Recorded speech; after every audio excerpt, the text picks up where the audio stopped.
We'll restart day two. Mr. Ackland, how do you suggest we proceed with the day, in particular in terms of the appropriate point to interpolate your expert witnesses? I see that Mr. McIndoe is champing at the bit there.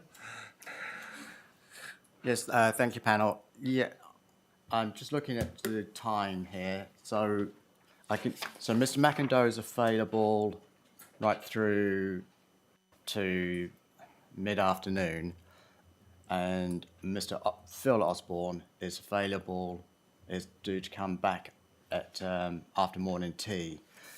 So my view is that we set aside the walkable catchments element of it, that I think we could do all the other ones, and I would suggest we can also do the qualifying matters for shading, because Mr. McIndoe is available today, but he's only available between 9 and 10 tomorrow, and then after midday.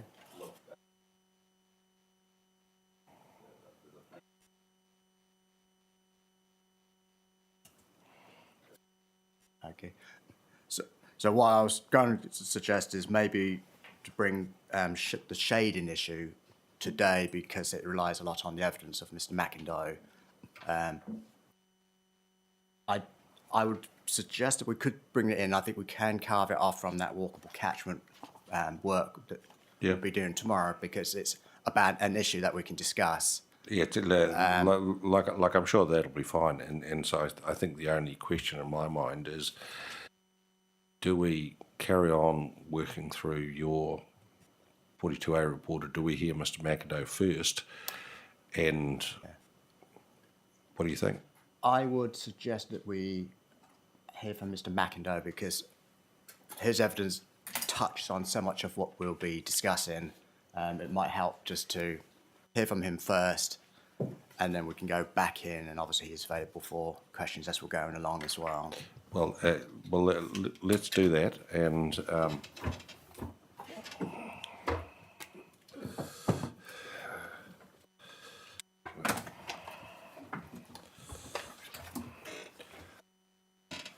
so I don't have a problem if when we get back into your report, if you want to seek Mr. McIndoe's input to any specific question we put to him, then put to you, then that's fine as well. So we'll work on that basis, but we'll start with Mr. McIndoe's evidence, and also he needs to take us through the joint witness statement that he managed to put together with Mr. Ray. Thank you for doing that, Mr. McIndoe. I realise that there wasn't a lot of time, and you were constrained for time as to address as to how much you could get through, but it was certainly useful. And so just get the right folder.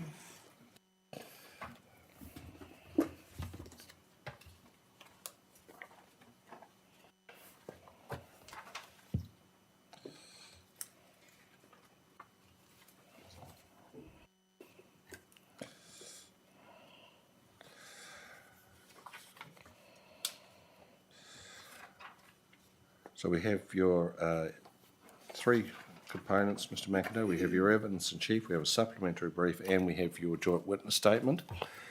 Is there anything you want to highlight to us? I certainly want you to take us through the joint witness statement, and to the extent, like, I didn't put it alongside the supplementary brief, but it appeared to capture a number of the points where you'd already shifted ground, but I'm interested in anything else that changed in this joint witness caucusing that's not in your supplementary brief. I'd like you to highlight that for us.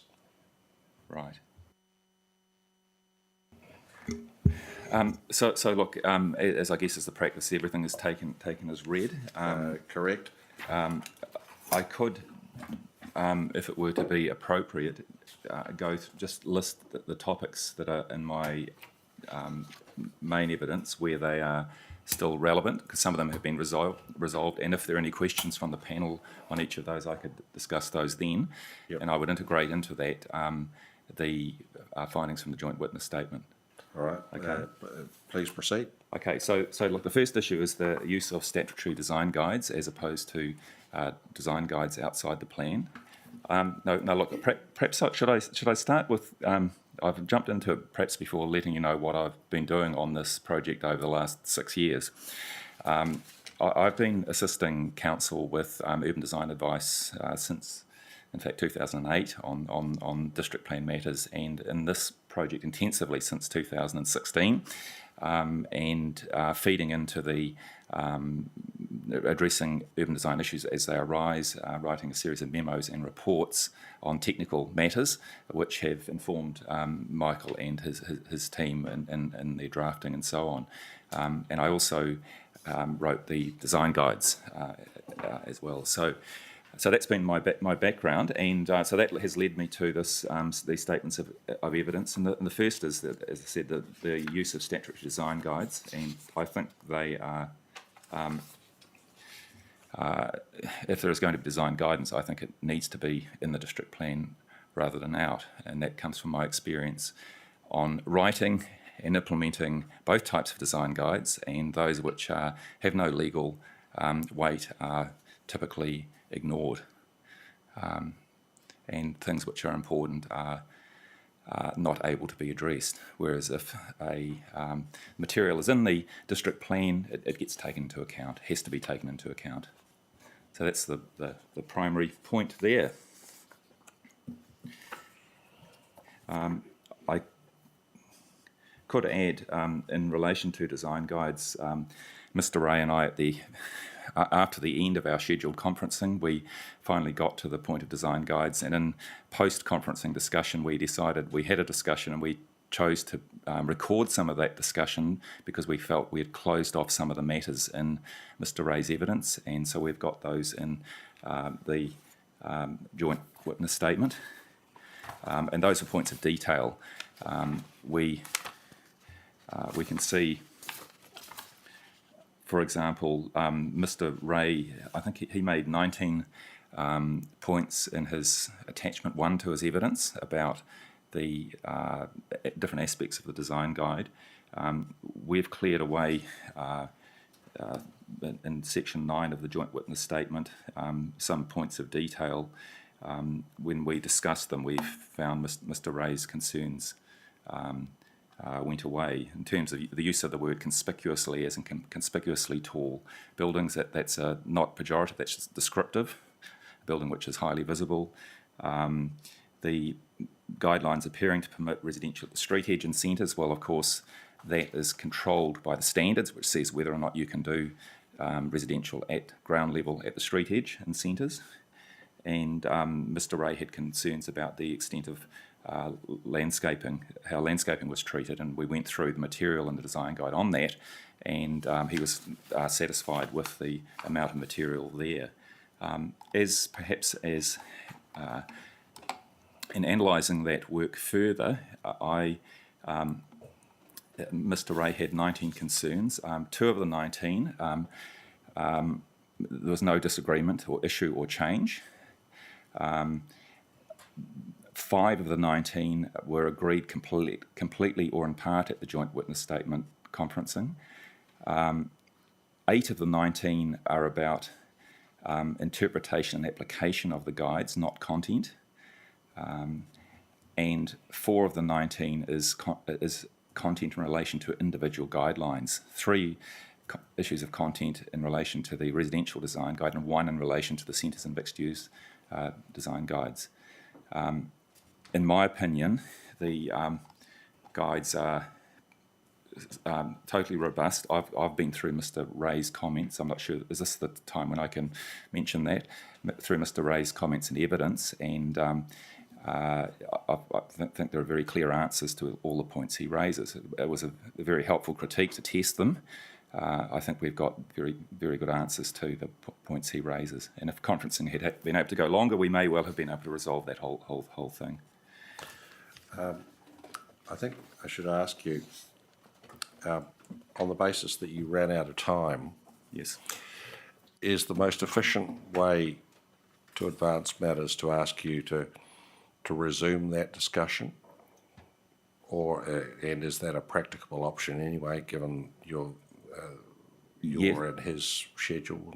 Yes, Mr. Ray and I anticipated this question, and he, I understand, be coming down next Monday to present to the panel, and he thought we could potentially get round the table on Monday to look at the remaining issues, and I'd be happy to do that if Nick is still available. Well, and that, I think that the best way to proceed is I won't direct that occur. Mm-hmm. I'd ask that it occur if it's possible to occur. Okay. Yep.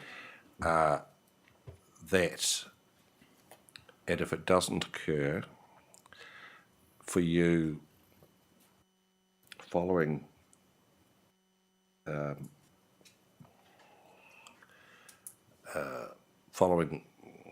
Kaingora's presentation of Kaingora's case, and we'll no doubt talk to Mr. Ray about these issues and get his perspective, mm-hmm.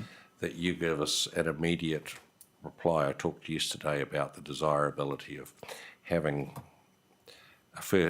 basically a first impression response with a fuller response to come in the council reply, but in essence for us to know reasonably clearly where you're sitting at the end of the hearing. Yeah. And I think that in terms of the discussion you just had, the thing we're going to be interested in are the 4 issues you say that are effectively on the issues where you're still disagreeing with Mr. Ray on the content of the design guides. Yes. Okay. And I think I don't think it's particularly productive for us to work through those 4 today, and because you might reach a resolution on Monday. But if we don't, we need to know what your position is on them and why. Yeah, okay. Just to be clear, it's not 4 matters in relation to the content of the guidelines. It's matters in relation to 4 single guidelines, 4 individual guidelines. That. Which narrows things considerably.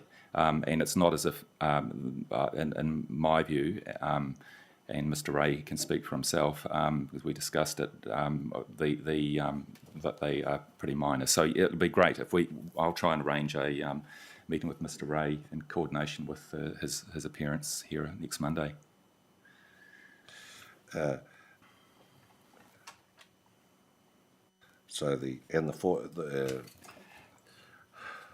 And I have a full several thousand word analysis of his comments here already.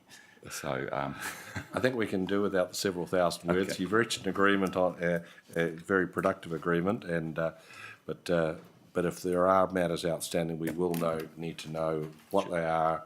Certainly. And what the respective positions are on them. Certainly. Okay.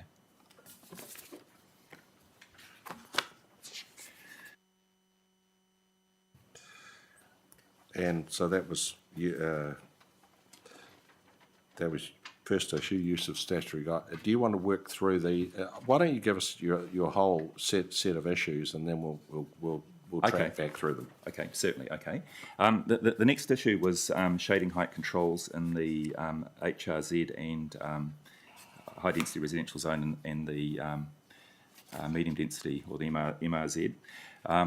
Now, these were developed because of a concern about well-functioning environment and the health and well-being of residents, and an observation that the topography of Porirua's residential zones is quite broken, and whereas there are many sites with a wonderful aspect to the north, often to the sea or the inlet, there are also many that have aspect to the south, which means that inherently they are not as ideal or as good for residential development because of shading, the amenity. Sites orientated to the east or west are not such an issue because they will get good sun typically either in the morning or in the afternoon. It's the ones that are south-facing. So in relation to that,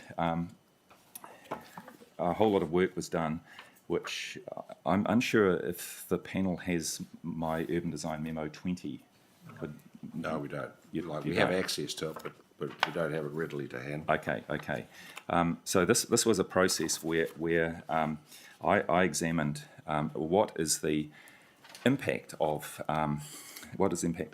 tall buildings or taller buildings on a steep south-facing slope, and we took as a with the benefit of GIS analysis by the Porirua's GIS team, we looked at a map of the precise extent of steep south-facing slopes, which are those which are more than 15 degrees facing south, and between in that 90-degree arc with south in the middle and 45 degrees either side, from south west to southeast through south.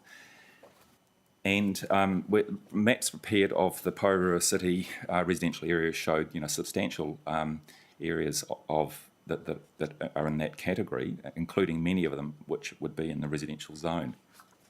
So I then looked at, with a series of detailed cross-sections graphic analysis, I tested what is the effect on shading in midwinter when the sun is low, and at midday when the sun is highest in the sky.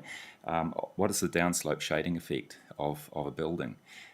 And I tested that in relation to different building heights and different height in relation to boundary configurations. That was done in some detail, and it is in fact or recorded in my memo number 20. Now, from that there came council. We looked at that in detail and chose to implement these height variation control areas on steep south-facing slopes. And what that does, it controls the height of buildings at the very top of the slope and down the slope, but not at the bottom of the slope, because of course the graphic analysis shows if you've got a building at the top of a slope, it casts obviously shade down. At the bottom, it's on the flat more or less, so there's no effect. And the analysis also shows that on these steep slopes, if you put a higher building on them or at the top, the shading effects are quite significant. In fact, are very significant. In fact, there would be no sun to many units at the ground level of those say apartments there. So that work was all done. We using GIS techniques, we're able to map the these height variation control areas, draft height variation control areas. And then we had a series of workshops, in fact, over 5 days, where myself, Mr. Racklin, Mike Bricker, who's Council's GIS leader, and Kate Giles, and Mr. Mackenzie, for part of it, we looked at these, and this is something you can quiz Mr. Bricker on, or Ms. Giles tomorrow morning. We looked at all of these. We looked at every single site. We looked at the slope, every lot in groups. Obviously, we looked at the big picture of a part of a neighbourhood. Where are these steep south-facing slopes? We were able to get the buildings on there. We had 3D forms from the GIS system on what those buildings are, and we were able to look at the shade. And we were able to look around the buildings and assess every single area. So on that basis, we had the GIS mapping. We adjusted boundaries with specific reference to every lot. Now, of course, in the middle of a large south-facing slope, there was not a great deal of attention paid because it was obvious. It was at the margins. Should a lot be in or should it be out? And that was where the attention was paid, at the top and at the bottom. And we had criteria for that.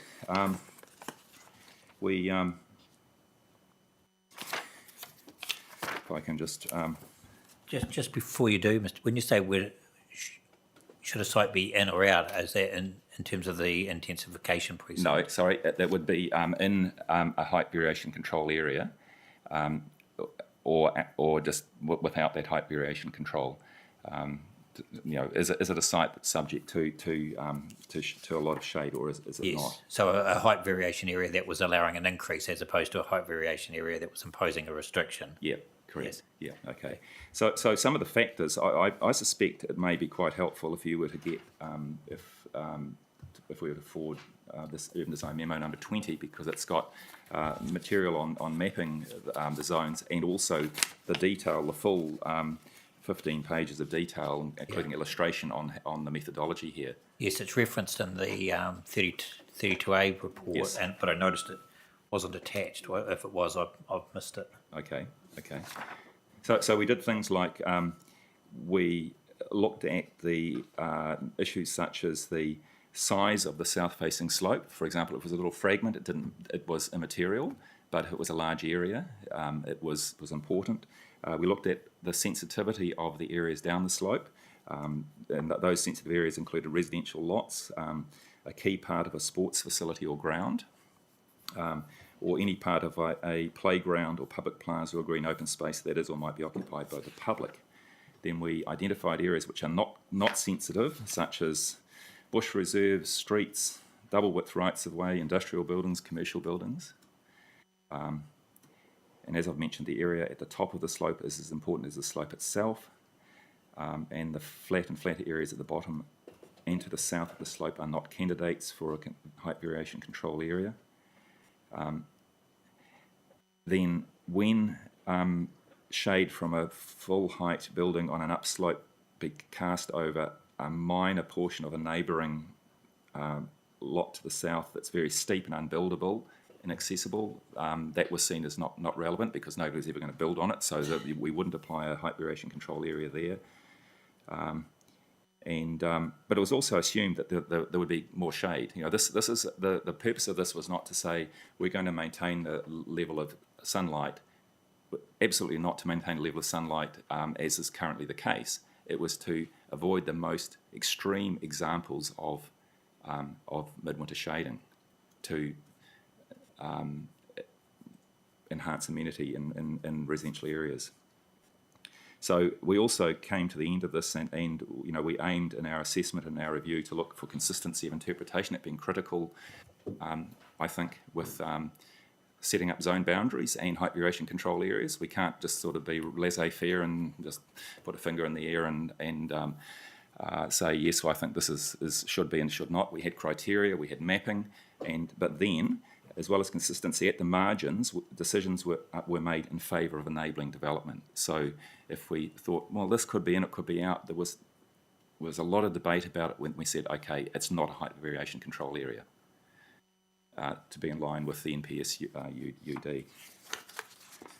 Mr. McIndoe, can I just clarify, stepping back, when you're discussing what you were doing with the GIS people, that you were effectively going through, did you say you were going through every example? You weren't just researching a couple of examples. When you used the methodology, you actually checked its accuracy over Correct.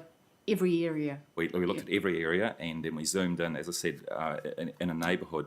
If it was clear that a whole 20 lots in the centre of a slope were all steep south facing, we could see that we looked at them obviously and could see that, okay, they're a candidate, but we concentrated our efforts at the margins. But then, in terms of determining whether there's an issue, we tested a whole range of different height in relation to boundary and building height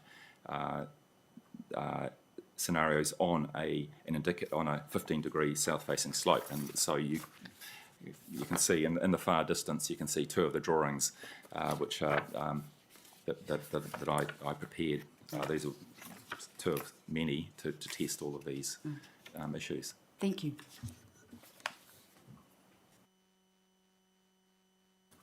So,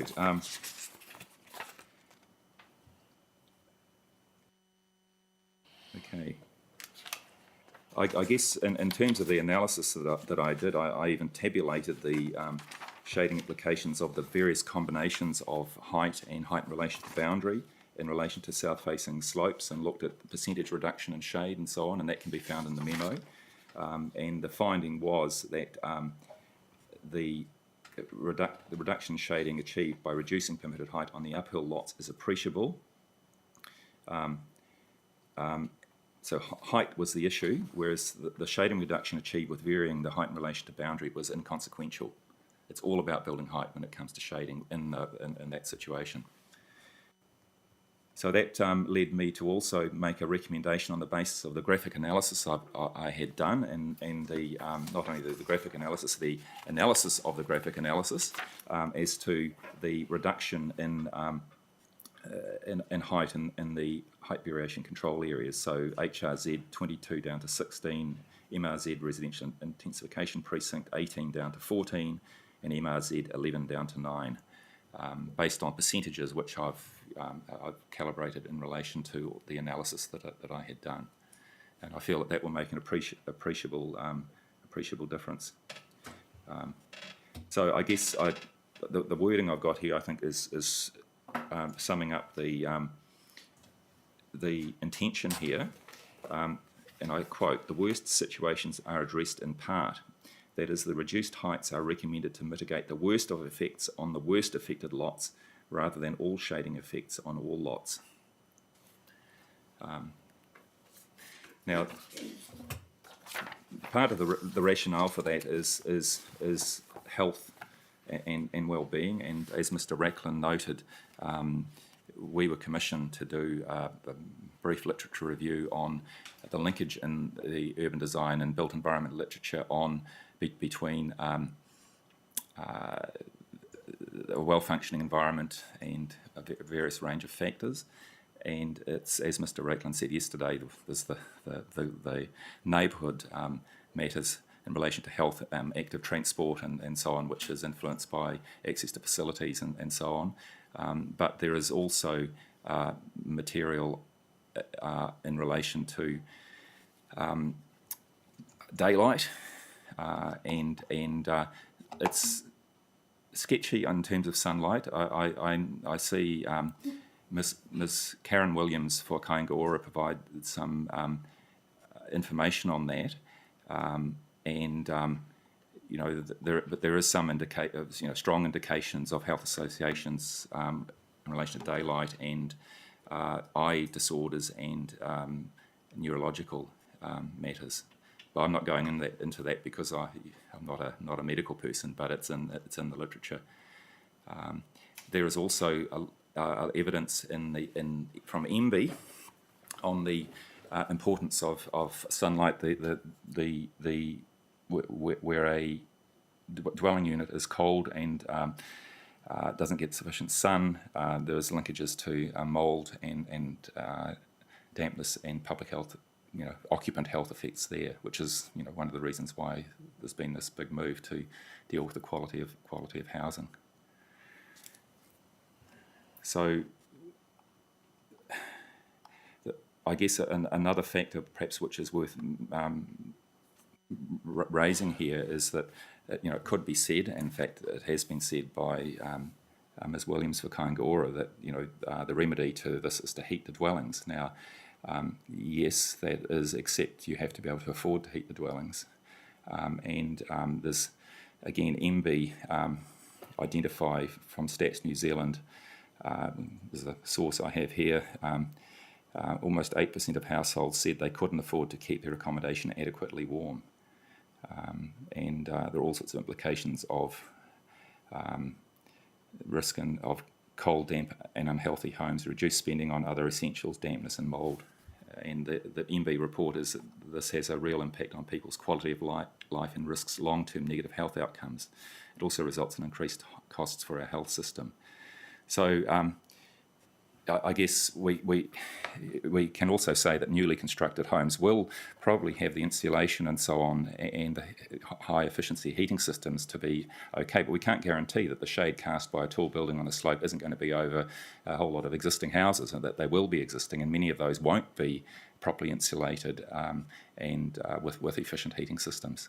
So that is why this, in my view, is a really important matter. That can be readily addressed with this mechanism which Council has applied. So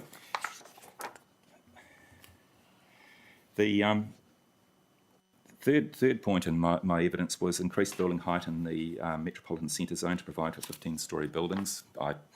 50 metres or 53, it doesn't really make much difference. That was Kaingaora wishing to achieve 15-storey buildings.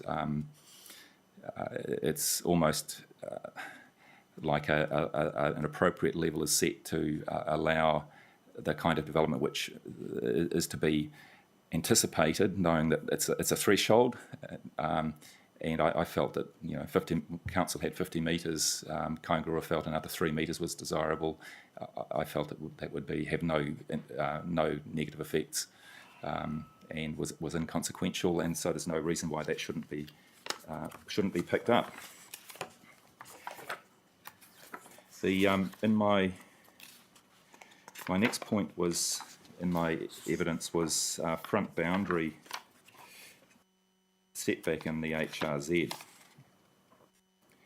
Kaingaora called for the removal of the front boundary setback to enable buildings to be constructed to the front boundary, and I think that is completely the wrong thing to do, because this is a residential zone. It's not a centre zone where it's anticipated and it's common for buildings to be built to the front boundary, the street boundary, or setback, and the minimal setback is 1 metre is sufficient to allow a bit of planting and a bit of privacy for units at the ground floor, residential units at the ground floor. So I see no benefit in doing that. The fencing standard, there was a suggestion from Kaingaora and others to allow for an increase in the baseline height of maximum height of the solid parts of fences for various reasons, and perhaps in relation to reserves and so on. And I think there is something in that which it's worth allowing a bit of flexibility in there. One submitter, Mr. Gadd, suggests that the suitable height should be up to the owners. Well, yes, I think the height can be up to the owners, up to the 2 metres in the plan, but the level of visual permeability is something that is important for council to have control over in relation to natural surveillance and outlook over those public spaces. Because if there is no surveillance, they will be perceived as being sort of out the back, and they're perceived as being unsafe, and they can actually be unsafe, because there's nothing to deter people who may be up to no good from thinking, oh, well, I won't do this because I may be seen. So I've got all the rationale for that, and it's a detailed point, but I think there can be some adjustment. Kaingaora suggested that the baseline height of the solid impermeable fences could be elevated from 1.2 to 1.5 metres, and I think that is completely inappropriate. 1.5 metres is a tall fence, is a high fence. And just as an aside, I note that that's inconsistent with Kaingaora's own design guidelines. So that's covered in detail in my evidence. I've even referred to some of the SEPTED material. In fact, I've led the panel to the KO guidance on fence height. So their submission is not in accordance with their own material.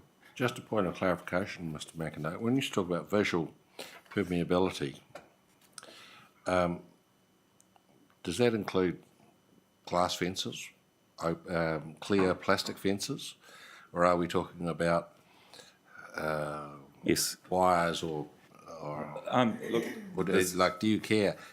Is it a matter of fence construction, or is the test about how much you can see through? How much you can see through it? Yes. So in fact, if something is required to be 80% visually permeable, say, I think that might be 75% visually permeable. Well, a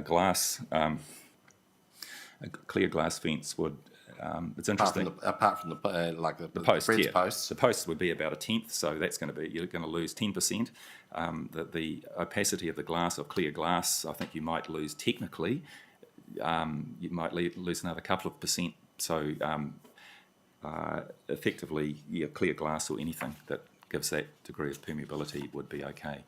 And that can be for the top part of the fence. It doesn't need to be the whole fence. The idea is to give people, I guess, in responding to these submissions, some very good points have been raised by the submitters to actually add some flexibility into the standard to both continue to avoid high blank front fences and ensure there's some overlook over the public realm, but also allow some control of the boundary, increased control of the boundary by the resident property owner.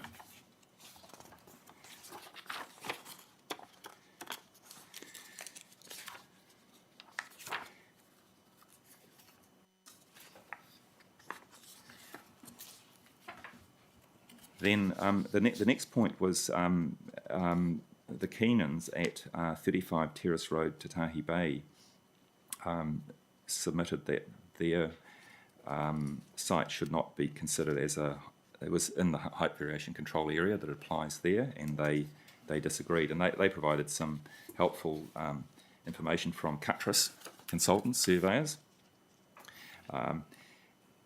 However, in my opinion, and going back to the analysis, GIS analysis, which led us to consider their site should be in the height variation control area, it still had all the qualifications for being in the height variation control area. The Cuttress information showed contours. It was more or less at the top of the slope with a bit of a slope, so then it meant it would be potentially shading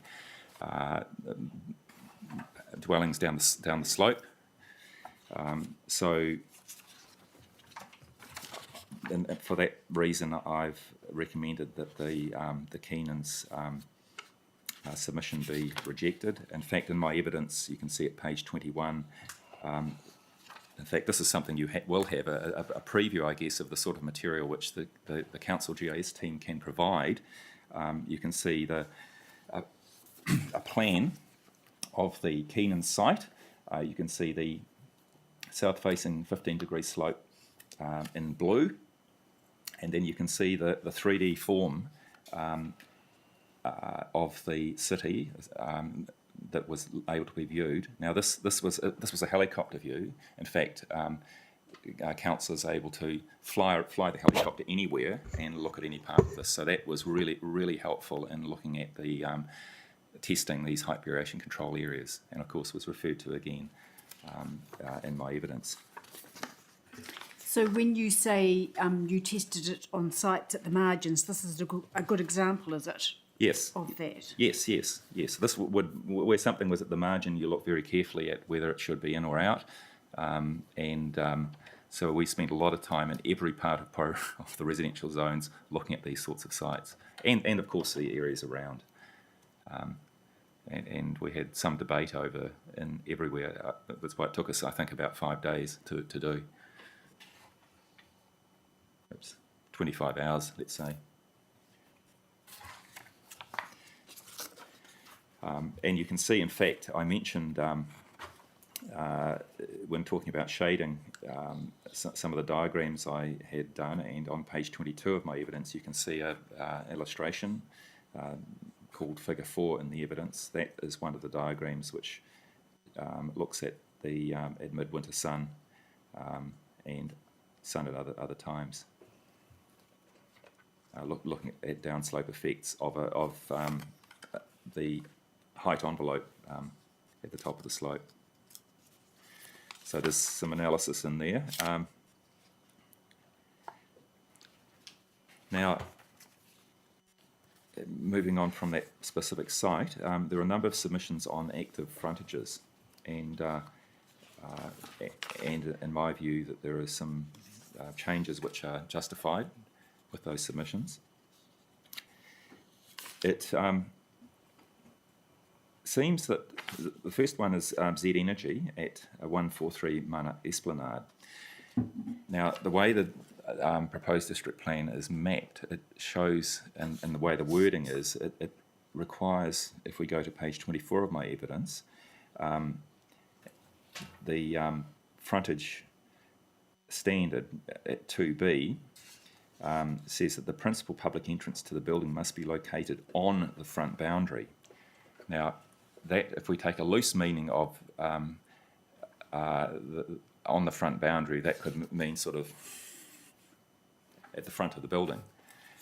But actually, to be precise, on the front boundary means on the boundary, actually on the cadastral line. Now that is completely not correct and inappropriate. And in my view, the better word there would be facing the front boundary. Now, the frontage work came from a whole lot of studies we started in 2016, where we looked at all parts of the city centre, what was in the city centre zone, the metropolitan zone and the large format retail zone. We also were commissioned to look at all of the, and we visited on site, or my colleague Dr. McDonald, Chris McDonald, visited on site all of the centres and mapped them, and we made recommendations on the types of frontages, and we thought that there were what we called secondary frontages, which were in a centre. They could be set back, they didn't need a lot of glazing, the sort of thing that we might see on the semi-industrial parts of Kenepuru Drive. We saw others which were, we called primary frontages, because there would be lots of pedestrian activity, but they were not set at the boundary. They didn't need to be set at the boundary. And an example of that would be the shops at Mana and the service station at Mana. And then we saw a third category, which was primary frontages where a building line control is required. And we mapped all of that. I think there's been an issue just with that one word in the expression of the plan, which has led to the problem that Shell, that Z Energy have raised.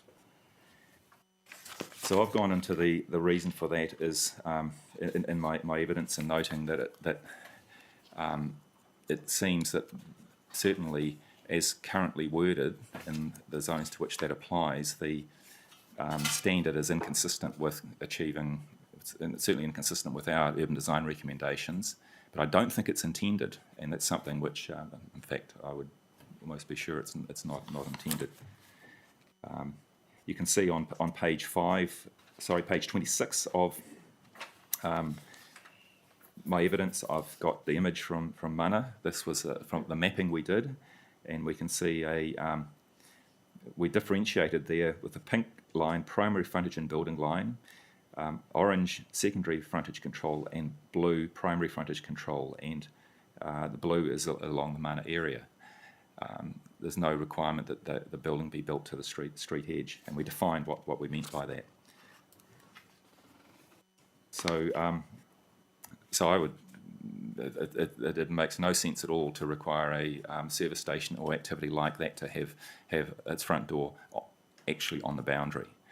And furthermore, there's another a related issue where a frontage is required to be on the boundary. It needs to be possible to allow the front door to be set back slightly, because, as we know, in fact, just take the entrance to this very building, just behind us here, there is a little setback, a porch which is a metre or so deep, where you can swipe to get into the building, and that's very common if we look at commercial frontages and retail frontages in city centre streets. So we need to allow for that as well. So then, also on frontages, foodstuffs raise a similar issue at New World Whitby. The same issue arises, and you can see on page 28, you can see our analysis and my recommendation.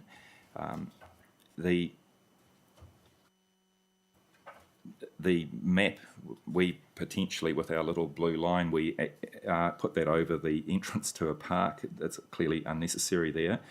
But in my view, there's no reason why the primary frontage on the 69A Discovery Drive shouldn't remain, as long as there's no building line frontage. In fact, if we Foodstuffs have put in a very good description with photographs and so on. For consistency in the plan, it should remain at a practical level. If the panel were moved to remove that entirely, that probably wouldn't be an issue either. But again, my approach to giving advice on matters that are citywide is to have a rule and apply it consistently, unless there's another set of rules which explains how you can deviate from the first rule. And I don't think it's problematic to maintain that as a require consideration of frontage to the street, as long as the building isn't required to be at the street. So, Mr. McIndoe, just in terms of that, you've addressed that part in your supplementary evidence at 34 to 36. So, have you,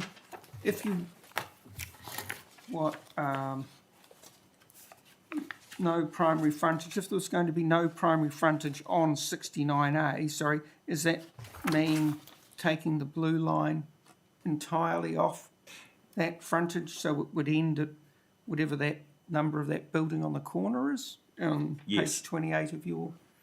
So just take it off that... You're suggesting now that it could be taken off 69A completely? Okay. Have I got that correct? My recommendation is for consistency, it remains as a primary frontage, Right. but without the building line control. However, So does it, but I can also say to the panel, it's not a major. That little section of we've got Discovery Drive Yep. there. We've got a site on the corner where that would retain the blue line on this drawing, and there's that little section there which is a little L shape. Yep. That it's not going to be. I don't think it'll have great consequences elsewhere if the panel chose to accept that. But for consistency, it would be retained.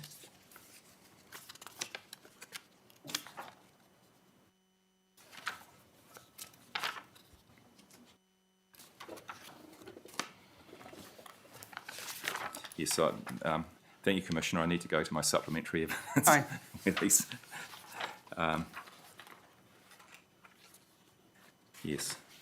So I mentioned, if we can go to my supplementary evidence on page 12, Ms. Key for Foodstuffs recommended a change to the wording on the location of the principal public entrance or orientation.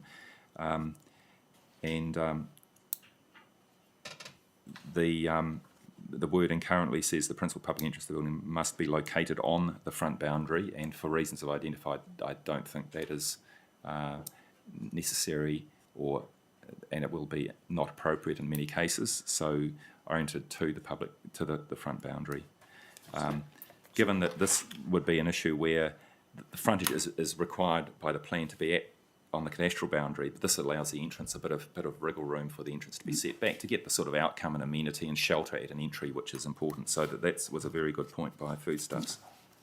So just in relation to that, Mr. McIndoe, so that you prefer the wording, your advice is the wording that's orientated to, Correct. rather than, what is it you had facing before? No, it's us. Or is that a A different standard. On page 12. 39, paragraph 39, page 24 of your original Yep. evidence? Paragraph 39.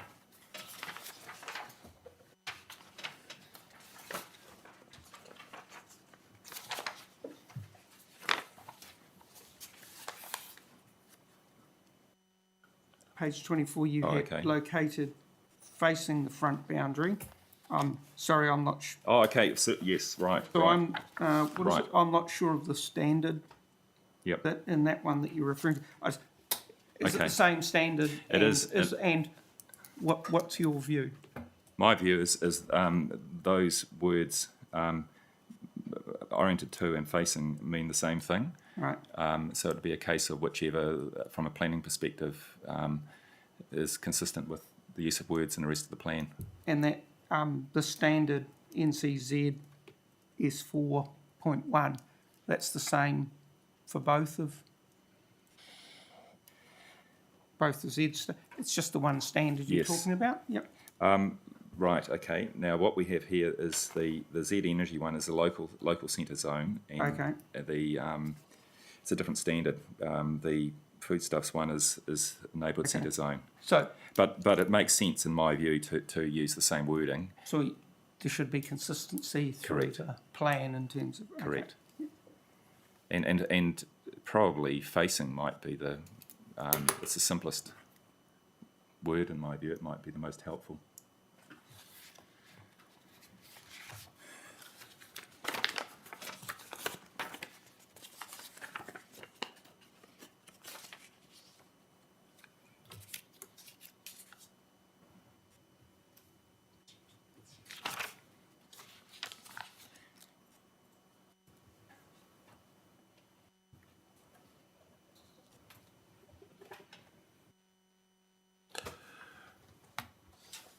Thank you. Okay, I'll go back, still on frontages. Harvey Norman Properties raised the issue of secondary frontage control at 5 John 7 Drive, which is at page 29 and 30. Illustrations at page 30 of my evidence, my original urban design evidence, where I've identified the site. Now you can see a building that is currently there, which has a blank concrete wall to the street edge, and it's obviously it's there. But this is an area where large format retail zone where things may be expected to change over time and could change. And if that was the case, I consider a secondary frontage control would be implemented. If there were to be a replacement building by Harvey Norman or anybody else on that site, you would hope that there would be. I'd expect that there would be some glazing controls at the frontage, which for a secondary frontage are, a low percentage, around about 30 something. But we can see the location. The second diagram is my analysis I did of the entire large format retail zone in the then central city zone, what it was called at that point, and identifying the site, and you can start to see the relationship of the site to everything else. So I've given the reasons, outlined the reasons on my page 31 on that point.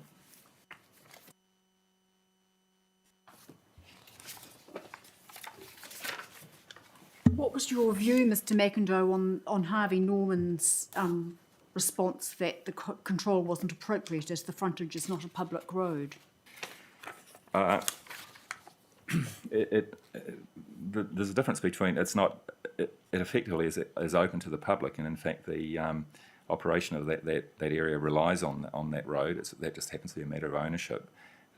So the issue is, well, how does this relate to the amenity of that street and the amenity and safety, and then it becomes important. It wouldn't be important if this were to be, it's important, a heavy industrial area where people wouldn't be attracted to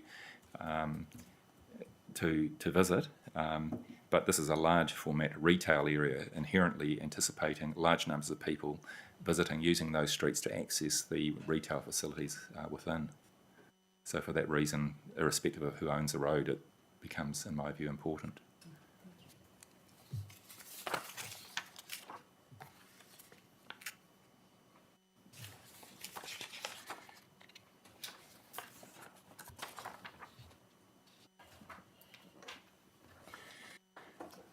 Right. Now, Mr. McIndoe, I wanted to go back to design guides. Yes.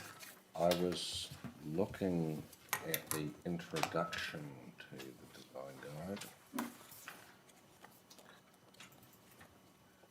Let's see if I can find it again. Oh, yes. You will look the interpretation section Yes.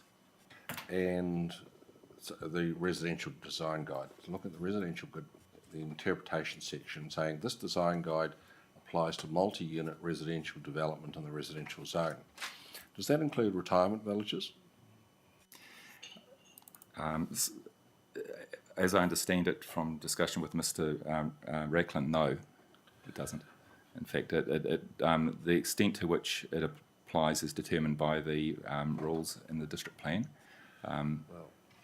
So in fact, there is some discussion in here on the use of the term multi-unit. It's used, in fact, in I guess in a common sense. I understand it's been a term which has been due to the MDRS is something which I'm getting to the technical planning area here, so I want to avoid going there. But I was told not to use it as describing, as a title to the design guide. But I'm using it in a sense of, number of units, just to explain the content of the guide. So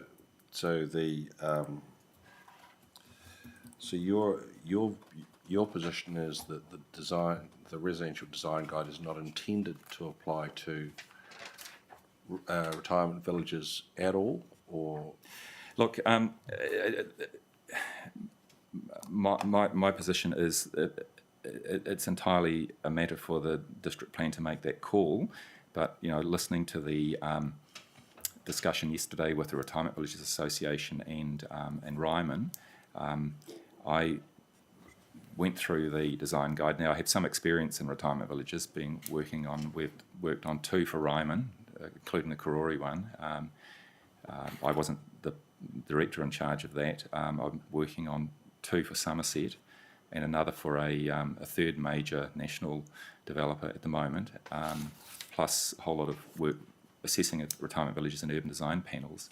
And so with that understanding, and I designed one for Somerset some 30 years ago at Athletic Park.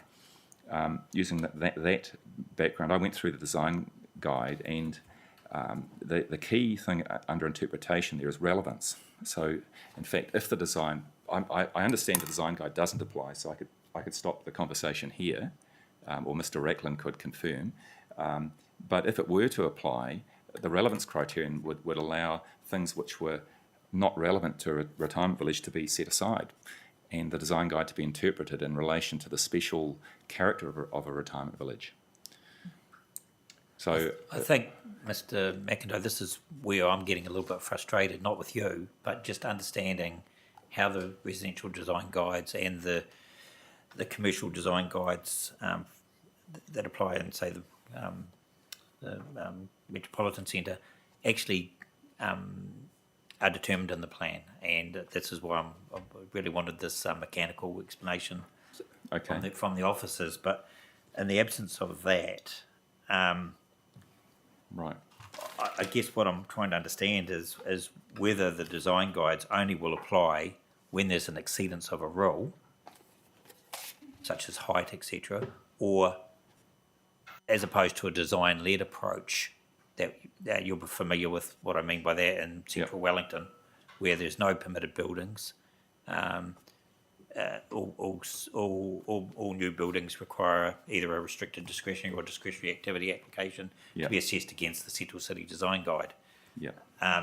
So there's 2 different scenarios there. What's your understanding of the scenario that applies in the residential zone? the residential zone, there's a trigger which will be the number of units, and then the application applies to, the design guide applies to the development at that point. It is not the means by which, for example, excess height is assessed, right? Because there are criteria in the plan which identify the things which are to be considered when excess height is proposed. However, I would also say that the design matters in the design guide addressing building height, bulk and form and so on are probably helpful, and the design guide would apply as well and would be helpful in interpreting those criteria. Okay, so presumably the trigger is some figure more than 3 units in the Yes. in the medium density Correct. zone. Yes. Yeah. And in the commercial zones, there's a floor area, gross floor area trigger. Okay, what about in the high density residential zone? The same a trigger, a unit number trigger. I think it's the same I think it's 4 units or more. Okay. And the reason for that is while you may be expecting large apartment developments there could still be on a small site in high density zone, residential zone, there could still be a small townhouse development. Okay, so let's just look at a scenario where the unit trigger is not triggered in either the high density residential or the medium density, Yeah. but there's an over height building or buildings proposed. Yeah. You're saying that there are specific criteria in the plan that would allow that building height exceedance to be assessed. Correct. I've looked specifically at the metropolitan centre zone in relation to that. But Okay, well, hang on, I haven't gone my through question was in relation to residential. residential. Look, I think maybe a question for Mr. Racklin Yes. in detail, but certainly my understanding is that certainly in the metropolitan centre zone there are clear criteria, about 6 of them, for dealing with increased height. So, related question then, do the design guides look at the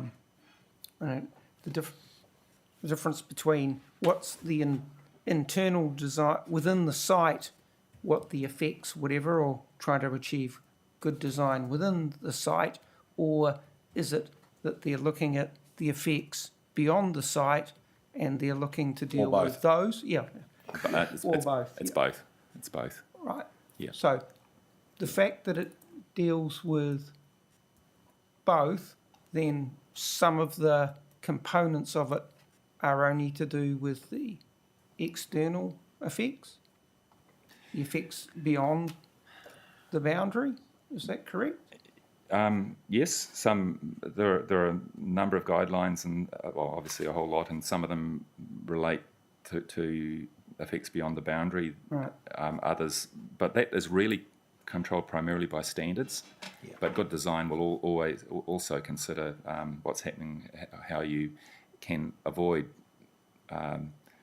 certain negative effects across the boundary, Right. as well as achieving, with complex, multi-unit development, good outcomes inside. Yeah.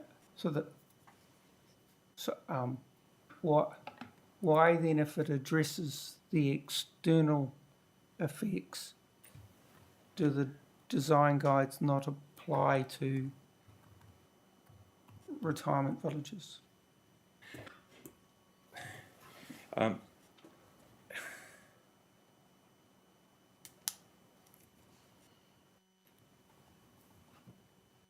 That's, I think, a question for Mr. Racklin. But as I've said, you could apply them. But the focus is on, i.e. whether they're relevant or not because they're addressing the external, is how simple is it when you're looking at the design guides to identify which parts of them apply internally compared to those that apply externally? I think it would be quite simple. It'll be obvious to anybody reading any design guideline to what it applies. Because some points are specifically about things to do with, say, privacy on site. There are others there's one which relates to understanding relating to the character of the area, if that is significant. So that's an external thing which impacts on the design on site. But they're certainly not structured as to external and internal. And I don't think they need to be. No. And when you say anybody, do you mean anybody with your experience and qualifications, etc., or They've been written. some mere planner, for instance? I would hope that I wouldn't say a mere planner. I'd say a planner, a planner, an architect, a drafts, suitably experienced draftsperson, a resource management lawyer. My Landscape God, you're stretching it there. Yeah.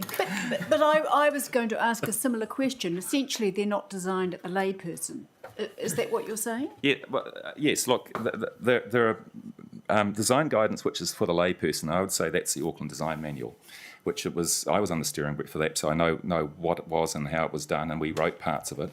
And that is to help everybody that might be considering building a house in the city of Auckland to understand some issues around, say, front fence height, dealing with privacy and so on. So it was written to be able to be read literally on a phone, on a cell phone. These, and it's not in the district plan. So that is, I guess, an educative and advocacy tool, the one at the ADM in Auckland.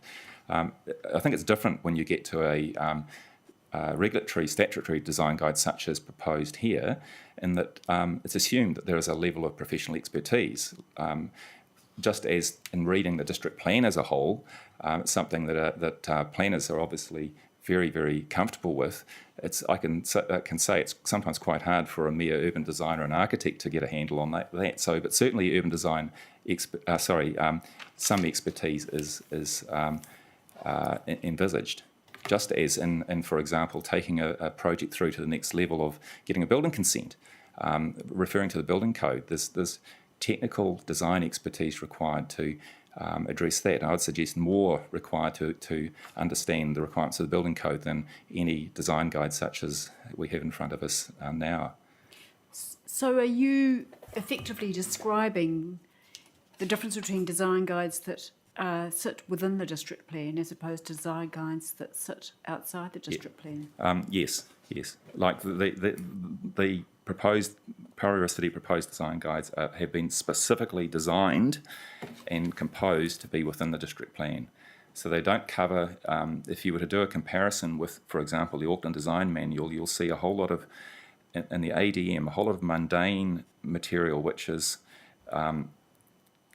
for a layperson looking at deciding to build a 3-unit development on the back of their property, it may be quite important because they would never have seen it before, but it is irrelevant to a design assessment by a professional, I think, to get a resource consent, which is what these design guides are focused on, which is why they're quite short, they're quite focused deliberately on the things which are important in relation to the district plan objectives and policies and rules. And there's nothing mundane in them. I hope not. There's some things are mundane, like driveway. You might think driveway design is pretty ordinary, but there's a really important thing there about making sure that you've got visibility at the entry, so that people exiting or in a vehicle aren't going to they'll be able to see anybody using the footpath. It's a mix of mundane. When I say perhaps mundane is the wrong. Sorry, Mr. wrong word. McIndoe, I actually wasn't casting aspersions. It was really your reference to the Auckland Design Guide. I apologise. No, it's the Auckland Design Manual, which is their online tool, which, as I say, it was there to educate and is there to educate all of Auckland on how to do intensified cities and so on. But it is not a district plan tool. But looking at the question of principle in the plan or outside the plan, the Kaingaora argument is that all the principles and outcomes could and should be in the policies of the plan, and if you have them all in the policies of the plan, the design guide doesn't need to be in the plan. What's your response to that? My response to that is I've tried that, and it doesn't work. The benefit of, in my view, the benefit of having some material explaining a design principle, you could put it as a policy in the plan, but it becomes a very, very high-level statement. For example, let's just take, I mentioned the issue of character. There's an objective here to respect identified valued aspects of neighbourhood character. Now, that could mean anything to anybody, and the benefit of the design guide is that by having more material on that, well, what does that mean? Well, it means relating new development to common patterns of building alignment and scale if these are a defining characteristic of the local neighbourhood. but clearly, so that actually narrows the point of discussion. Now, you can't get that with a policy which has that headline statement.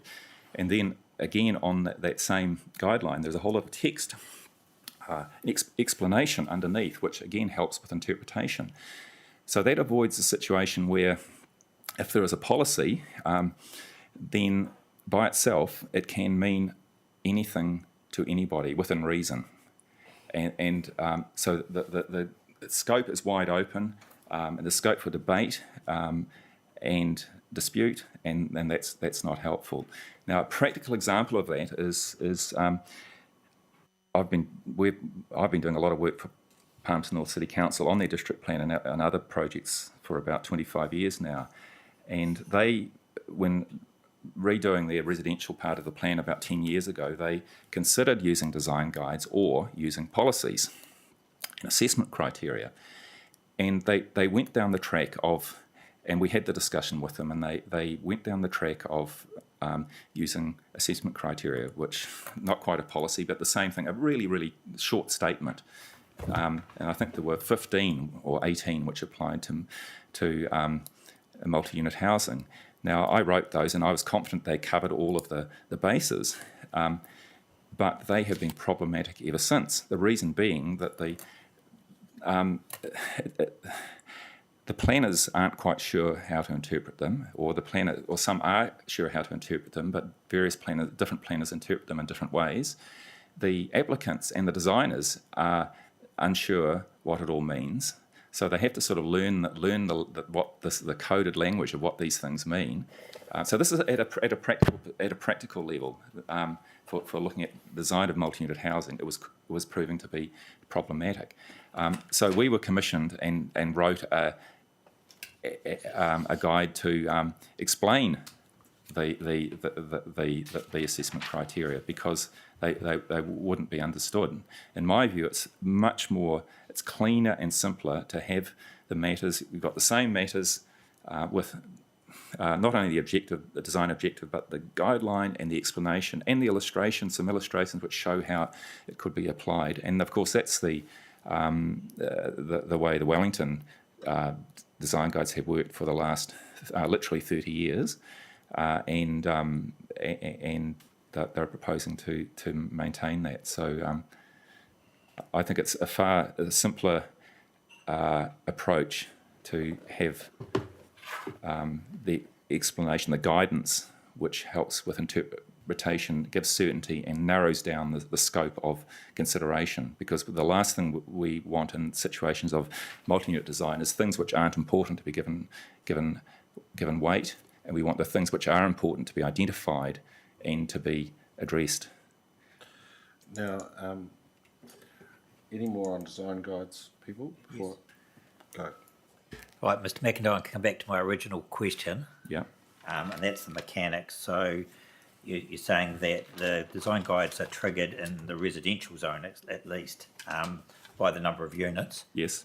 and any other non-compliance such as height relation to boundaries, setback, site coverage would be dealt with through other criteria in the plan. Is that what we're saying? Okay, in the residential zone, I'm going to ask Mr. Racklin, who knows the plan inside out, to answer that, if I could. Yeah, you're happy for me to come? Yes. Yeah, that's correct, Commissioner McMahon. So the idea being that the residential design guide is limited to, I'll use the term multi-unit housing, the four or more threshold. Doesn't apply below that threshold, we're just using standards. So we're relying on quantitative standards to deliver. Yes. Above that threshold, then there's a combination of quantitative standards with a qualitative design process through resource consent. Yes. So in terms of those breaches of the density standards, like the height in relation to boundary, policies Res P7 and P8 provide the matters that are going to be looked at. Yes. Now, I would say they cover the issues that need to be looked at appropriately, and obviously we heard yesterday from Retirement Village, they disagree with that. I think they do that job. They tell you what we're going to look at, tells the applicant what's going to be looked at. So the intent is not for the residential design guide to kick in on those, because you can cover them in a policy that provides the guidance. And then in terms, I think you picked up on what's happening in the commercial zones. Well, just before Yeah, we go so- to the commercial zones, P7 and P8, do they apply to both the medium density and high density? They do, yes. Okay. And what's the activity status if the 4 or more is triggered? Under the MDRs, it has to be restricted discretionary. Okay. And under the high density? It's the same, because we can't make it Sure. Yep. less permissive. Okay. And so the matters of discretion presumably include some reference to the residential design guide? No, They don't? because Oh, sorry, no, yes, of course they don't. No. But well, they must do, surely, if for the 4 units or more. for the 4 unit, that one does trigger, and it refers back to policy P10, Yes, which says provide for more than 3 residential units on a site where it can be demonstrated that the development is consistent with the residential design guide as contained in Appendix 3. okay, I'm a little bit confused. So the only trigger for it is the number of residential units per site. Besides, yes, so if it exceeds the trigger, Yeah. then obviously it's more than 3, 4 or more, Yeah. it's a restricted discretionary activity. Do the matters of discretion that are listed include reference to the residential design guide? It references back to P10, so that's how it triggers the reference. So in effect, that's how it includes it as a matter of discretion. Yes. Thank you. Now moving on to the commercial, the non-residential design guide.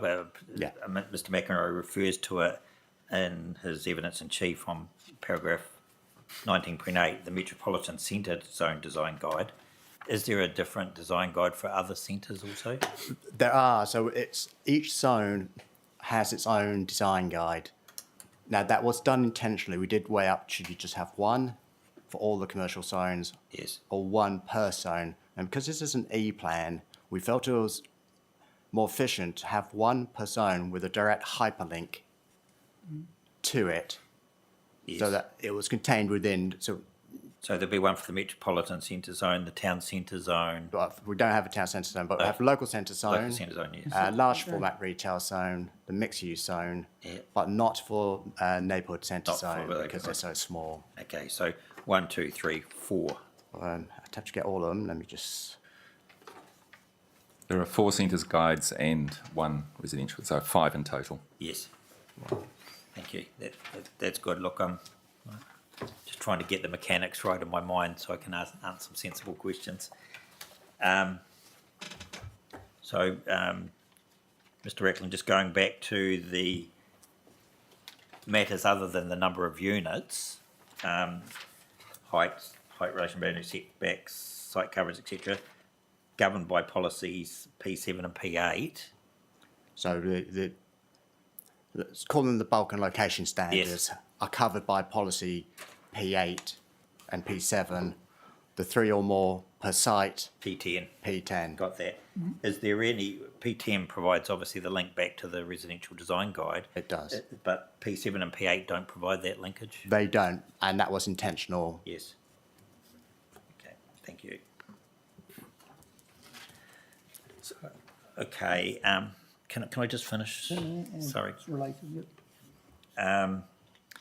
Mr. McIndoe, one of the criticisms of Kaingaroa has been that the phraseology in the matters of discretion, or in this case, policy 10, uses the word consistency with the residential design guide. And I'm paraphrasing there. Yep. Yep. And I want to obviously test that with Mr. Ray when he presents next Monday. But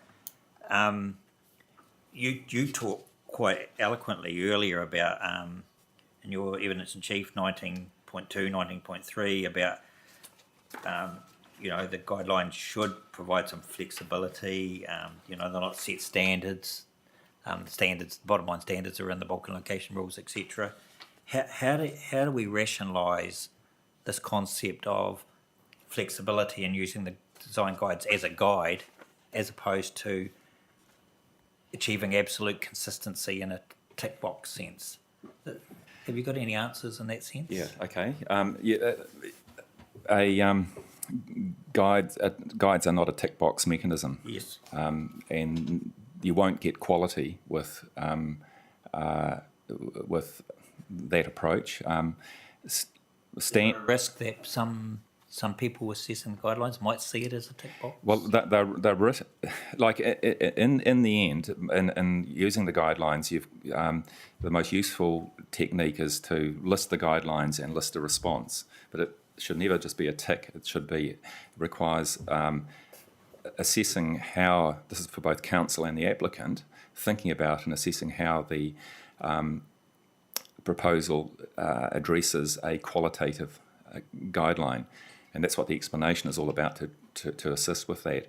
And then at the end, you can say, yes, it is consistent with that guideline, because there's wriggle room. Obviously, there should be, because there's got to be flexibility. Yes. Presumably, there'll be situations where it's consistent with some of the guidelines, but may not be consistent with all, and there might be good reason for the departure. And I think you acknowledge that in your evidence in chief. Yes. Now, in fact, the interpretation section of all of the design guides talks about their application. It talks about their relevance, and I'll read this out. It's only 2.5 lines. Only design objectives and guidelines that are relevant to the specific site, setting, and development type should be applied. Now, that recognises that the design guides get into points of detail. For example, let's say street frontage. A development lot might be a rear lot, so clearly there's no point in applying the street frontage design guidelines. So it covers that, and situations where there might be guidance on there in relation to topography. Well, if you've got a flat, sloping topography, if you've got a flat site, well, that guideline is not applicable. So there's the mechanism in the design guide up front in interpretation. Presumably that example was a centres guide matter as opposed to a residential one. Street frontage. No. Street frontage. No, that's a residential one, because how a multi-unit development addresses the street is quite important as well. Now, the second thing which is relevant to this is prioritisation. So you look at all of the guidelines, and but their as is noted here, their relative importance may vary from project to project. That is, for example, let's say the most significant part of a context in one case might be an adjacent park, so guidelines in relating to that park or the street, and the street corner may be more important. And the wording continues. In this case, while all relevant guidelines should be considered, those that are critical to achieving the design objectives of this guide should be prioritised, and any priority should be confirmed with council in pre-application discussion. So that then allows that flexibility and allows the guide to be focused on the things which really matter in relation to that particular project and site. So in my experience, this approach has been, I guess that's the approach that has been used in Wellington for 30 years as well. A link back in those two policies to the design guide. Sorry, I am listening. Yes. Sure. Okay. This is not one. That's the point. It's only a policy 10. Yeah.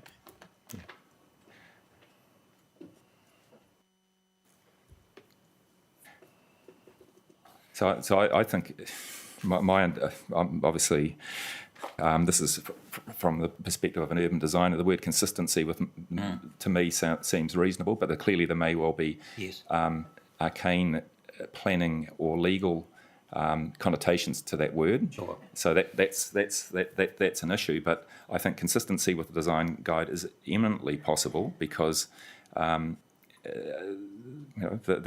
guidelines apply, except those that aren't relevant, and then they're applied to with consideration of the specifics of the site and what's most important in that case. Where there's good reason to depart from the relevant guideline Yep. for residential development, and that makes it inconsistent with the guideline, could the word consistency therefore become a bar to granting consent?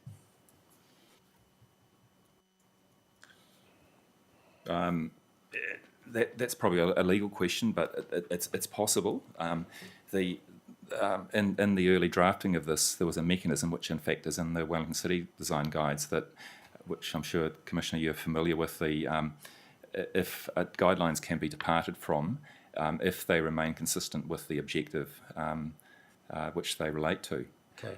So, let's go to the street frontage. The objective is to achieve a positive frontage to the street. Guideline, orientate dwelling fronts to the street, ensure garage doors are not dominating the street facade or the edges of space within the development, and those two guidelines apply. Now, there might be a situation where, for whatever reason, a specific part of the guideline, one of those guidelines, orientating the dwelling front to the street, can't be and isn't appropriate because it may be the site, the building platform is 4 metres above the street and behind a whole bank of street edge planting in the public realm.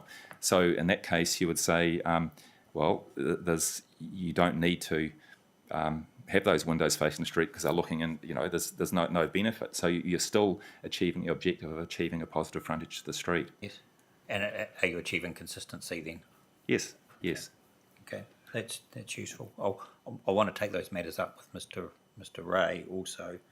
Just bouncing off the Commissioner, the term of art that occurred to me was in general accordance. That's a classic statement in consent conditions to allow a little bit of wriggle room in from design requirements.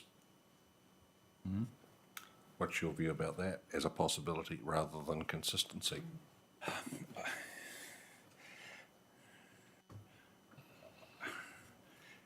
Look, I think we're here. We're into, as I say, arcane planning and legal territory. It's fine if you want to defer to the planners, then I'm just interested. If there's anything that immediately strikes you as being inappropriate, then tell me. But otherwise, you happy for you to defer? My understanding of the word consistent, the way I would apply it is consistency is fine. I think general accordance gives probably a little bit too much wriggle room because the guides already provide wriggle room, so you're providing additional wriggle room to something which gives flexibility already. So I think that might be a bit much.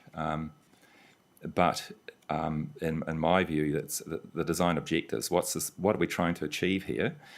To achieve a positive frontage to the street. Well, as long as that's achieved, it may not be in relation to how the two guidelines suggest it's done, but in that particular site, it actually does, and everybody agrees, well then that's consistent. Well, I understand the point. Does that mean that it's important when it says consistent in the policy, is it consistent with the design guidelines, or is it consistent with the intent of the design guidelines, or is it consistent with the outcomes in the design guidelines? Well, first of all, which is it, and then which should it be? Okay, I would say if that approach were to be taken, it's consistent with the objectives of the design guide. Can we just, Mr. Ackland, Or is it maybe the reason? should I be looking at which policy 10 should I be looking at? So P10 was that? Res. Let me just bring it up. Res, okay. At the moment, it says consistent with the design guide. Should it be saying consistent with the outcomes in the design guide? Or the objectives of the design guide, or rather than consistent with the whole thing? Okay. With every line, Yeah. that makes it sound. Yeah. my perspective, I think it could work if it was felt that this was an issue consistent with the objectives of the residential design guide, because they're actually called design objectives, specifically titled design objective to avoid confusion with the objectives of the plan. That would do the job. Outcomes would not work because the design guide it shows illustrative examples. It doesn't show outcomes, and it doesn't describe outcomes in wording either. It would be a little bit tough to potentially require absolute consistency with all design guidelines, and in fact that's not because of the relevance and prioritisation criteria and interpretation, that's not what's required anyways. Yes. So if you wanted to, if it was thought important to get just sort of work this wording, I think you could add consistent with the objectives, and that could work. Would it help if I came in now, or do you want to wait? We've got the policy in front of us now. So now's a good time. Yeah. So just going back to maybe the term consistency, obviously from a planner's point of view, I'm familiar with it because of the Section 75 test in terms of we mustn't be inconsistent with, say, a regional plan. And that doesn't mean you have to slavishly follow and implement the regional plan, but you just cannot be inconsistent with it, or put another way, you need to be consistent with it. So to me, consistent isn't a slavish, you must achieve everything. But I do understand that maybe I'm looking at it very much in a planner's perspective, and it might be that some people look at it and have a view that consistent means this, means must slavishly follow everything in there. So I'm still comfortable with the term consistent. As Mr. McIndoe said in that street frontage illustration, that doesn't mean they weren't inconsistent. It's just another form of consistency. Yes. In terms of whether it should be worded to achieve the objectives, my own view is I think it should do, because that is what this is about. And then it leaves the flexibility within that, and it signals to me that there's flexibility. Yes. And the term of art, I think Mr. McIndoe said, was in the design guide, is design objectives.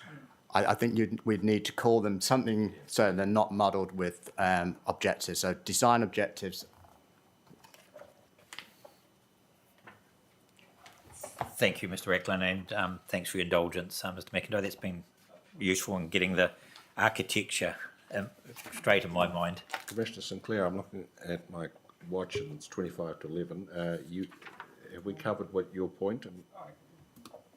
I think we'll take a break for 15 minutes.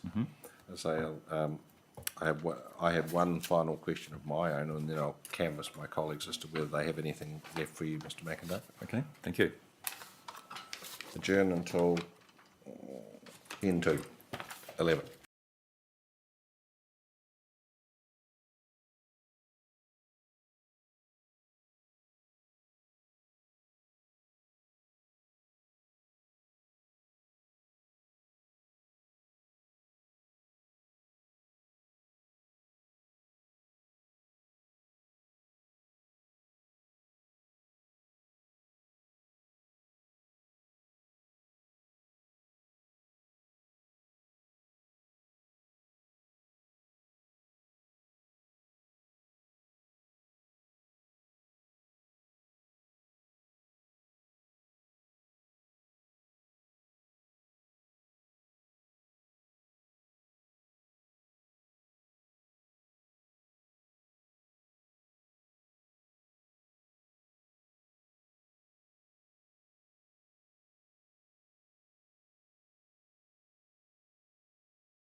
urban design guides. I just wanted to get clear in my mind, Mr. McIndoe, the Kaingora case specifically challenges the evidence or the extent of evidence linking shading to health effects. As you said, you're not a doctor, but this does underpin your recommendations in relation to shading and that the 42A authors have picked up on. And so I want to give you the opportunity to give us a specific response. Yes. Kaingora say essentially there is insufficient evidence as to any health effect from shading to justify the loss of intensification capacity. What's your response? Kaingora incorrect. Fundamentally, designing for sun is. I'll speak as an architect. Somebody who is trained in designing buildings and assessing the design of buildings. Designing for sun is fundamental to residential design. It's almost so simple as to not actually be a matter of contention, which may be the reason why there's not a lot of evidence. It's like, to make an analogy, like having round wheels on a car to allow it to go forward. Absolutely fundamental, allowing sunshine when you need it, controlling sunshine when it is low and can cause excessive heat. But it is the fundamental quality of good design and has been recognised as such, certainly since about 1930, when the architectural modernism came into play. In terms of the evidence, Kaingora, Ms. Williams for Kaingora identifies a study, and it's a study by Aries Arts Van Hoof.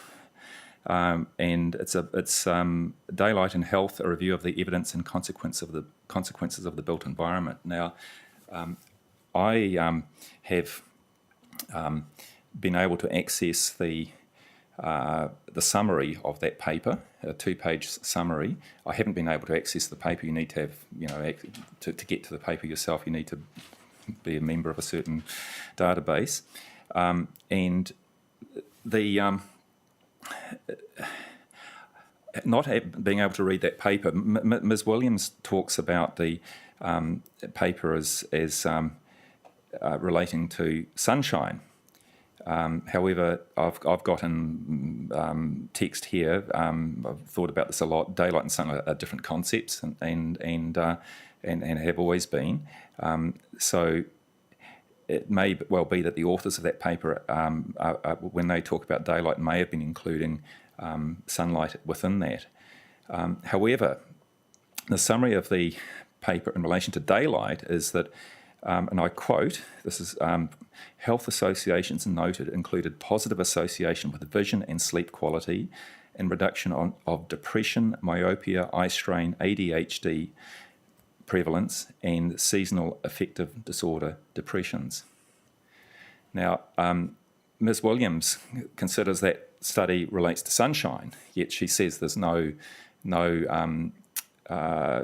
you're saying there's no evidence of health benefits, well, in fact, of sunshine or daylight, well, yes, there are in the paper that she has cited when you quote the summary.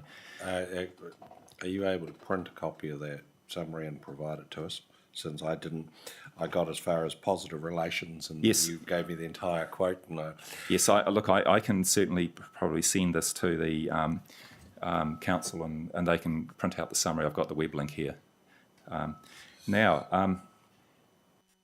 So, I guess I've written it, insofar as the benefits of access to daylight are related to access to sunlight, this research indicates that there could be relevant health effects related to vision and mental health.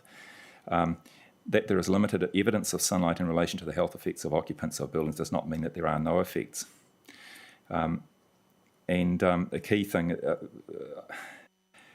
in relation to this, matters of personal comfort, perceptions of pleasantness, affordable heating costs, and usability of outdoor living areas, all of which contribute to residents' general well-being, must also be factored in to create a well-functioning environment. In my opinion, and from an architectural and urban design perspective, access to sunlight is a core component of a pleasant, comfortable and healthy living environment and is essential for resident well-being. Conversely, absence of reasonable direct sunlight at midwinter is contrary to established principles for residential design and also precludes passive solar design, which is becoming an increasingly important imperative. I mentioned earlier the Ms. Williams talks about heating. Yes, you gave us your answer to that, so don't worry about that. Got Okay, that one. you can have the MB referenced as well if you wish. So there we are. That's Okay. Commissioner Sinclair. So, Mr. Mackett, have you had a chance to look at Mr. Carter's evidence? He is from 5C Motuhara Road in Plimmerton, and he included some plans prepared by Greg Hayward Architecture and some cross sections that show the potential developments next door to his property, potentially.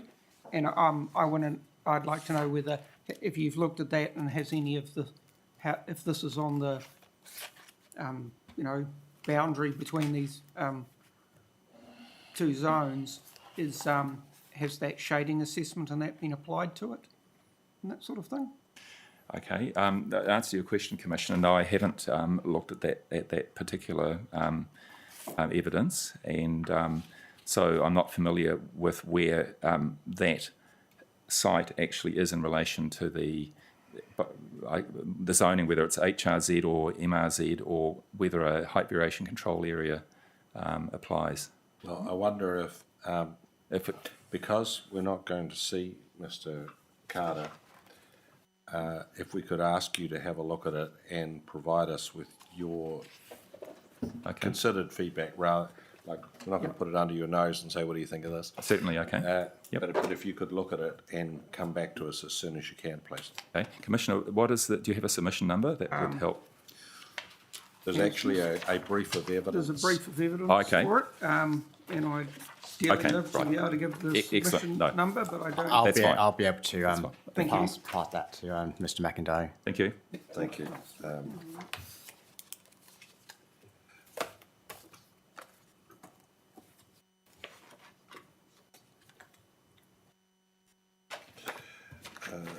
Anything else from Mr. McIndoe? David? Thanks, Mr. McIndoe. I just want to understand, let me just get it. Oh, yes. This, the height effects on 15-degree slopes matter, and I think we'll benefit from getting a copy of that memorandum, Yes. UD 20, and it is extensively referenced in the 32A, so that's good. So can you, just a couple of things there, can you just explain in your own words why there's been a focus on the 15-degree slopes in terms of the methodology that you've employed? Right, okay. I guess that has been a judgment call that we looked at back when the GIS analysis was being and zoning was being considered. Slopes are being looked at for other reasons as well. My concern at the time was shading, and then when the land was being looked at, all the residential zones were being looked at from a development perspective, there is an issue of slope and the development feasibility of the site, and including getting vehicle access, but also construction feasibility. Yes, which- building platforms and... building platforms, and in fact, when it gets above a certain level, it's quite difficult a building platform might be under the building, but it's certainly not going to be the lot as a whole. It's just impossible. So, there are two factors being considered, and my gut feeling from experience of development around the country and all over hills and so on is that at 15 degrees south facing from that point on was going to be inherently an issue with shading, and that's where that was then tested, obviously, with all the cross sections I've done in the Urban Design Memo 20 that you've got. But as I say, it was probably about 3 years ago when the coming at this issue of south-facing slopes from different perspectives, myself and another consultant both independently thought that things were needed particular attention at about 15 degrees. So that was used as a starting point. Okay, thank you. And can you just explain the arc that you've used?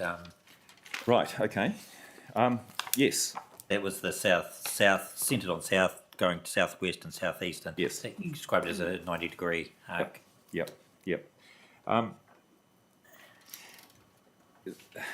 I guess it comes down to how do we define what is south facing, and we've got 4 points of the compass, and we're north, east, west, and south. So if we were to divide those by 4, that seemed a reasonable indicator.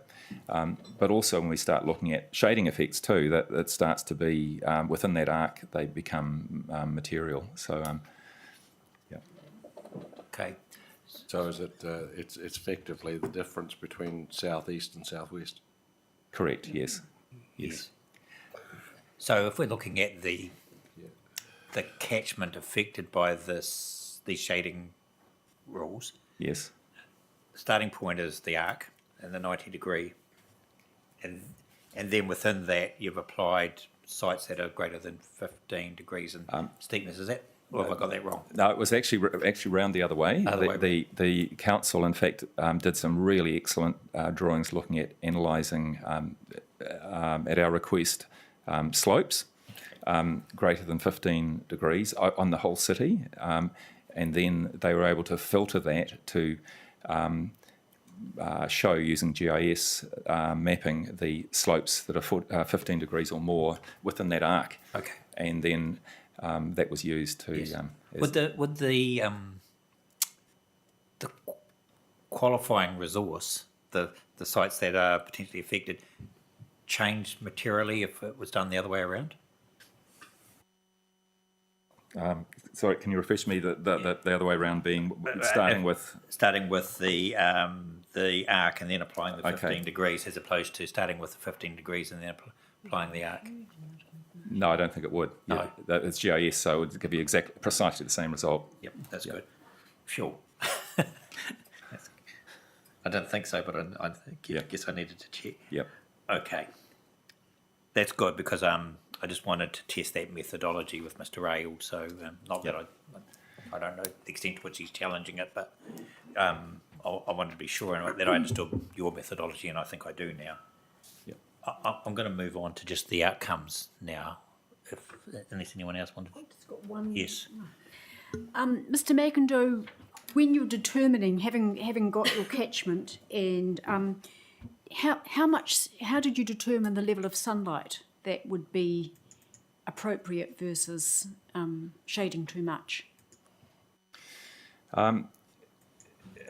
It was by reference to this set of diagrams contained in memo number 20, which was looking at downslope effects and looking at the extent of shading on buildings down that slope, and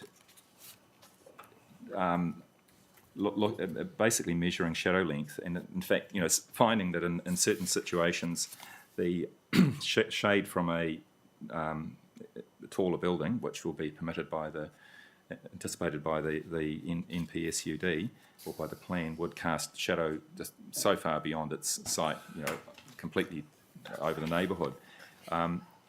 So it was measured. It was looking at the extent of shade, looking at it visually, and looking at it and measuring that. So there's no.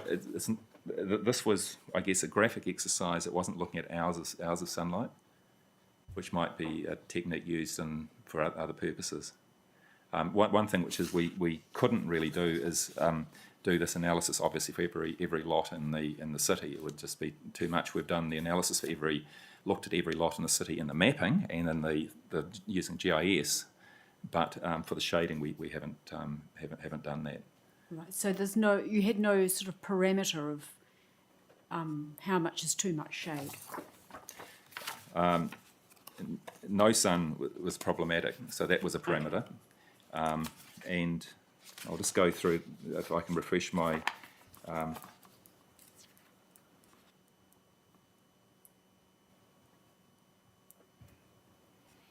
okay, right.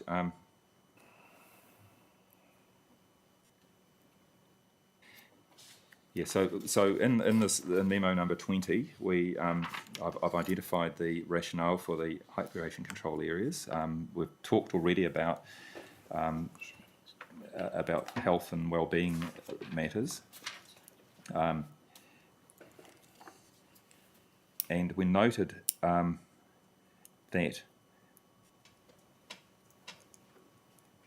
just based on I guess experience with over many decades of looking at and being involved in the design review of developments. What is and looking at district plans that cover sunlight. What is a reasonable amount of sunlight? And so I recorded here, as a rule of thumb, at least 70% of living rooms and private outdoor spaces in a development should receive a minimum of 3 hours direct sunlight between 9 a.m. and 3 p.m. in midwinter. Say that again. As a rule of thumb, at least 70% of living rooms and private outdoor spaces in a development should receive a minimum of 3 hours direct sunlight between 9 a.m. and 3 p.m. in midwinter, in order to contribute appropriately to the health and well-being of the occupants of the dwelling. In dense urban areas, a minimum of 2 hours may be acceptable. So look, this is as a rule of thumb, but it's saying, acknowledging that in an intensified city, we're not going to get the sun exposure which people are familiar with in, for example, existing parts of Porirua, where I suspect many houses will get, in midwinter, they'll get 6 or 8 or 10 hours of sun, all the sun that's available. And part of the next point in rationale was, I've mentioned the varied, steep and broken topography, and just the initial review and the work I've done in Porirua for the council on planning this plan process, that we could see that, and I could see that there were going to be issues with shading downslope on many of these lots based on experience in other cities, including Wellington. Whereas it was quite the opposite when things were north facing. So. Sorry, Mr. McIndoe, can you just clarify for me, 7% of living rooms in a development? 70%. 70. Yeah. So that would be, ideally, you'd have 100% of living rooms in a development would get at least 3 hours sun, or probably 4 hours sun would be even better. But if we're looking at intensification, I think that's impractical. So I guess this is setting, this wasn't thrown into the analysis. It was, I guess, a bit of background understanding, or what are we roughly aiming for here? That there will be some sun, but it's not going to be, to the extent which people are probably familiar with in district plans so far before the NPSUD, and that there may be, in midwinter, there may well be some units that don't get much sun. Right. And in fact, this analysis shows that, and including, I just see here the mapping methodology. The 15-degree slope was chosen also in relation to Porirua's midwinter maximum sun altitude at midday of 25 degrees. Okay. So, you're getting not far off the point where at midday the sun is looking directly down the slope. It's not quite, but there's not much sun exposure. Thank you. Can I? Yeah. Thank you, Mr. McIndoe. I said I was going to turn to the outcomes, but just before I do, I'm going to ask Mr. Racklin a policy question later on, and it's going to go along the lines that shading is not automatically a qualifying matter under the MPSUD. It falls into the category of H, and therefore, for those matters that are not automatically a qualifying matter, the MPS sets out a procedure that has to be gone through, and the first of those is to identify the special characteristics that make that level of development inappropriate. So on shading, the information that you've, in the discussion you've just had with the Commissioner is very relevant. Goes to well-being and health and well-being of residents. That's the first thing. Then the second process is including a site-specific analysis that identifies the sites to which the matter relates, evaluates the characteristics on a site-specific basis to determine the spatial extent where intensification needs to be compatible, in this case reduced, and then finally a sort of an overall evaluation, notwithstanding that, what's the best option to give the greatest heights while managing that specific characteristic, in this case sunlight emission. And I'm going to ask Mr. Mr. Racklin, whether he believes that that policy has been met in relation to that non-mandatory qualifying matter. To assist him to answer that question, and in terms of item B, what can you tell us about the site-specific analysis? Okay. You talked about areas, neighbourhoods and sites earlier. And we know what the catchment is. There's been initial discussion to determine what the catchment is using the slope and arc.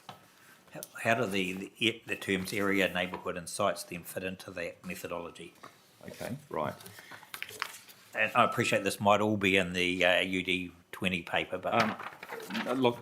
Okay. I think that the memo number 20 will provide a lot of information about, it's deliberately there to describe the methodology in detail. But looking first at the area, I guess the whole city, that was looked at from, the issue was raised when we looked at the site, slope analysis by GIS.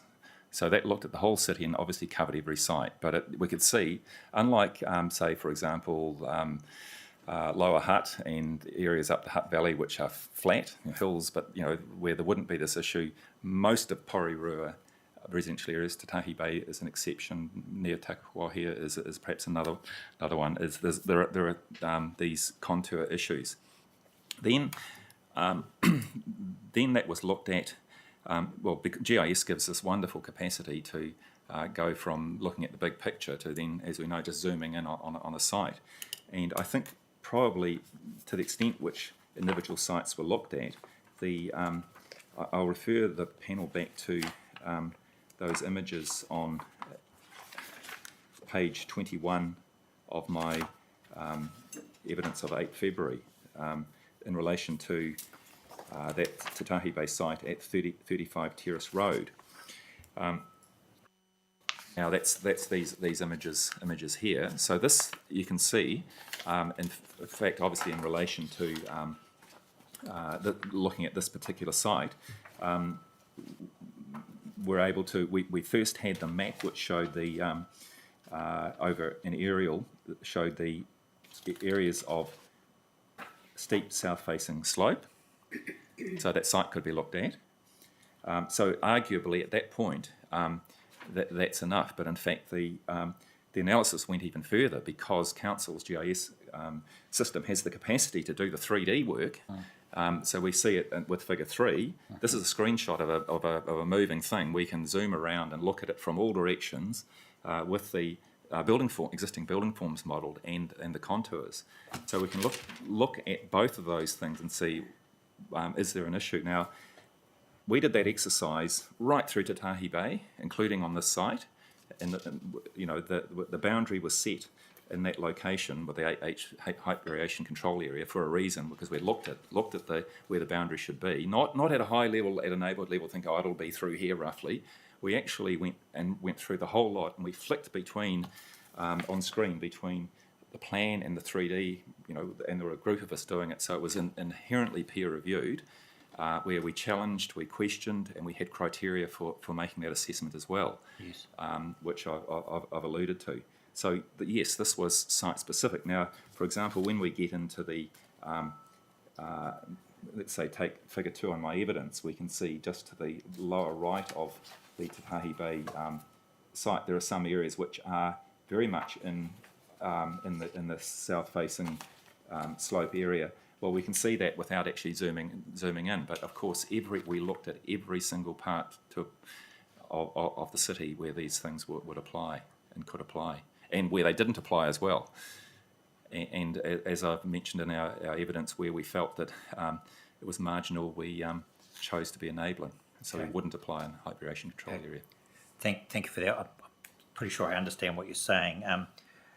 To answer my next question, I just need to understand, and this might either be from you or Mr. Racklin, how the height reductions that you referred to in your evidence of 22 to 16 and the HRZ 18 to 14 in the RIP of the MRZ and 11 to 9 in the MRZ, how are they delivered in a mapping sense in the district plan? It's probably better if I do that. Yes. Just to let the panel know, my colleague's been talking to the GIS team, and we've got someone come down to illustrate these GIS tools that Mr. McIndoe's been talking about, just so you can visualise what we're actually talking about.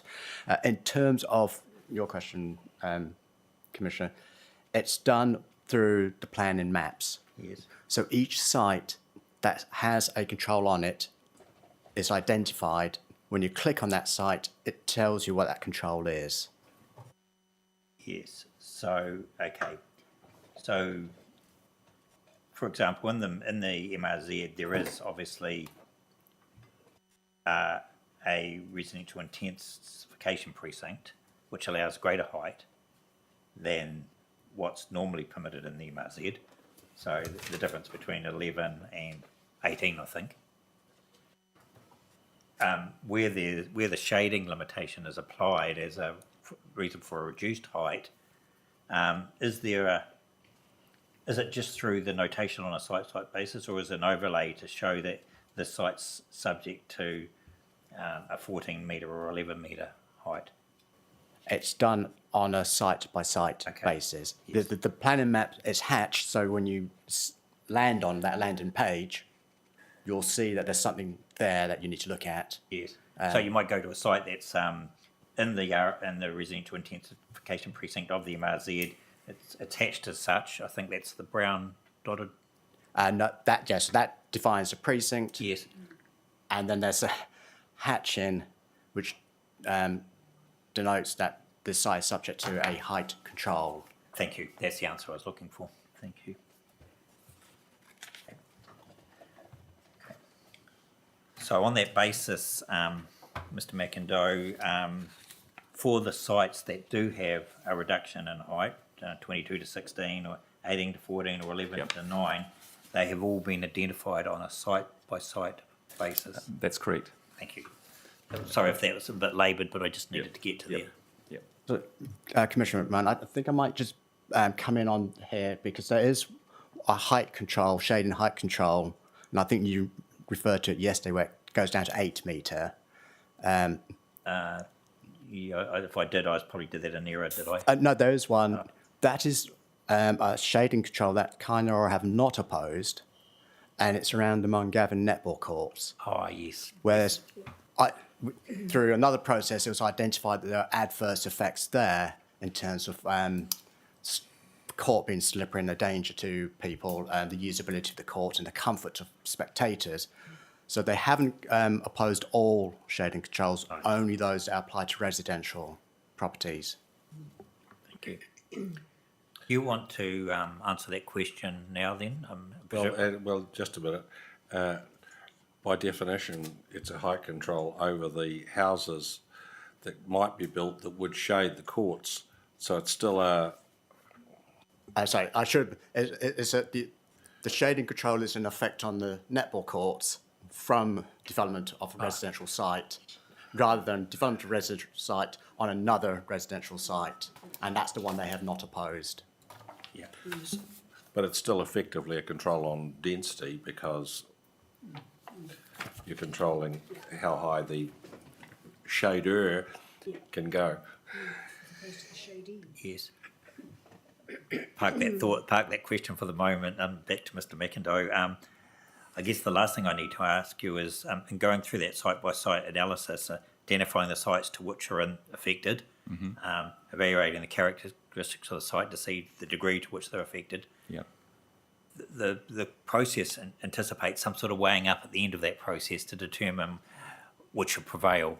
Should it be the sunlight limitation, or should it be the enabling of greater height? Was that the function of the workshop where the five of you spent 25 hours arguing the toss about what should be in and what should be out? No, look, the enablement was provided for by the proposed zoning and the heights in the proposed zoning, including the residential intensification precinct.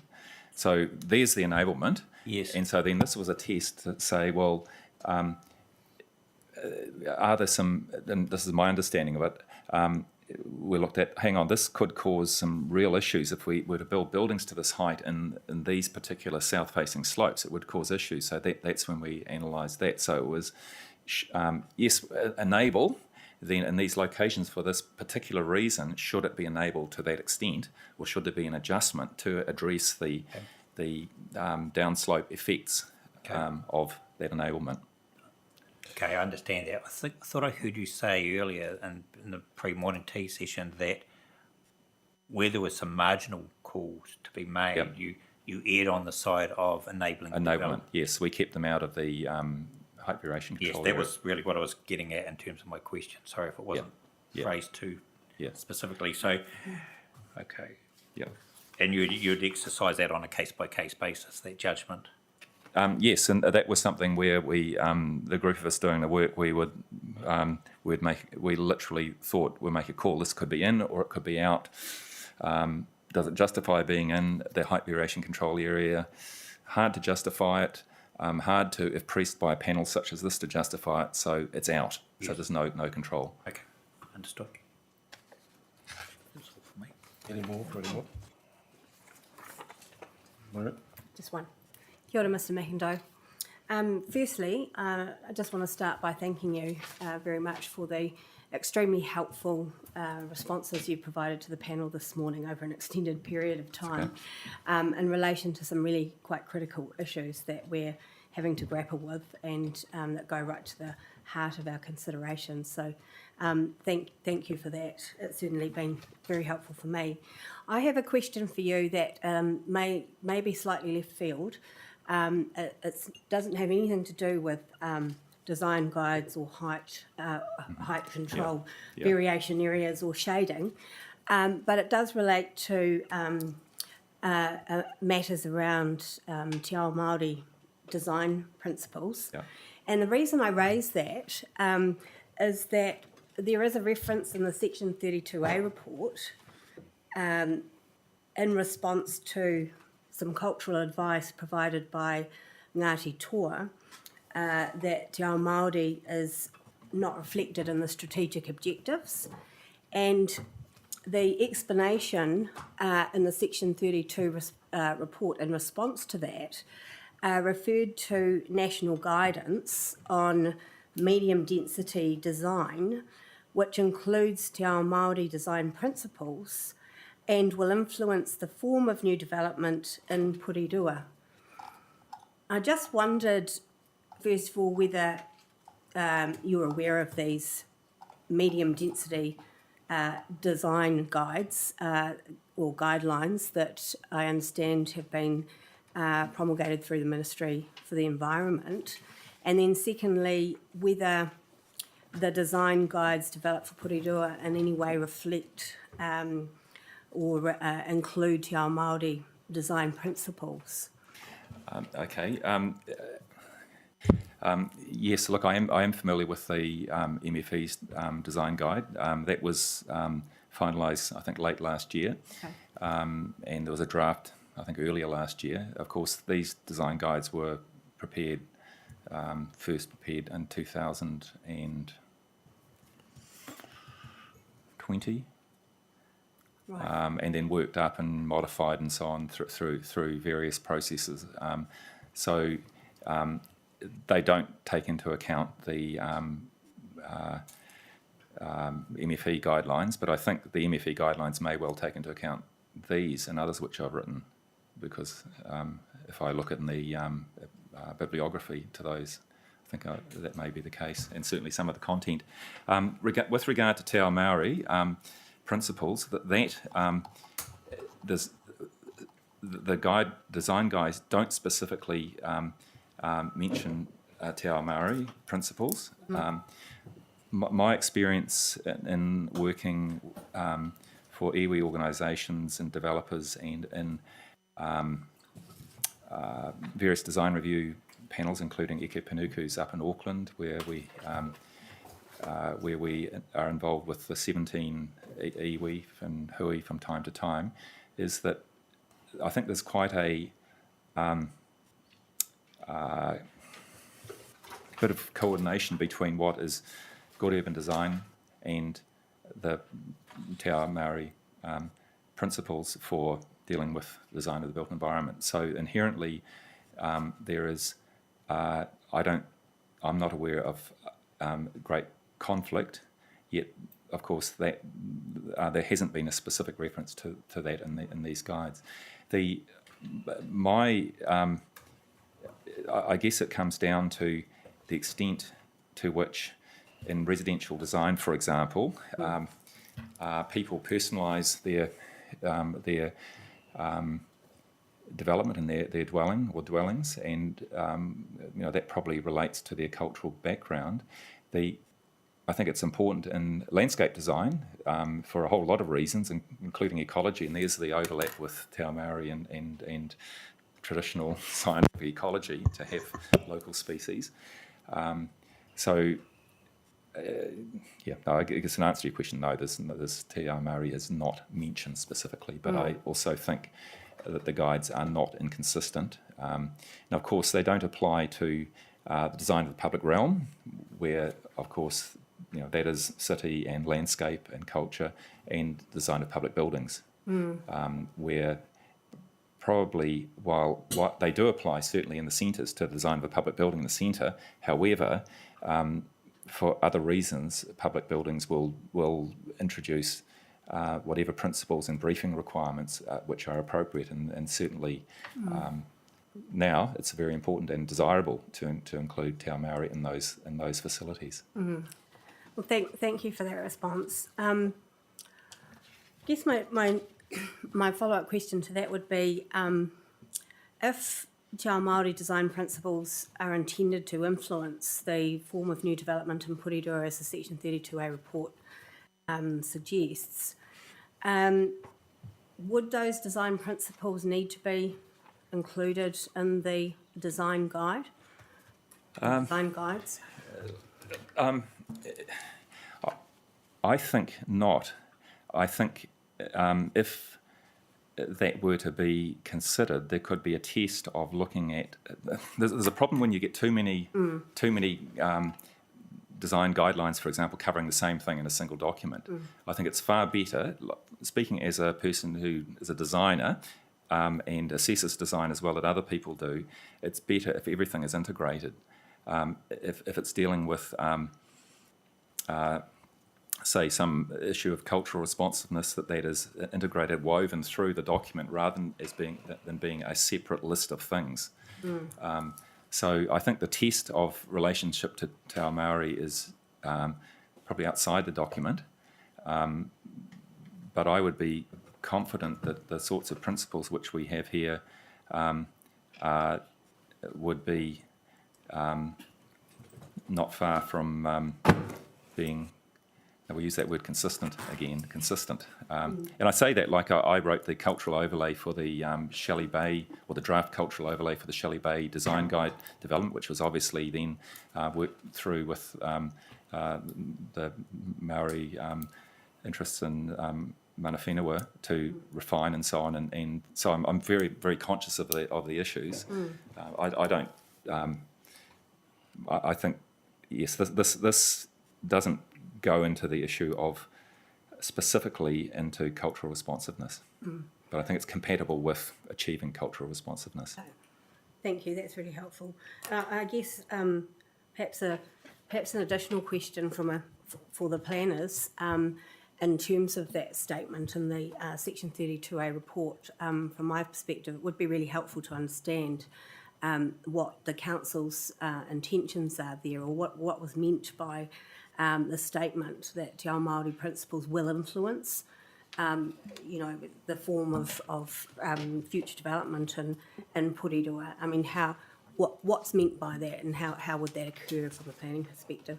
Are you able to point me to the particular section 32? Sure. I It's think not it's familiar to 42A me. What you're referring to. No, I thought it was the 32A. There isn't a 32A. 32 or 42A. Yeah, this 32, the background report. Oh yeah. Yeah, and it's right in the introductory section. There's a tabulated sort of account of the Ngāti Toa cultural advice that was provided to the council in response to the variation, and then the council's response to each of those points that were raised, and that was what I'm referring to as the council. Oh, thank you. Is the council's response to Ngāti Toa's concern about the absence of any reference in the strategic objectives to Te Ao Māori.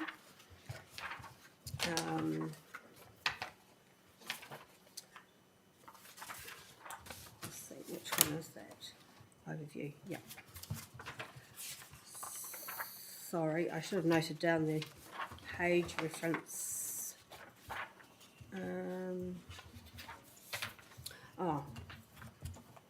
It'll be in the tangata whenua section, I think, actually. Clause, here it is, clause 4A, appendix B, 4A feedback. That's not the tabulated form. Sorry, perhaps if I find that page reference and get that to you, you might be able to respond more fully. I can take that one if that's okay, Commissioner. I think I found the page you're referring to. It's page 45 in the Part A overview to Section 32 evaluation. Yes. Yep. And Yeah. yes, the feedback, clause 4A feedback was the strategic objectives do not show how urban form and development will take its inspirations from Te Ao Māori, and council's response is listed there. And the first couple of bullet points are that the tangata whenua chapter of the PDP was written by Te Runanga and is an expression of their views, and this chapter has an overarching influence on all other chapters. Yes. Second bullet point was amendments to strategic directions in variation 1 only relate to the MDRS and policy 3 requirements. Otherwise, they are subject to original PDP submissions, which will be addressed as part of hearing stream 7. Yes. And the third bullet point you mentioned is the National Medium Density Design Guidance produced by MFE includes Te Ao Māori design principles and will influence the form of new development in Porirua. Yes. Yeah, I'm not actually rereading that, and apologies, I can't remember if I authored it or not. I don't actually agree with that third bullet point. The National Medium Density Design Guidance I think it would be more accurate to characterise that as the National Medium Density Design Guidance may influence the form of new development.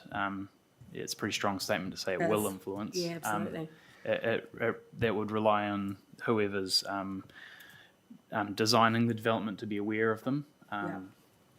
I guess the point being made there was that they are a resource that is available to inform if someone's interested in how you might incorporate Te Ao Māori design principles. There is some national guidance available, but it's Okay. So, but in terms of the plan, the council don't have any intention to, intentionally incorporate Te Ao Māori principles throughout the design aspects of the plan. No, it has. I think I've mentioned this in an earlier hearing stream. It has been discussed with Te Runanga over the years. How does a plan have basically a Ngāti Toa flavour to it? And Yes. there is a number of zones, overlays, and provisions that help achieve that. But no, we've not received any specific advice from Ngāti Toa on how it would be incorporated specifically in terms of urban design. Okay. It's potentially something council could consider in a later plan change, incorporating some specific design principles. But no. Thank you. As Mr. McIndoe's outlined, it's the design guides do not cover that content. Yeah. No, thank you very much. That's helpful clarification. Kia ora.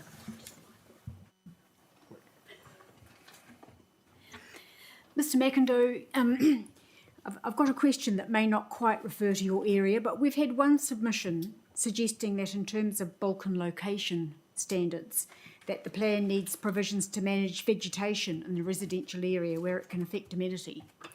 Do you have any comment on that? Yes. So funnily enough, I'm looking at right in front of me guideline G6B of the Residential Design Guide, by coincidence, which seeks to retain existing good quality mature vegetation and reinforce neighbourhood character with plant and tree species. So, in terms of any application for which the design guide applies, that there will be consideration of planting. That's on page 8 of the Residential Design Guide. I think the question came the other way, which was that the plan should include, it recommended the plan include provisions for managing amenity, shading and views by managing vegetation rates. Okay, right. Okay. I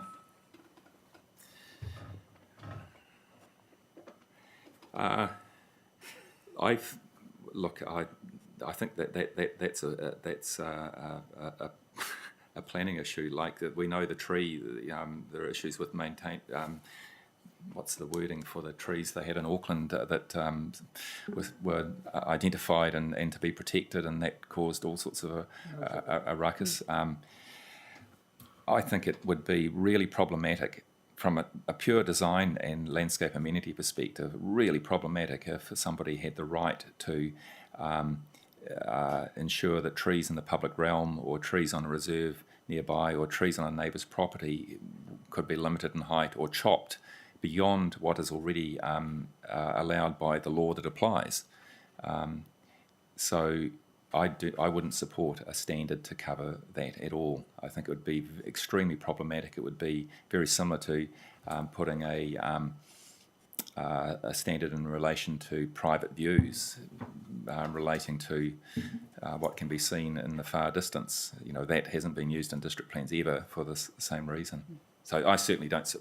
Now I understand your question, Commissioner. I certainly wouldn't support that.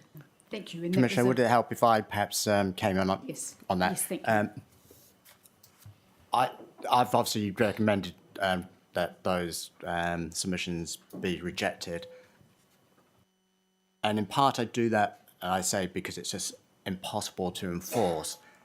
And I say that experience I had down in Selwyn, where they had a rule like that for trees that shaded public roads. It was deemed before a safety thing. And the problem that always came up was Section 10. How could you prove that the shading or the effects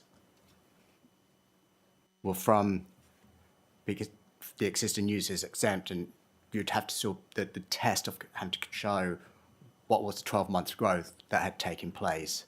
And it's just one of those ones where, as far as I'm aware, in the proposed Selwyn District Plan, that has come out. And as far as I'm aware, it was never enforced either. Thank you. That's useful.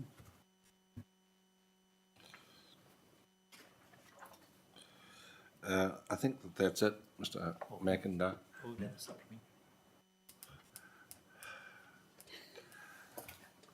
We're running out of time.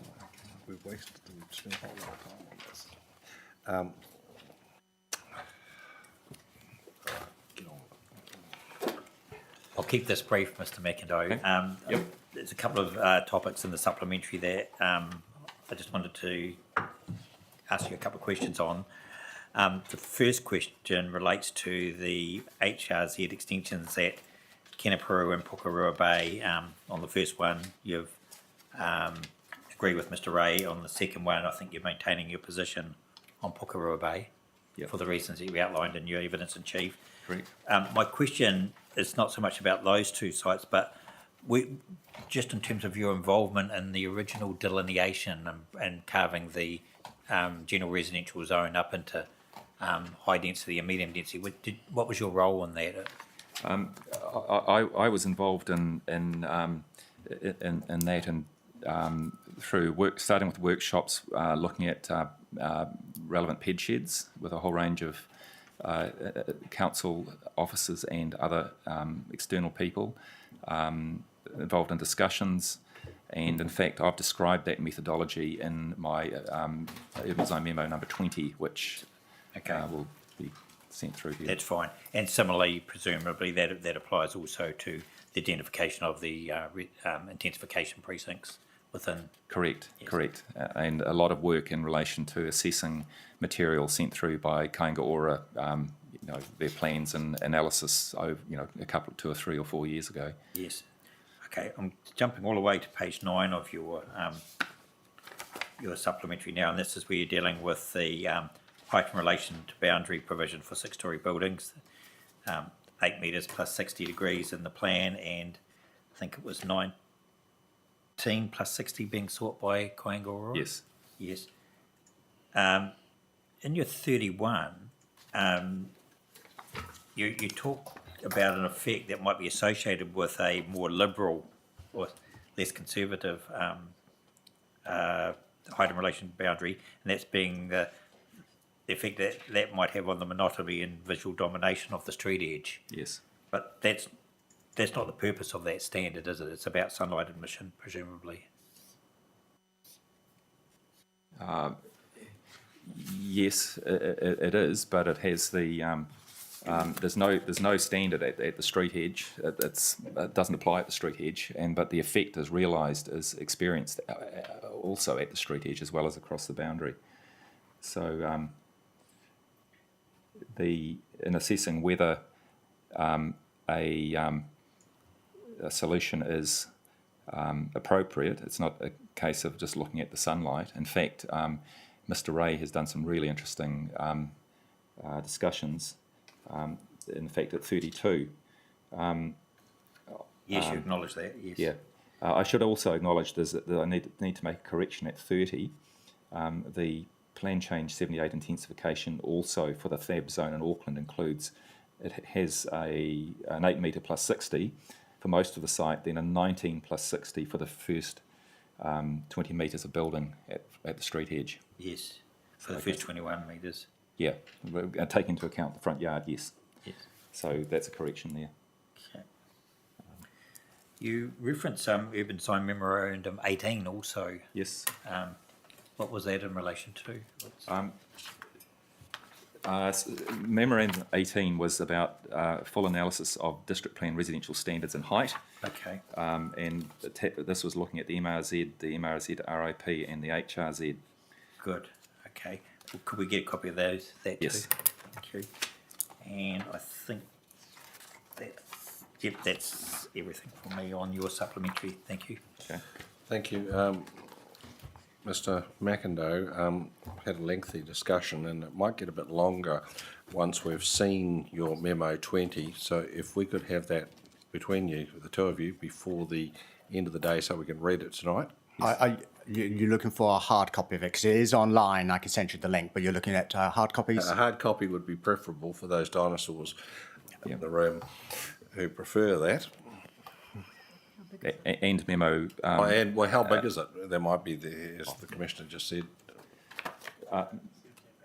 Yeah, and memo 18 is 17 pages, memo 20 is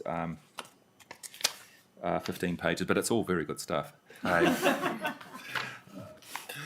Well, yes, I think we can cope with a 15-page hard copy. Okay. But in the interests of efficiency, double-sided is fine. So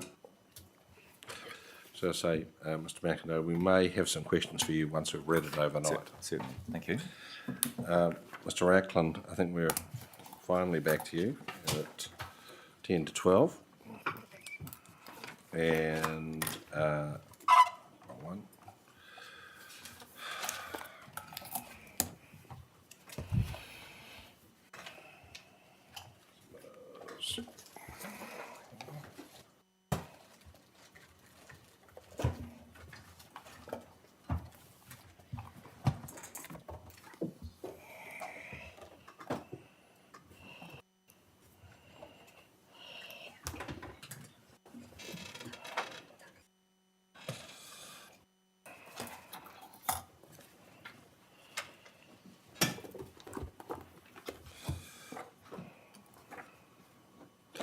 So we're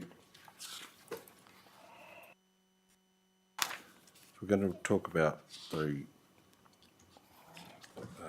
rezoning after we've had your explanation as to how this has all been done. Thinking about where we got up to.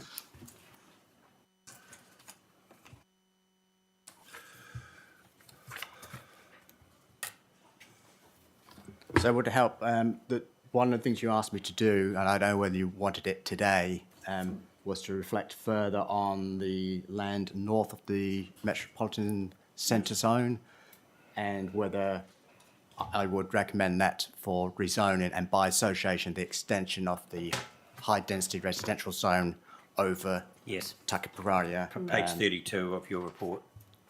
So I'm happy to advise you on that now. That Yes, that would be helpful.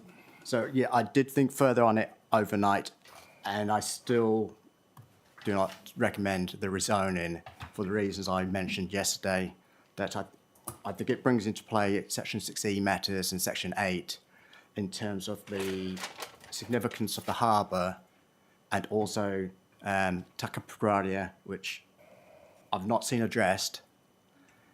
And whilst I appreciate Ngāti Tara have had time to come in with evidence and some submissions, they did lodge a further submission opposing the extension of the city centre zone on the grounds of harm to the harbour. And I think I mentioned yesterday, my concern was that theoretically they've had the time to come in with evidence, etc., and we will be hearing from them, so this situation may change when we've heard from them. Likewise from Kainoa, who may be able to give us some more about how they have engaged with Ngāti Tara in their submission. But as things stand now, I'm concerned that Ngāti Tara have not had a genuine chance to be engaged in these two locations, which raise for me quite significant issues. Understand your point. The other thing that occurred to me is it's clearly not a urban design issue that Mrs. McIndoe and Ray would be concerned about. But of course, your original reasoning focused on the fact that that's currently largely large format retail. Well, of course, the MPSUD requires the plan to meet business demand, and that includes business demand for large format retailing. So if the thought that's occurring to me is that if that area is earmarked for conversion to metropolitan centre, that's the long-term plan. Where are the large format retailers going? So I think actually Mr. Osborne might be online. So just take a step back. In terms of the extent of the commercial zone provisions, zone boundaries, they were not changed by Variation 1. So they are informed by the 2019 HBA. And the evidence we had from property economics is that the extent of zoned commercial land is sufficient to meet our short and medium term requirements. in terms of the question you've raised, is if we lose the large format retail zone, in my supplementary, I have recommended two things I think are quite influential on this. One is that supermarkets be a permitted activity in the metropolitan centre zone and in the local centre zone, and also that large format retail becomes a permitted activity in the metropolitan centre zone. So I say that I think if you set aside the issue I've raised about the ability of Ngāti to be engaged, if you put the metropolitan centre zone on that land, it provides for large format retail. But it then allows that location to change over time if the market deems it appropriate or there's demand to move away from the large format retail. So I don't think the zoning will take that away, because the large format retail I'm recommending be permitted in the metropolitan centre zone, and it will be a way of allowing the market to play out in terms of the future for large format retailing. So I don't think it will lose to the loss of it, certainly in the short to medium term. That sort of raises an issue that I've heard debated before, generally about allowing non-industrial activities in industrial zones. They use up all the industrial land, and then the industries say, where are we going? Basically because they're out-competed. The market, as you say, the market plays out, and then the district plans in constant catch-up looking for more industrial land for industries to relocate to.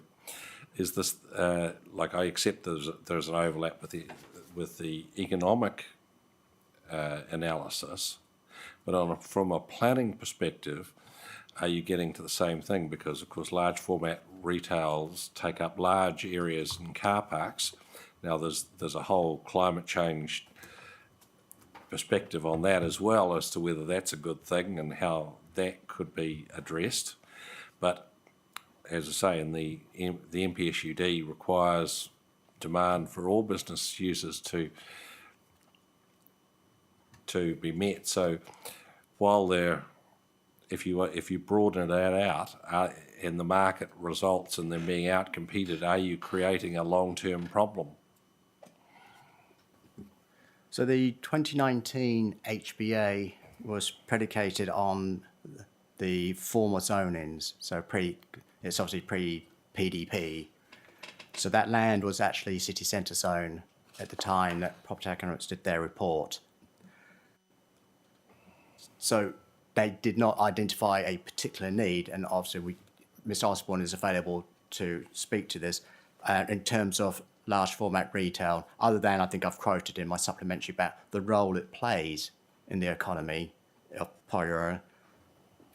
But that's not the same as that they identified there's a shortage of the land, even though that land was zoned city centre zone. So I appreciate the issue of are we losing something?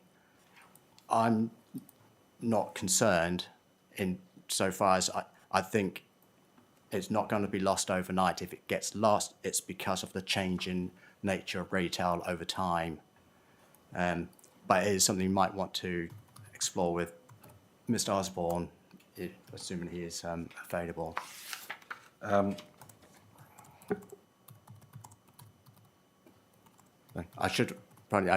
Would just refer in my supplementary. As by way of information to let the panel bring them up to date. There is a new HBA coming out later this year, which is the first combined housing and business land supply assessment since the 2019 one came out. I know that's after we've finished here, but it will be the one that the LTP will have to respond to, and this planning document will have to respond to it as well. this plan will have to stay live as we get new information. We've got to address it as that comes in.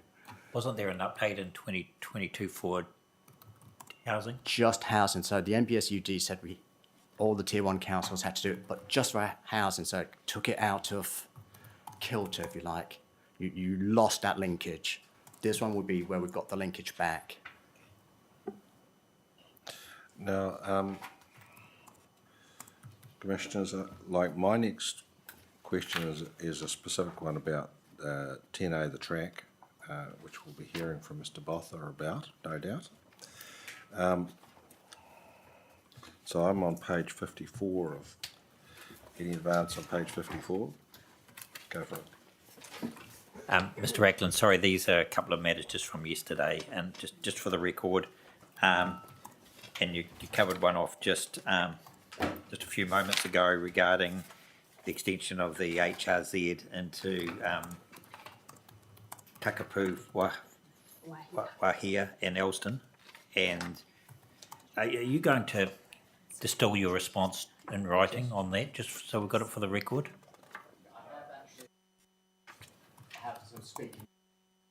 Yes. Yeah, I think that's important because I'm not certain I completely captured what your final position is on both the HRZ extension and the MCZ extension northwards. So the two are related.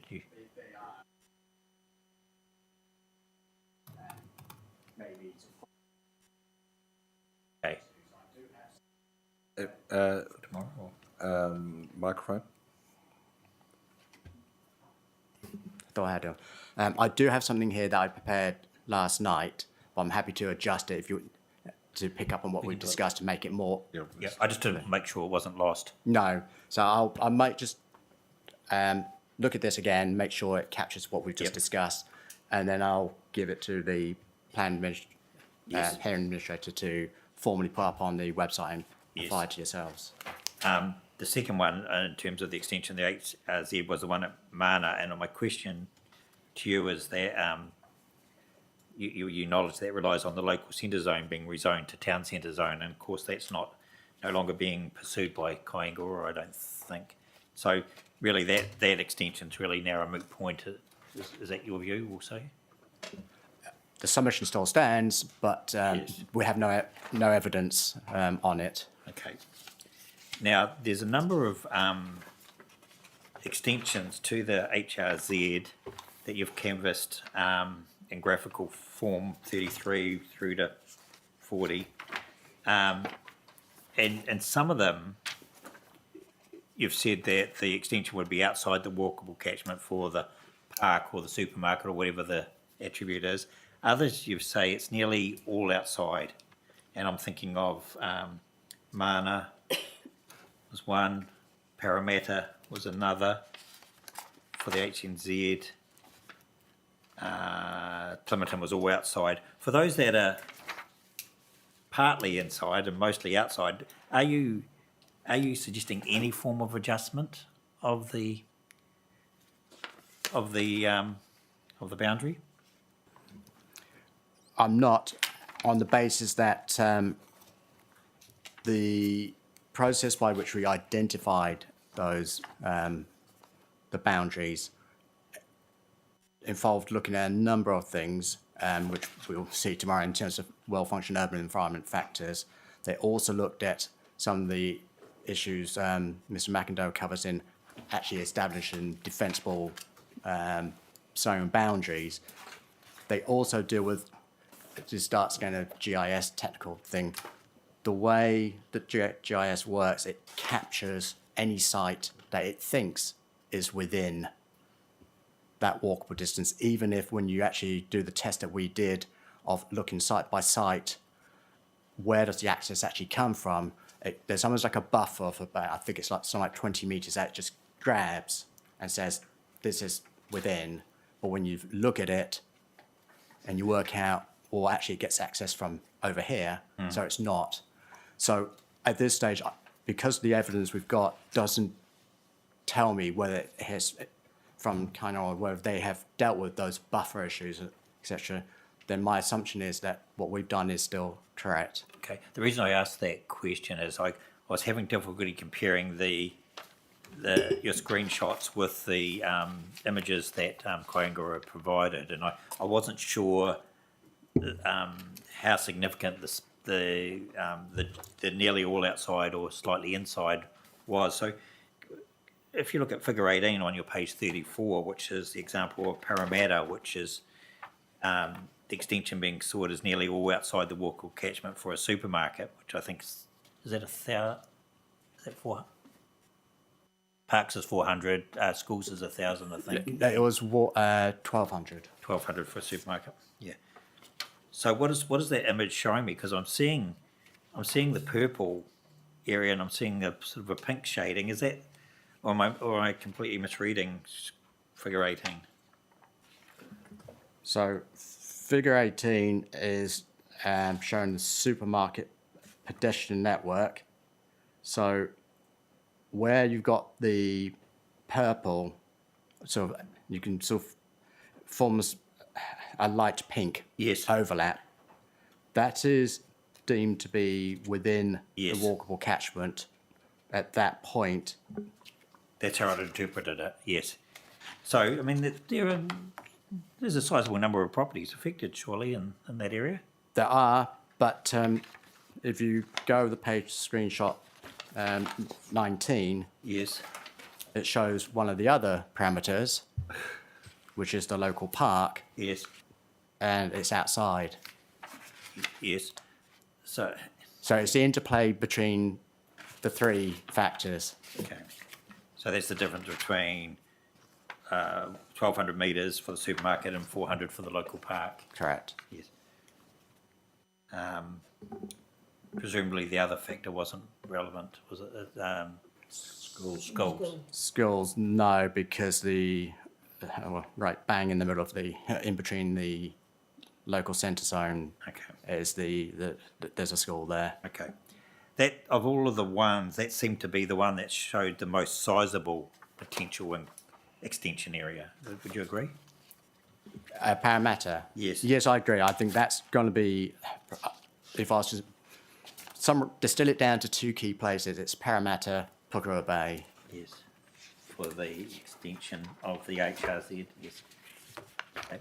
Now I have the same question for the extensions to the precincts, which you've used the same sort of language. I think also for that about almost mostly outside. I think.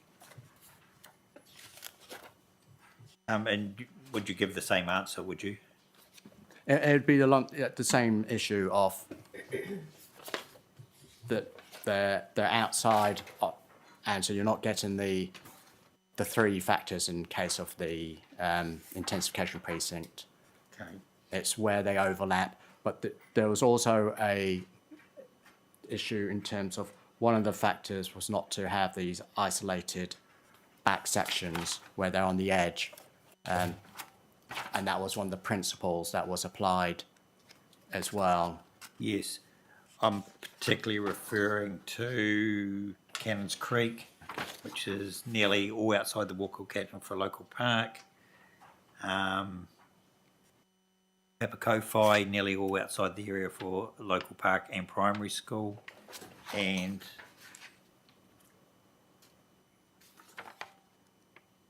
what B2, I think, was the other one. Nearly all outside the walkable catchment for a local park. Do any of those three come into the, I guess, the categorisation that you discussed in relation to the HRZ extension for Porirua Bay and what's the other one? Plimmerton. So when you say categorisation, so for the residential intensification precinct, the two well-functioning urban environment factors that were used were primary school and local park. Yes. It wasn't based on the supermarket. No, so it was 1,000 metres and 400 metres. That's correct. Yes. But there any, I mean, I just can't, for example, if you go to the screenshot on page 42, presumably the spatial area we're talking about is that area that's sort of grey, which is the overlay of the blue and the beige, if you like. That's the area that's spatially affected, is it, for that So, local park? yeah, so 42 Figure is... 28. Figure 28, it would be, so anywhere that's coloured blue is within, and then there's a slight overlap with, it comes up as a sort of light blue wash, where I'm looking to the southeast. Yes, so am I. So I'm seeing it that's- as a sort of a grey. Yeah, grey, like a wash over. Yes. Okay. And on the figure above, 27, is that the difference between the dark green and the lightest greenish yellow to the east? So that one so to the east, it would be, the brown line is the pedestrian distance. So any site fronting onto that would be within that walkable distance. Okay. No, I understand that now. So what you're saying is that it's a combination of factors, and if they all don't intersect, then you don't believe there's a reason for extending the intensification precinct. That's correct, yes. But there's scope to do that, presumably based on the Kaingaroa submission. Exactly, yeah. Yes, and we would need to test that with Mr. Ray, presumably. Yes. So obviously they would have seen this information. Yes. Did you draw on advice from Mr. McIndoe in making those recommendations for both the HRZ extensions and the residential intensification precinct? No, I did these within the time I had, based on my own assessment using these tools. But yes, it's like Lolly said, it's within the time available to Yeah. to No, do it's this. not, I'm not being critical. I'm just No, understanding. no, exactly. Yeah. So that is an issue. Just following up, I'm looking at the same diagrams and thinking that there is an area that appears, Papakofi, that appears to be within both the school and the park precinct, because the park network area seems by eye to include all of the area that the primary school network pushes into the extension. Am I missing something? No, I'm looking at that now as you mention it, and I can certainly see there is an overlap between the two. Which is like that. Yeah. So the issue there might be this next level of analysis that was done in terms of trying to define defensible boundaries rather than going slicing down the middle of sections, etc. Well, rather than, I think that's something. That's what I was going to advise suggest. I us. would suggest that we take that away, and then that might be one where I involve Mr. McIndoe to apply the other principles that he set out in terms of where to do defensible boundaries for these precincts. But I'd certainly see the point you're making, Chair. Okay, and sort of more generally, the evidence for Kaingaroa suggests that you haven't been entirely consistent with the application of these principles. Do you have any general response? They've given specific examples in their evidence. I would. Have you considered those examples? No, I have to confess, no, I have not been able to go down to that level of analysis, other than just to repeat that the process we went through did involve going site by site and looking at these things. So I'll be not disagreeing with what they say, but I could certainly know that the process we went through was robust. But no, I've not had the opportunity to go through site by site, look I at think that. that we should ask for your considered response, because they are casting aspersions on how robust the process was as a result. Thank you for that. Could I clarify, just, are we doing the other zoning changes? I think we'll circle back and do the commercial ones. That's right, okay, excellent. Do focus on the residential as far as we can for the moment.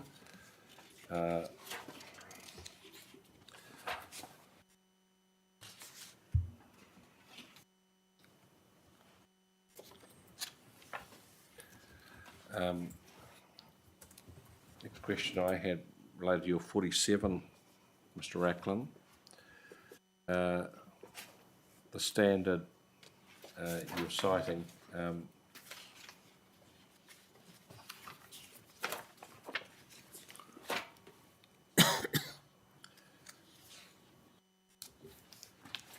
at 171.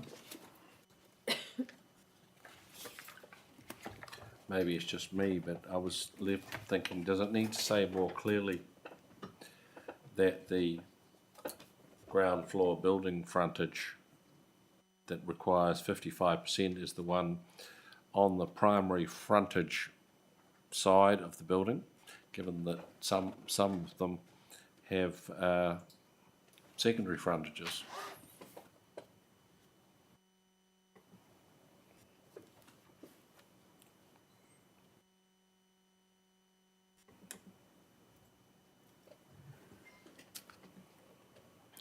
From my reading of it, it seems to work from, in terms of clearly identifying that it's for those with primary frontage controls, and that it's on the building frontage, so it's linked to the primary frontage control and where that's identified. So you're comfortable? That's all I want to ask. Just while we're on that same page, Mr. Racklin, the primary frontage deleted from the open space zone at the top of that page, we addressed that with Mr. McIndoe, and I think you've addressed it in supplementary, but I can't find it. What's your view on that frontage thing, with it being taken out around, was it 69? I mean, picking up on Mr. McIndoe's Yes, comment about yeah, comments on it's, it. I took his advice to be that he would recommend that it stays, Yep. but can equally recognise that for that particular L, for want of a better term, it's probably marginal in terms of what it will achieve. And so the punchline is, does that cause you to reflect on whether it should stay or go? I would, for me, it's still about keeping it there for that future state.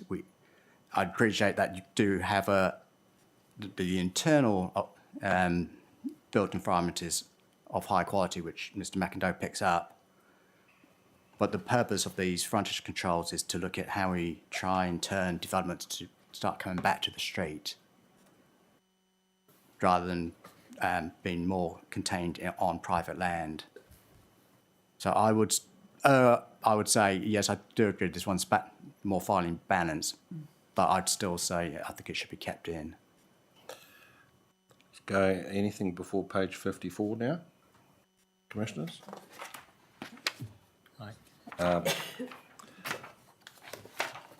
The submission point from Mr. and Mrs. Botha in relation to 10A, the track, is that the zoning line creates an island of rural lifestyle between the MRZ and the flood hazard line. What's your response to that point? My own view is that I don't see that necessarily creating an island as such, given that that's the rural lifestyle zone where you are going to have larger lots. I haven't seen anything that indicates that's not viable to have rural lifestyle, I think it's 2 hectares lot, because there is an overlay on it. What's the nature of that flood hazard? I've forgotten. We've seen it before. That looks like a stream corridor. So I'll just... Because I think, because there was an issue about where exactly it was inundating because of a culvert was in the wrong place in the model and it was rerun. Yeah, I do recall that being an issue, or a matter that was addressed on one of the earlier hearing streams. So, well, just for, can you tell us how much land is there between the edge of the hazard line and the MRZ line? And I couldn't tell you because Mr. Bother hasn't provided a precise line. I've interpreted what he's saying is that it would be at the edge of that overlay, flood overlay. So I haven't measured that. So they can do. Is it, can the GIS people do that? I think we could, look at the, we'll base it off the PDP and make an assumption about that. We believe it's at the edge of that hazard overlay through to the edge of the MRZ. Okay. And do the calculation on that basis. Can I just clarify, Mr. Reckland, where that initial zone boundary came from? Like, how was this established initially? This was established through a rezoning report, which was based on a subdivision design provided by, I believe, the owner, Mr. McDowell, might be able to confirm that. So they provided at the time a subdivision map of how the land could be developed between the medium density and elsewhere, and that was used because it was supported by that information to define that boundary. Thank you. So that essentially the boundary was defined by the Bothers themselves. That's certainly my my understanding of the genesis, if you like, of it. But I don't know if Mr. McNeil can... Going on to Raiha Street and Kapuni Grove, page 56.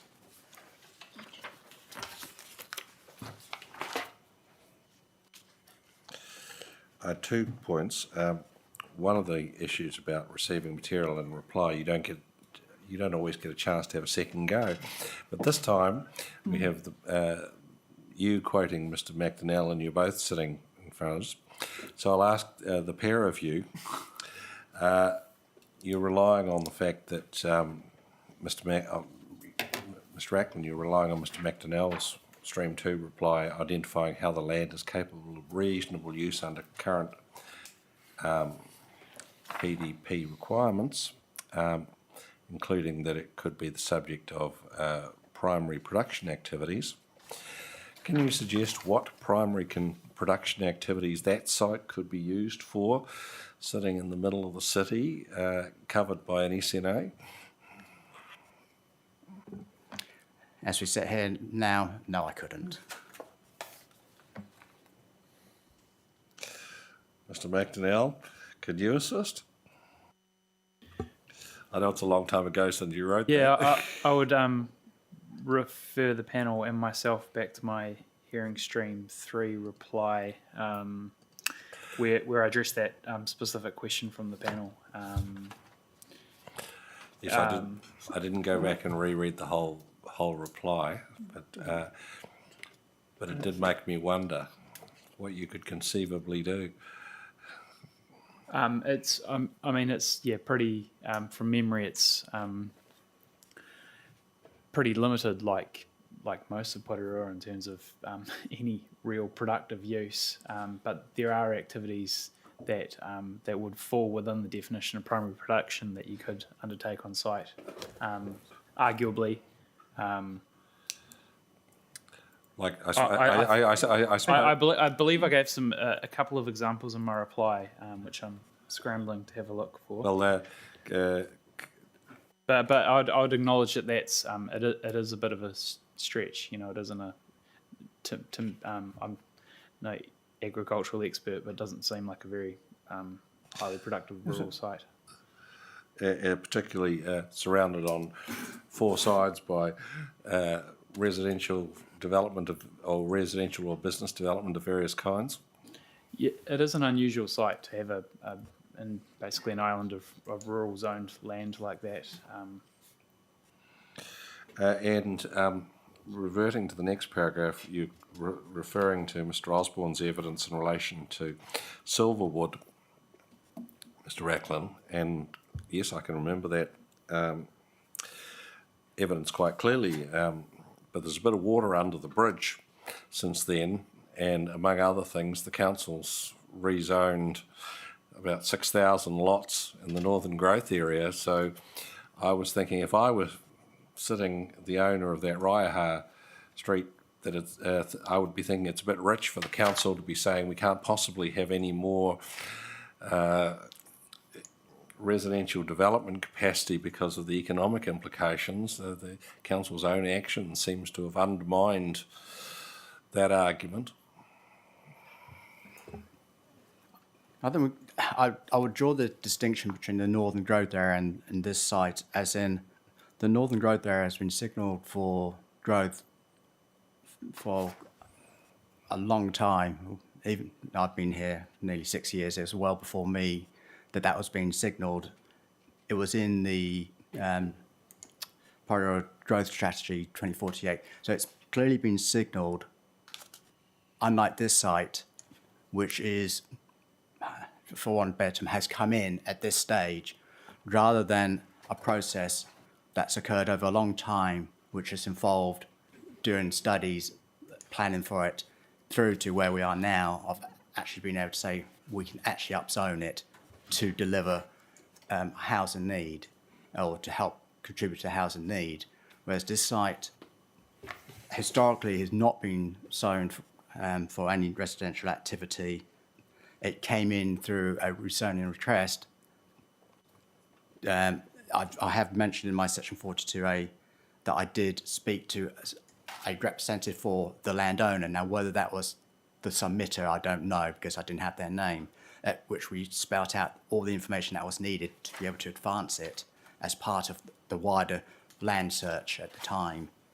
That information never came in, but in the meantime, we have been advancing Plimpton Farm and the northern growth area, which I said has been planned for a lot longer and signalled for a much longer time in terms of things like infrastructure planning, etc.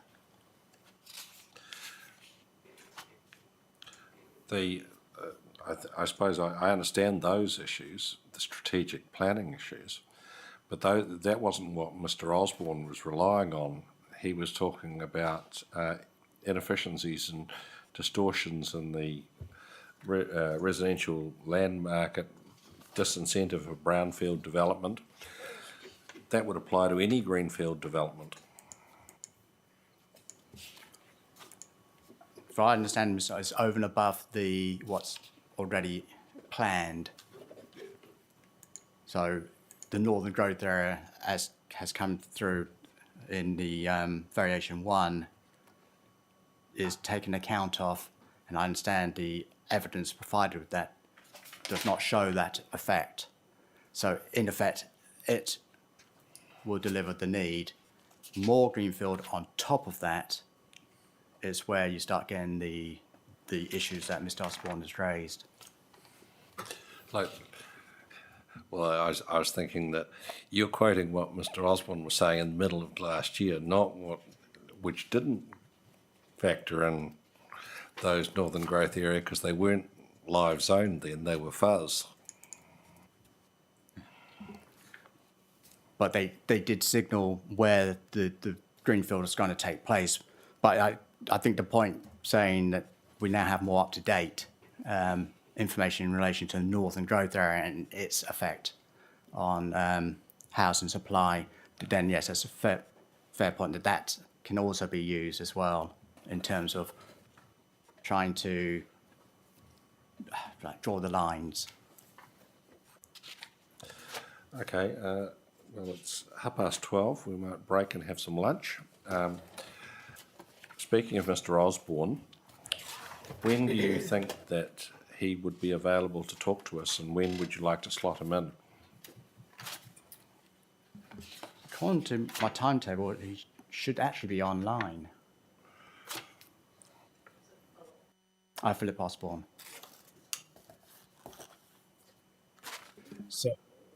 So Afternoon, Mr. Osborne. We can't see you, but we can hear you.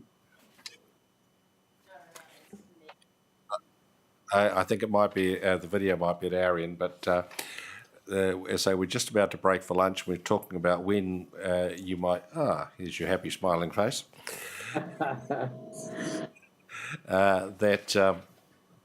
Talking about when would suit for you to give, as between you and Mr. Racklin, when it would suit to interpose you and for us to talk to you about your evidence. We're about to have some lunch, so don't say just right this minute. I'm free and at the ready for presentation anytime needed. Mr. Racklin, what do you think? I'm comfortable with if when we come back, you want to start with him. Yeah. Let's do that. We'll say 1:30, Mr. Osborne, bright-eyed and bushy-tailed. Okay, excellent. Thank you. We'll adjourn until then. Thank you very much.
Mr Osborne, welcome back. We have your evidence in chief. We have a supplementary brief from you, all of which we've read, so we don't need you to read them. Is there anything you particularly want to highlight before we ask you some questions? I think it's from the questions I've heard this morning. There's some specific stuff we'd like to sort of address, so I'd probably just get straight into the questions if that's appropriate. Happy with that. First item of business for me is that possibly a left field question. We heard yesterday from the representatives of the retirement village sector that both the demand for their products is increasing, is projected to increase further as the number of baby boomers increases beyond 75, and that there is an existing deficit in the market supplying that demand, and that is likely to get greater. Now, your analysis, of course, analyses demand by typologies. They're suggesting, in effect, a fourth typology. And what comments, well, first of all, what comments have you got about there being a separate market, housing market of their own, and as to the state of that market, if you can offer any comment? Sure. I think probably the first point that you raised there was around increasing demand and a degree of latent demand that exists in the general market, and I would agree with those comments. We're finding at a national level about 1% of 65 to 75-year-olds are in retirement villages now, and about 13 to 17% of 75 plus. There is obviously pressure on that market in terms of its cost to people, but I believe it does represent to a degree a separate market, separate feasibilities. There's a requirement for a lot of on-site provision of whether that's even stormwater management or something like that. There's a lot more on-site provision for that, and a lot less access to certain degrees of infrastructure from retirement villages as well, such as not driving generally as much and things like that. Obviously, with an average household size that's smaller than the TA average, I believe that there are the viability of retirement villages is going to be quite important moving forward to release some of that existing dwelling capacity for older couples moving out of 2, 3, 4 bedroom houses and releasing that to the market. There is a need to provide for this retirement product at a smaller, more manageable level as well.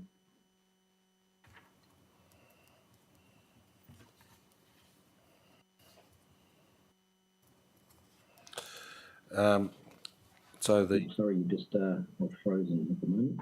Sorry, you were just frozen. If there was I'm not sure how much of that. No, we got it all. We froze after you'd finished.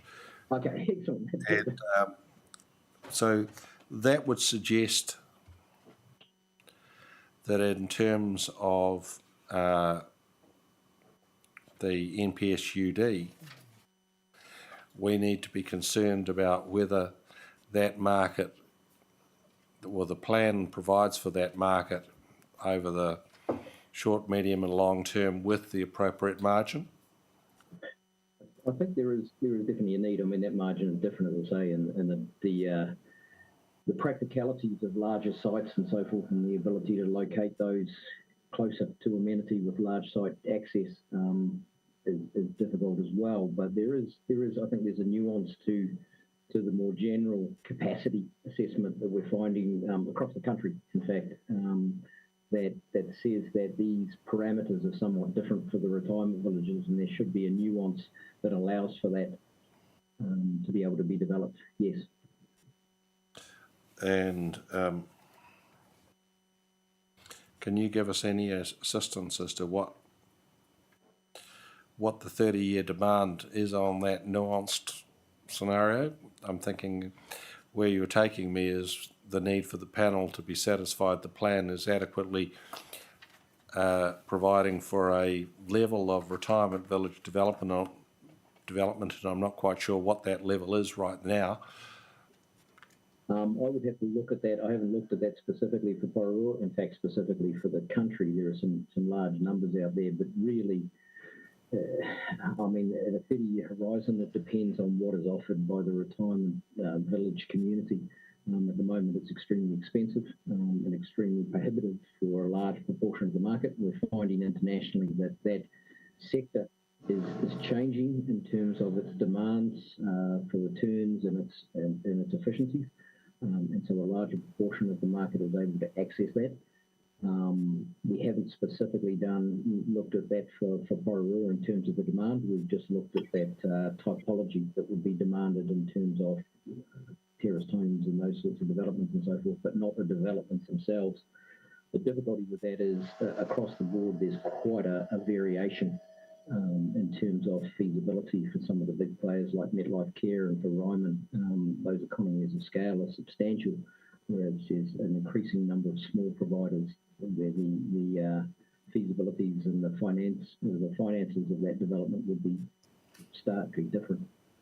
So it's a difficult one. It almost falls into the same category as commercial development and trying to work out the feasibility for commercial development. Albeit there are some set numbers, they're quite different depending on size of site and the type of resident that particular development is looking to attract. Now, moving on, in terms of the process you've discussed for developing demand forecast, then assessing real feasible and realisable development relative to demand. I'm interested in the timeline for the production of your analysis, because the world looks a whole lot different today than it looked 12 months ago.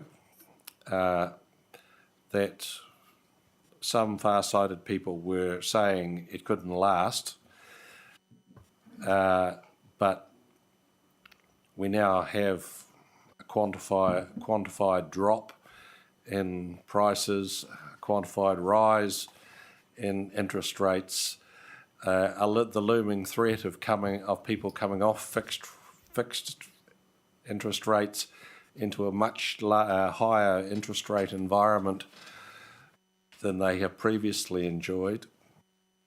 So what difference do the changes that have occurred over the last 12 months make to your projections, or are they already factored in? The short answer to that is no. A lot of those, I mean, a considerable amount, it continues to drop essentially, house prices and so forth across the board nationally. We have factored in some of that change, as we have done in, as you saw in Wellington City, and the rather significant impact that had on the feasibility numbers. The market has, in the last 6 months, again, moved and potentially is looking to continue to do so throughout this year and potentially into next year as well. So it does have an impact on the level of feasibility. As you drop prices, and I mean, we see the articles in the media all the time, building companies are going under simply because of the rise in construction costs and the drop in saleable price. And that is having an impact on this feasibility.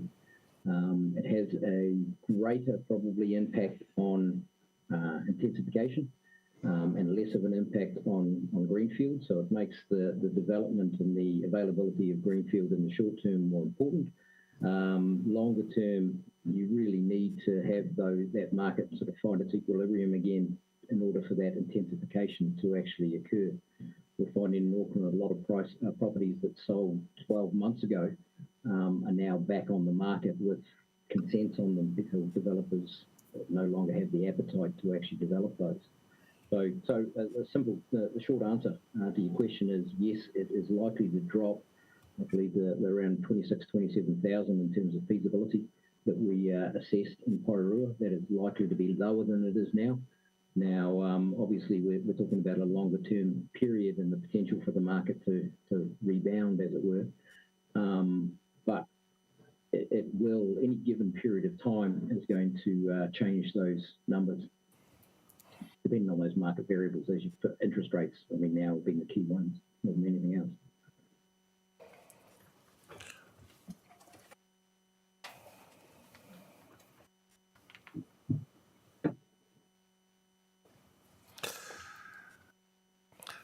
This is what we've seen over the last 12 months is quite interesting in the sense that, as I understand the theory underlying the NPSUD, it is that provide more development capacity, prices, competition will increase, prices will reduce, everything will be wonderful. And what we're seeing is pricing is reducing, and that's making life harder in terms of, it's not improving affordability, or it doesn't seem to be. And in fact, it's making it less likely that more houses will be built, irrespective of how much capacity you supply. Am I reading that wrong? You're reading that 100% right. I mean, it is more of a short-term issue than the NPS potentially gives it credit for. The NPS in and of itself simply looks to, and this is one of the concerns around the directive from the NPS, is it says to look at current conditions and what the feasibility will be based on those current conditions. As you've rightly pointed out, those conditions are what drives a lot of the market, rather than just simply supply and demand. The interest rates, the volatility for lending, things like that, and construction costs are all contributing to that change more than is a sudden increase in land availability or capacity overall. So one of the things that we actually did for Porirua, and I noticed that you brought up Silverwood obviously earlier today, was for the Silverwood assessment, there was questions around the affordability of the council's position. So what we looked at there, we looked at what prices, under variation 1, where was the level of pricing that continued to supply enough feasible development? How far could prices actually drop while that variation in the plan, the proposed plan itself, still supplied sufficient capacity in the market? Now that for Porirua was well below the price levels that we see at the moment. That price level is expected to drop a little bit more, but it's unlikely to get to where we had estimated that capacity reaches an equilibrium. Now that equilibrium in and of itself leaves little margin for error, but there still is considerable movement able to happen in Porirua for prices for that to drop. The difficulty with that, as you pointed out, is that in the short term, there is a reduced appetite for that risk of development where you just don't know where prices are going to go. And so buying a property in the current market and then being able to sell your product at 10 or 15% less is not particularly attractive for those developers. So you have to wait until that price rectification or the drop has actually occurred, so that you're selling your product, your developed product, in the same market as you bought the original piece of land or original property. Most of the margin at the moment is at risk for that drop. So that's why we see a lot of that development just not occurring in the current uncertain conditions. Does it follow that if we were to enable significantly more brownfield capacity in the current environment, how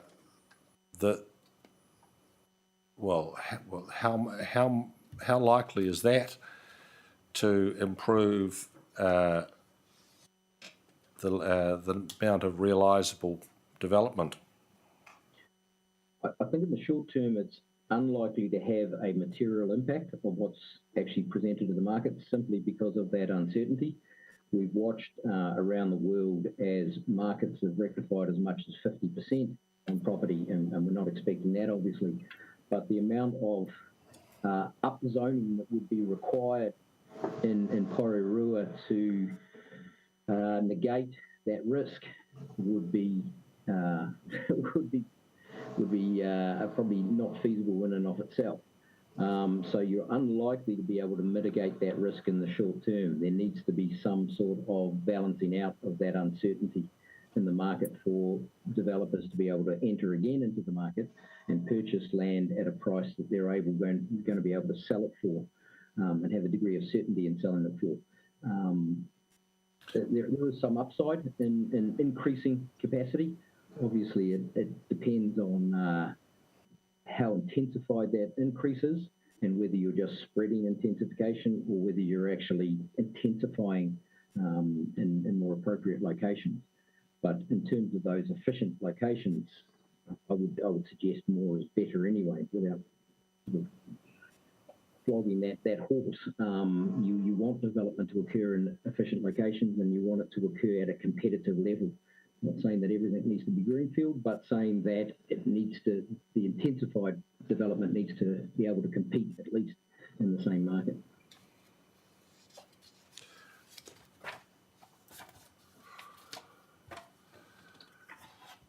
The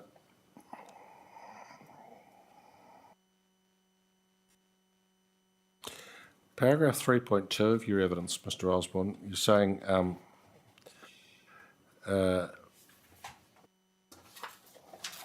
under zonings and market conditions, the market has an equal opportunity to provide attached and detached housing depending on residents' choice.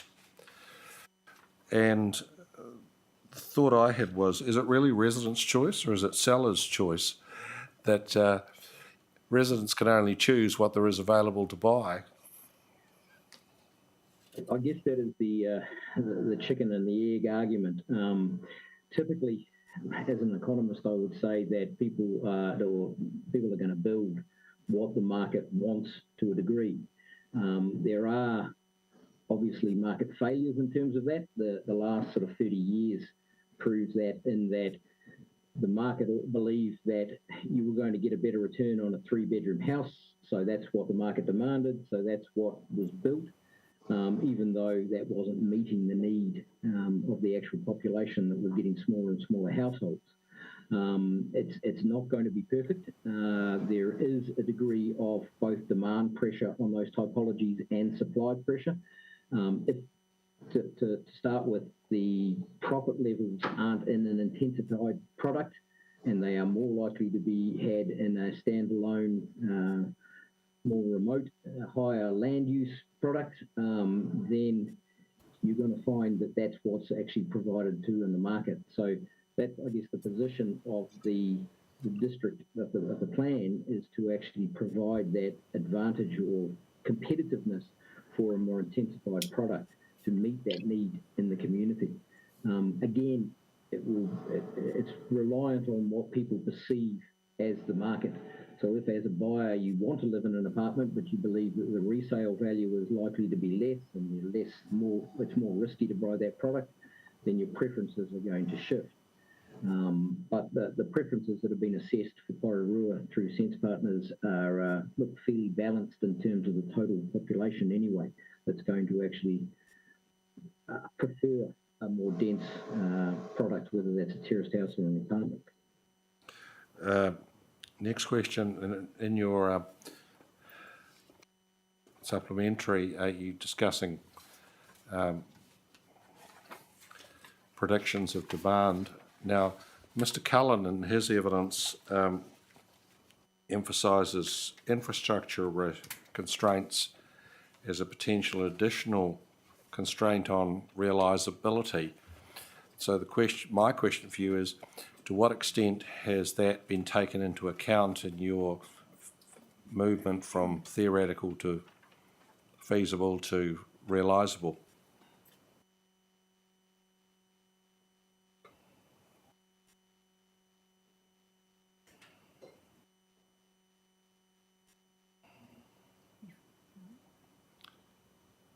sorry, there was just a freezing there.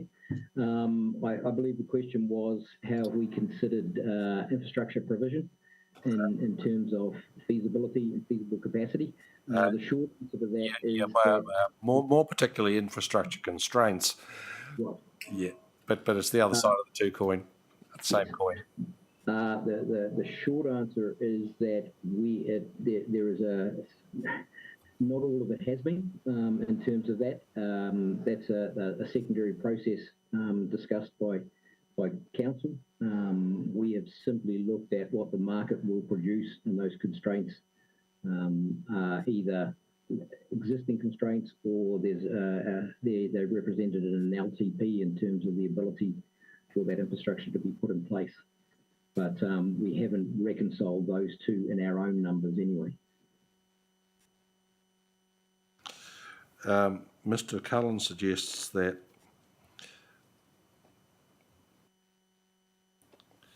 the sensible response to infrastructure, localised infrastructure complaints, is to enable more development.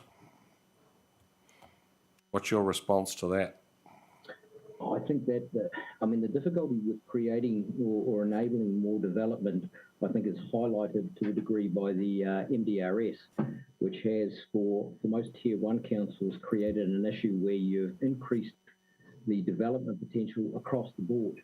Now, the difficulty with doing that is that it's very difficult to plan for infrastructure at that point. When you provide massive increased choice in terms of location and in terms of the MDRS across all residential zones, the ability to plan efficiently and from a cost management point of view, that infrastructure becomes extremely difficult. It's the same when you increase zones that are going to require even greater levels of infrastructure due to intensification. You want to have a degree of certainty, as much as you can, about where that development may occur in order to actually plan for that infrastructure.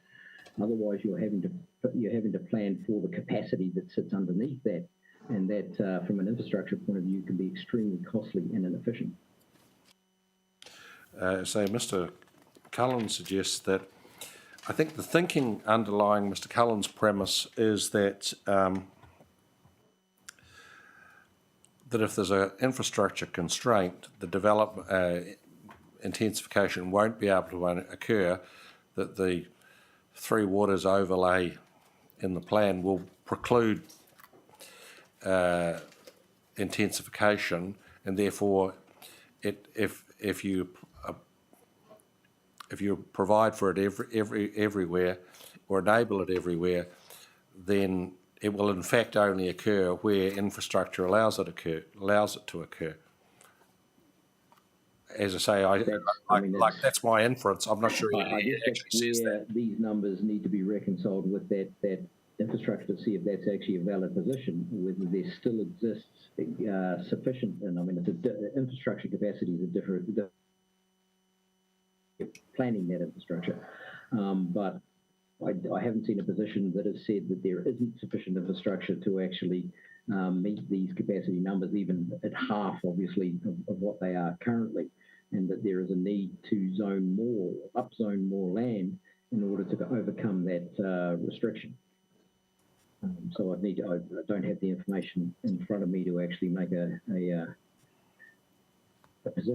create a position on that. Okay, any other questions, Commissioners?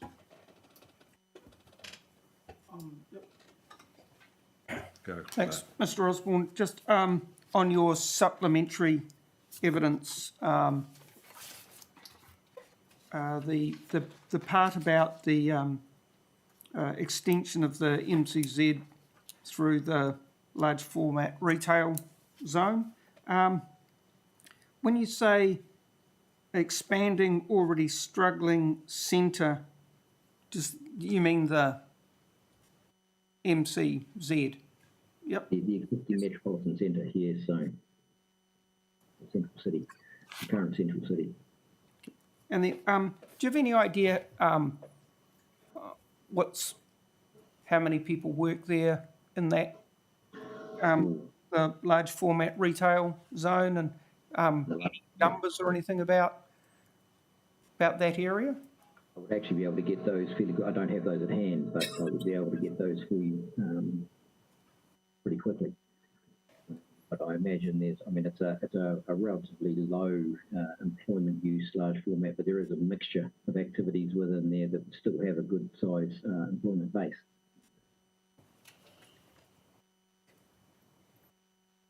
Value in getting it. If you're able to provide that, timescale, Mr. Osborne? I should be able to get that to you by tomorrow. Tomorrow's good. That's me. Thank you. Good afternoon, Mr. Osborne. Commissioner McMahon speaking. Recognise the voice? Yes. Mr. Osborne, I wonder if you can just help me. There's not a lot in these questions, but I've got 3 different figures for the supply metric. I've got the figures that you've got in Table 1 of your evidence in chief. And then I've got a figure in paragraph 2.8, which is different. So the figure in Table 1 is 22,000, which increases to 29 if you take into account Greenfield. And then in Table 2.8, you refer to a reconciled capacity of 20,000. Can you just help me understand which figures are the prevailing figures and which ones we should be relying on in terms of the supply side of the ledger? Absolutely. So the numbers, as they sort of filter down, start off at about 45,000 feasible capacity. They drop to 22,600 realisable capacity. Yes. And then there is the consideration of the QFM. The QFMs take off a further roughly 2,200. Development, yes. That drops down to 20,000. Okay, that's good. I understand that. The 29,000. That's accounting for the greenfield component, is it? That accounts for the greenfield component. Yes. Okay. Which is 6,000. 600. 600. Yes.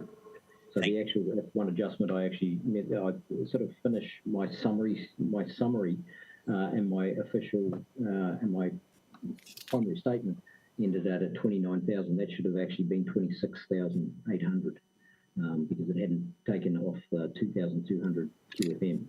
So yes. In total, about 27,000 realisable development with the greenfield. Yes. I'm just circling that figure because that was my arithmetic too. Yep. Thank you. And then there doesn't. Well, your evidence in chief is pretty clear about the total demand, around 11,800. In your supplementary evidence, in response to Mr. Cullen, you talk about a potential increase in demand in the long term to approximately 14,700. I take the point that that's still well short of the estimated supply capacity, but can you just take us through how we get from 11,800 to 14,700? Absolutely.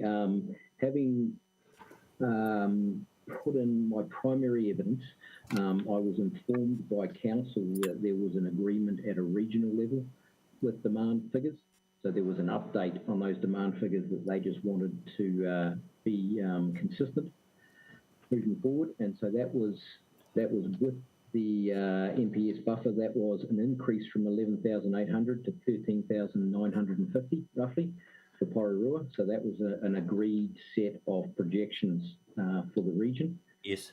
And then the 14,700 was just an indication for the question Mr. Cullen raised about a potential latent demand that sat under there. And that was just an example whereby there was a substantial latent demand for Auckland that was estimated, I think, at the time of the independent hearing panel, that sat at about 30,000, which was about 5%. And if that 5% was also causing these difficulties in Porirua, it would come out to about 14,700. So it wouldn't be a material increase based on the underlying latent demand. if there was.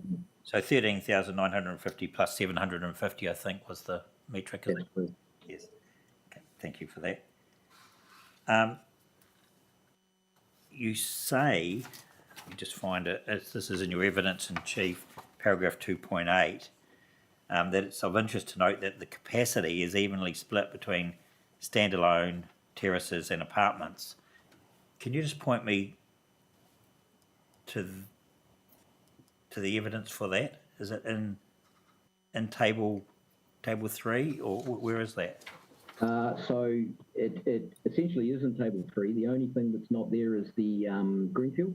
Yes. So if you 6,600, which is primarily, my understanding is standalone, then you're getting close to it's about 12,000, about 13,000, both are around 13,000. So you're looking at about half that capacity of 26,000 that we were talking about, split between those types of topologies, attached and detached. Yeah, okay. Maybe I looked at that table wrongly. I looked at the sum of the columns dealing with apartment, standalone and terraced, and I expected those figures to be similar, but they're quite different, aren't they? The only one to add on there is for the primarily for the standalone through the middle is the greenfield. Yes. And that's 6,600, a large proportion of which is estimated to be of a standalone or detached topology. Okay. Is there any utility in you updating that table to draw that point out? Yeah, I can update that to include the greenfield, absolutely. Yes. No problem at all. Yes. So you stand by the comment that that the capacity is evenly split between those different typologies? I mean, that's as it stands now. As I guess has been brought out for some of the questions, it will depend on the market and what it decides to produce, and it also depends on the demand moving forward to as what's produced. But in terms of the max profit that we assess things on, which is not always the necessarily the outcome, in terms of the maximum profit, we would expect that to be fairly evenly split in terms of its potential capacity. Yep. Okay, sorry if this is going over old ground. And, sure.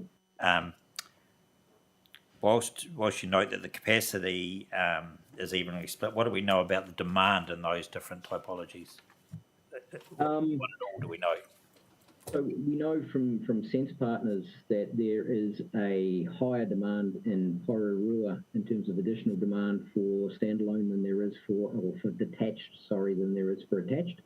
It's starting to find a degree of balance, but there is a higher percentage of demand. I can't remember off the top of my head what that was. I remember for Wellington City it was actually 60. It was the other way around. It was 60% were attached and 40% were detached. But for Porirua, I think that number was almost reversed. That there was going to be a higher percentage of demand for detached product in Porirua than for attached product for that 30-year projection. Yes. Again, it would be useful if you could just summarise that. Yes.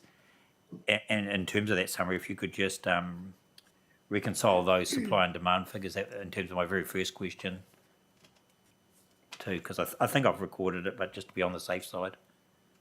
Absolutely. I can put all that into one table, yes. Which was reconciled, I think, in the Wellington City one. I can do the same thing. It was, yes. Absolutely. Thank you, Mr. Osborne. That was all from me. No problem. Mr. Porirua? Kia ora, Mr. Osborne. Thank you very much for your evidence. Thank you. Just one question for you, or a couple of questions, in relation to your paragraph 3.6. There you discuss the sort of necessary conditions from a housing intensification perspective for the realisation of economic benefits.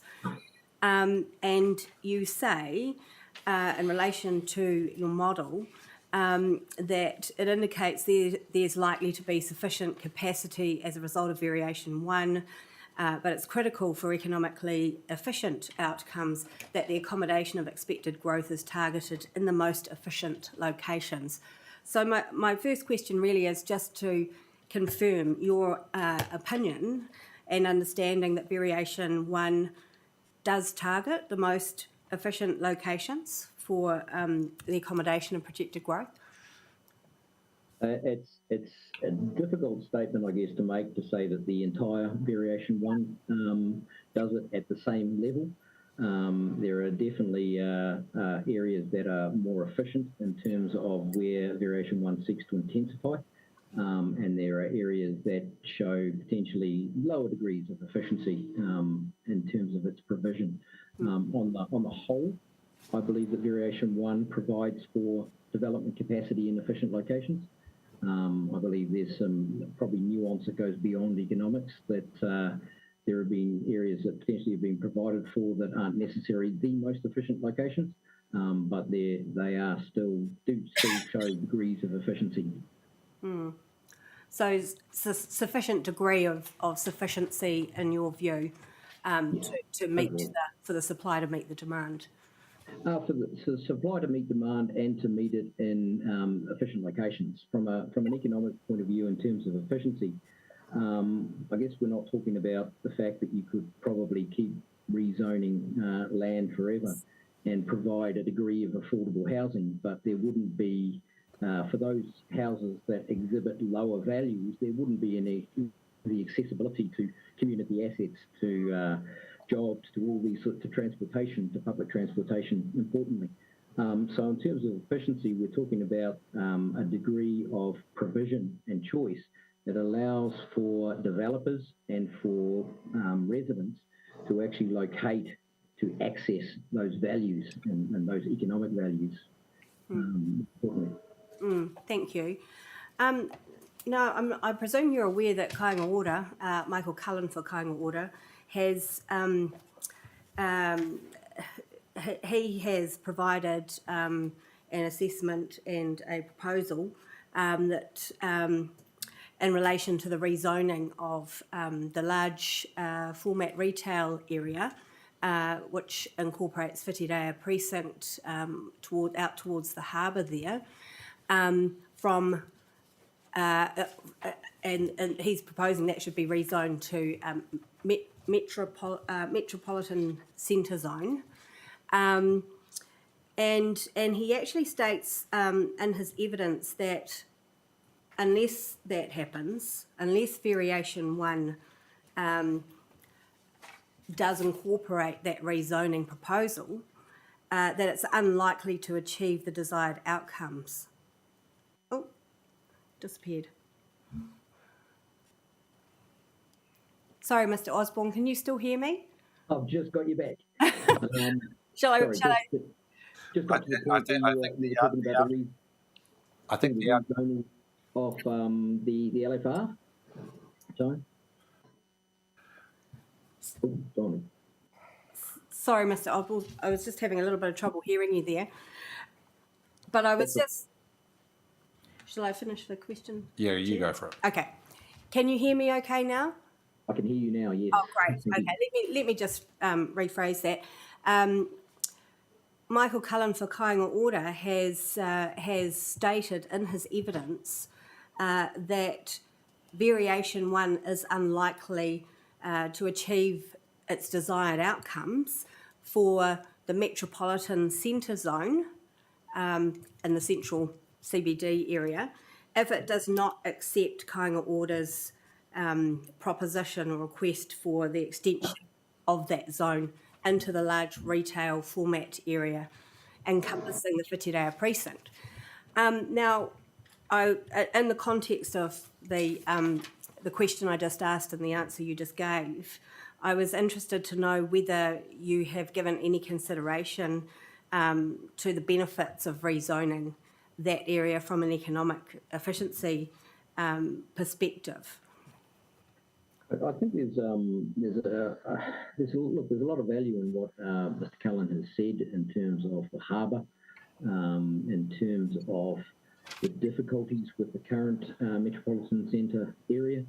My concerns in that are twofold, and one was raised by the Commissioner earlier on, and that is the impact that this may have on the provision for large format moving forward when you have such a diverse and high value range of competitive activities in a zone. But probably more importantly, that by extending a zone, you're not necessarily going to see, you're almost going to create a precinct whereby the existing metropolitan centre zone is not going to redevelop. It's not going to have the chance to redevelop. And so you may see some degree of redevelopment in the existing large format centre zone if you put a metropolitan centre zone across the top, because it will be easier. There will be less improvement value underneath. That is, the buildings are potentially worth less. It's easier to develop. So you will see some development, but that will be ultimately at the expense of the need to have that development in the existing zone. Whether that is, and I mean, he makes the point of which one to start with. He believes that if you start in the large format centre zone, that you will see that filter through to the metropolitan centre zone. Yes. I guess my position there is you haven't seen any development in the metropolitan centre zone really to any great extent. By adding additional competition, I doubt whether you will actually, that will be a catalyst for development in the existing area. You'll still have the issues that are in there today, and you'll have a competitor that is a competitive location that is easier to develop. You're spreading your central city. Now, I understand the access to the harbour and so forth, and I mean, it definitely has validity in terms of that area, just from a value point of view. But I think my concern is that you take away impetus rather than adding impetus as a catalyst for development in the existing area. You actually take away a degree of impetus in the market for people that are willing to develop that high density product, and this is the location that they're more likely to go to. You see more development of higher density product there than you would in the existing area. I would agree with them that you probably would. But I disagree that you can extend a town centre that is struggling and that is the same economic benefit. He seems to think because it's right next to it, that by extending it, there's no real loss. I disagree. We've seen central cities around the country have to shrink because they're too large. Christchurch, apart from obviously having to be able to reset, was a CBD that was 80 odd hectares, too large, inefficient, and didn't work. Need that critical mass, and the critical mass is a geospatial extent, has geospatial extent parameters as well as other things. It really is a large increase in that centre size. I think it needs to be considered in terms of timing for that development. But there are several things I agree with in terms of his position. Thank you very much for that very helpful answer. Kia ora. Thank you very much, Mr. Osborne. I think that's it for us for today. Once again, always interesting. Thank you very much. Okay, thank you guys. Thank you.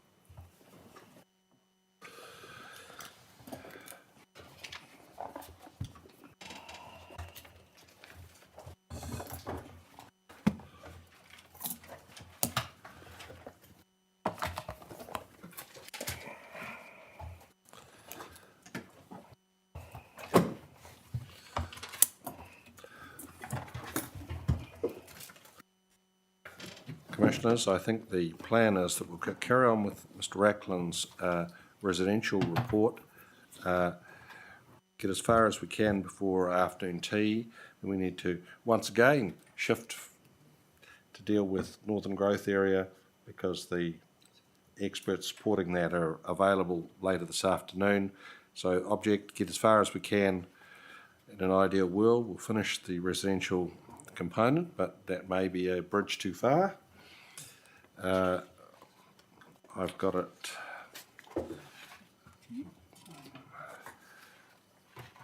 My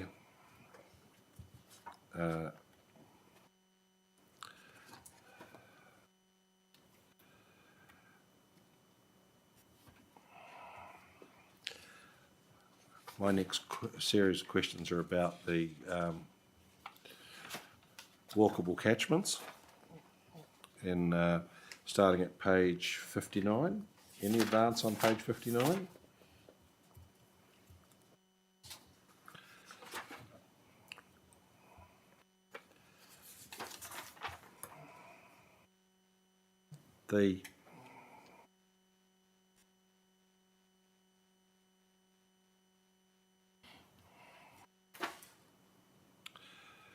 First question, Mr. Racklin, is about paragraph 251.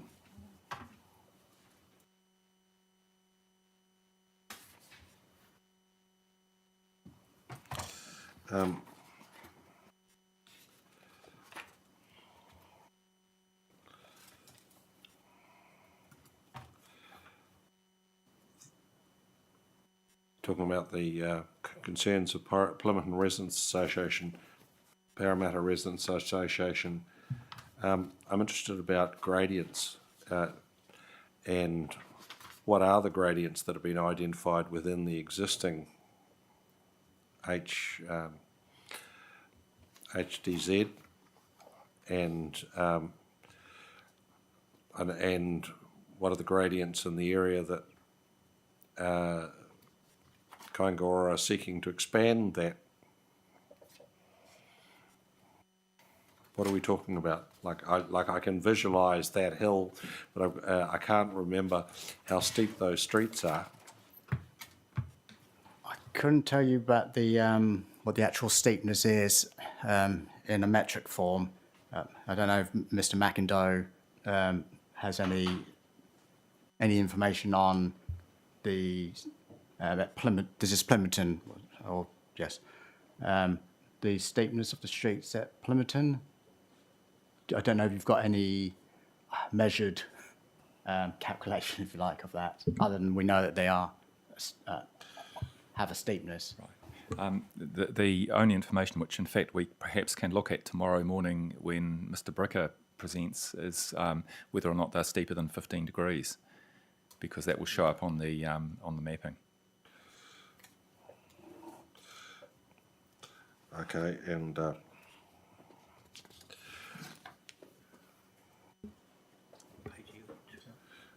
65. Go for it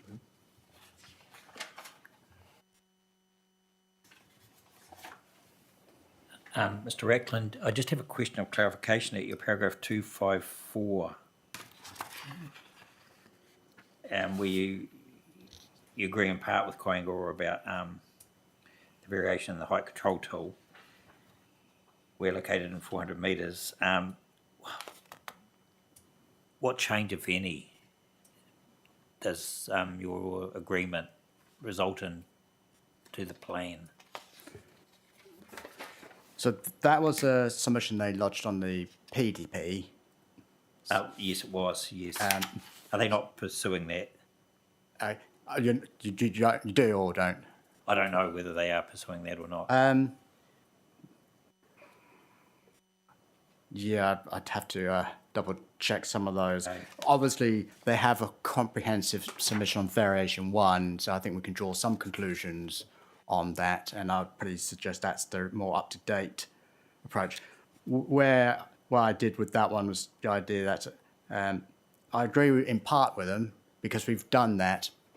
In fact, we've done it more than 400 metres. We've done the 800 metres for the high-density residential zone.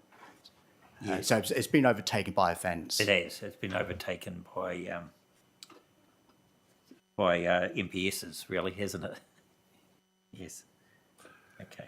And my understanding is that you've got 53 metres in the central city, in the metropolitan centre. That was the point that 50 to 53. Yeah.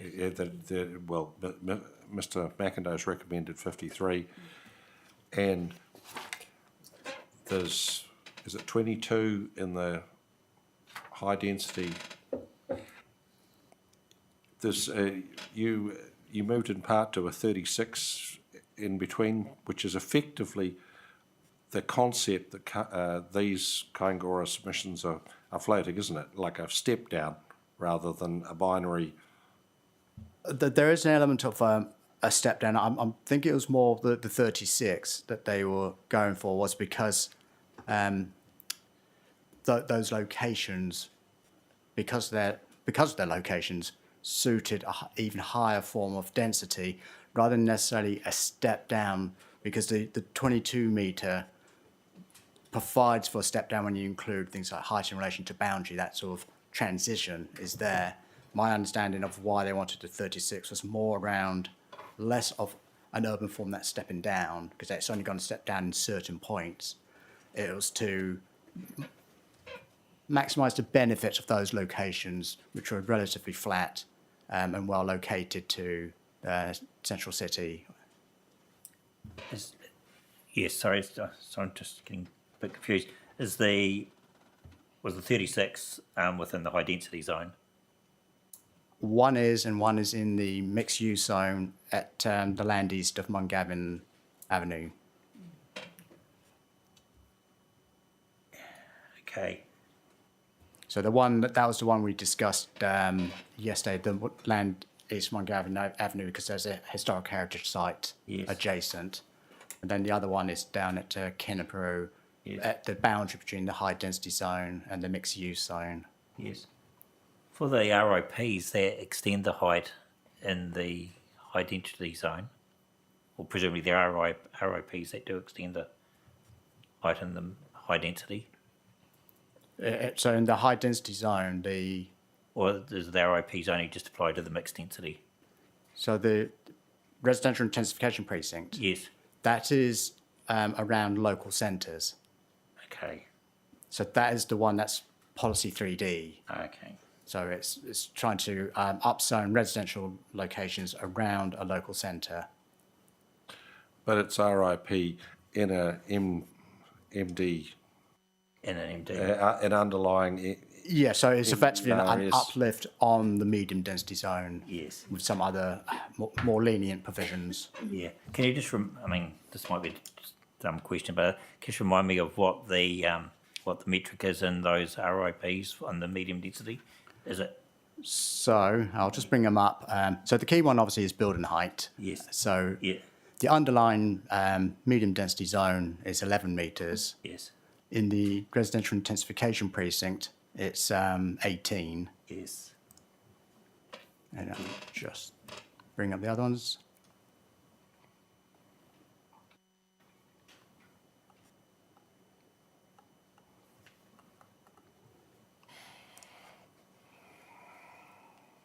The other key one is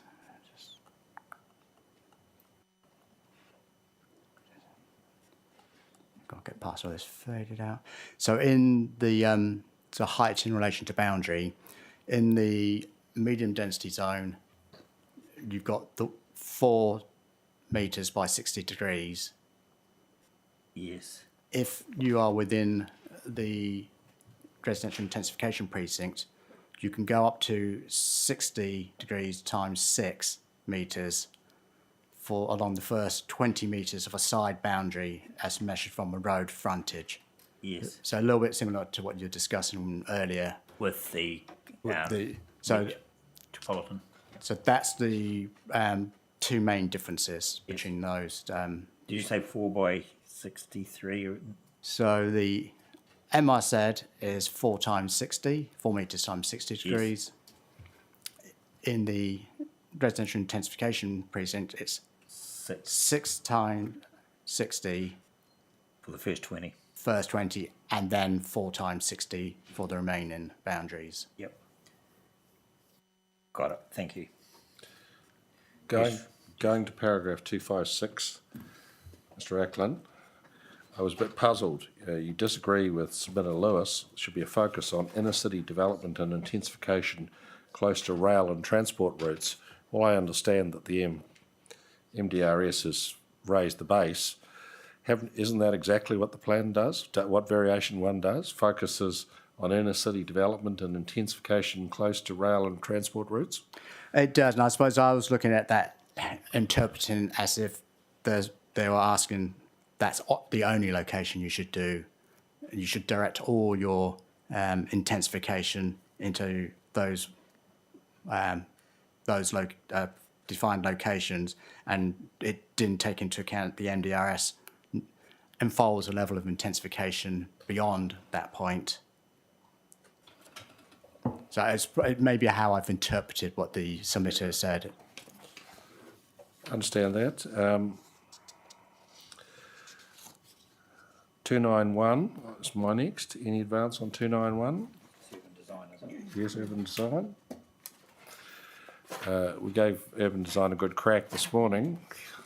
Mr. McIndoe's assistance. I had a sort of a legal issue, really. I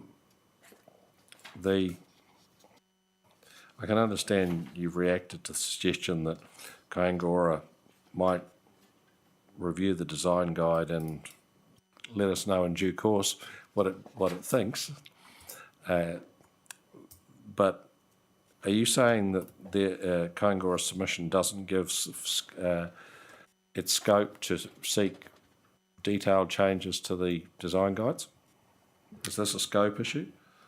I think it gives some scope. I think the point was that they hadn't actually done that at the time I wrote They have this scope report, but no evidence. But no evidence. Now, obviously, since then, there's been the joint witness statement with Nick Ray, which does address that. But at the time this was written, there was nothing to say what they wanted. Yeah, I understand the point. Health and well-being.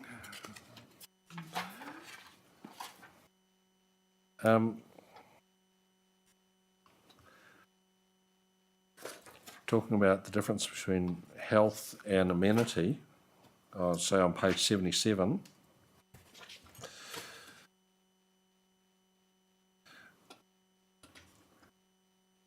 The classic definition of amenity is sort of feelings, warm, fuzzy feelings. I might paraphrase. There might be a case for suggesting that health is rather more important than amenity. That would certainly be what my position is, that I think there's a difference between amenity values in terms of the pleasantness of environment, and we'll have our own views on what we deem to be pleasant. When you start getting into aspects of things like shading or on-site, having access to outside living space, for me, that is a step up from just being pleasant to actually being something that you need to. And I think the NDRS talks about the day-to-day needs of residents.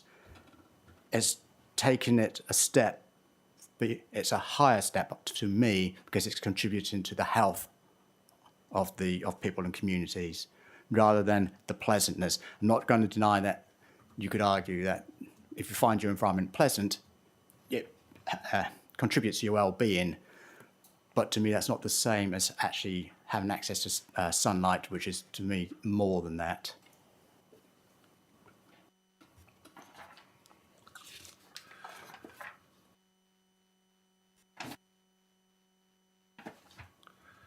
I'm up to retirement villages.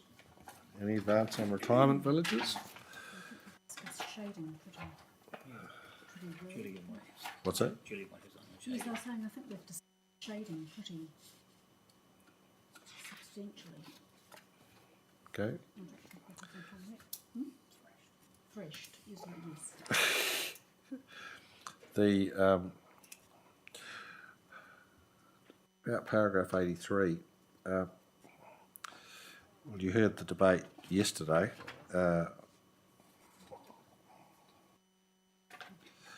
About sort of are retirement villages a residential activity? And both Mr. Hinchy and Dr. Mitchell wanted to knock spots off you for one line in your schedule. This is your opportunity to respond. So yesterday I referred to the issue is we've got an activities-based plan. Now the activities-based plan has a high degree of specificity of the activities and creates separate provisions for them. In so doing, there are other activities which provide residential accommodation and which we might generically call residential activity, and that includes supported housing care, I would say includes retirement villages because it provides accommodation. That's what the definition of retirement villages says. It says provides residential accommodation. I wouldn't go so far to say that it would fit into the definition within this plan for residential activity and so trigger that as a consent pathway. The plan has been set up to keep it out of that so you don't get that confusion of is it residential or is it commercial or is it a retirement village. We're making it clear it's a retirement village. You don't need to get caught up in debates about residential. There's a pathway, a particular framework for it. And I think that's, for me, the key point that I think is the issue here, rather than perhaps necessarily is it a residential activity or not? Because I'm not sure that takes us too much further in terms of the framework we've got here. But certainly the objectives for the residential zones is quite clear. It says, so the purpose of residential zones primarily consists of residential activities and accommodates other activities. So we're not suggesting that a retirement village has to justify why it is within a residential zone. The purpose already accounts for that.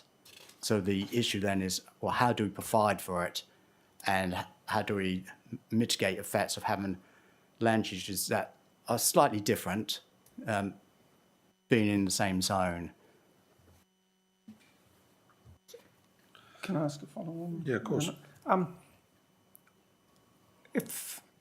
If we were to include retirement villages as residential activities, one way, would that then complicate, or what impacts would that potentially have on the consenting pathway for such a development? I think it would create a lot of confusion of the type that they illustrated that they experience elsewhere, that you will have an activity pathway for retirement villages, another for residential activities, subject to different development standards. And there'll be confusion over, well, which is it? And then we'll start getting that sort of debate about, well, which does it fit in more than one or the other? So I would say if you're going to go down the line of it being a residential activity, then you almost need to delete the retirement village pathway and then have to do a more nuanced residential activity pathway to account for the differences that you heard about yesterday for a retirement village. And that to me just creates an unnecessary complication. Can you think of any advantages there might be in terms of having it called a residential activity relative to the way that the PDP is structured to cater for retirement villages as an activity that has a specific? I have to say, no, I can't. I could understand if the purpose of the zone, residential zones, was somehow making it hard for these activities to actually locate within residential zone. But the purpose is not, the purpose doesn't state that. It clearly says they'll be accommodated. It does not require a functional or operational need to locate in that zone. So it's not creating a barrier to them being there. So I can't see the advantage myself. Just before you mentioned that the purpose of the zone or whatever it was about providing for and other activities. Does it just say and other activities? Because that could mean. So this is it's quite broad. yeah. I just wondered, is there any? This is Res Objective 2. Right. So it says primarily consists of residential activities and accommodates other activities that support the health, safety, and well-being of people communities where these are compatible with the planned urban built environment and amenity values of the zone. So that's getting at that mitigation rather than saying you can't be here. I think there was a submission, was there not, on churches should be included in residential zones, and your response was that the objective 2 accommodates churches as an activity in the same way it accommodates retirement villages. Not that I'm comparing the two. It does. I think they get caught under the definition of community facility. Again, it's for that same reason, not suggesting that they should to justify why they're in residential areas. That's where they are. It's about, but once they're there, mitigating, not avoiding the effects of them, but trying to mitigate so that these different land uses can coexist.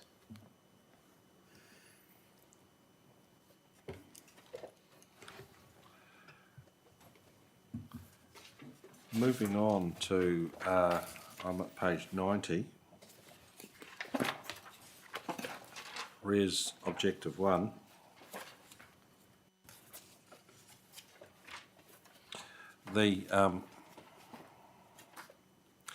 I know that this is,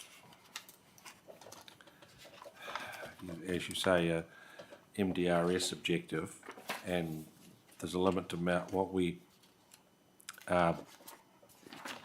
can do to play with it, but I was focusing on the opening words, a relevant residential zone. Which one? That seems, it's really curious drafting for an objective. I'd have to agree with you, and unfortunately we've got it, and we have to do something with it. It's not the most helpful of objectives. Could you please identify for us any irrelevant residential zones? And that's exactly, we've identified the relevant zones. I'm not sure what value we actually get from this objective, other than it does talk about housing needs and demand, which you've picked up on with Mr. Osborne. So you could say there's some benefit there that flows down to the zone provisions to make sure that you are meeting housing demand and needs. Well, But the other all right. aspects of it. All right, Probably. this is just shake your head country. It is what it is. Do you think that we could at least improve the English and call, say, relevant residential zones provide? Yeah. Could we get the grammar correct? Yes. If it doesn't change the meaning of it, then yes, and I would say adding the S there would not change the meaning of it.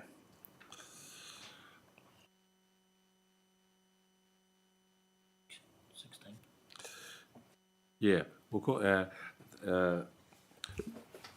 that might be a minor like an editorial Oxford comma. change. It's almost like an Oxford comma.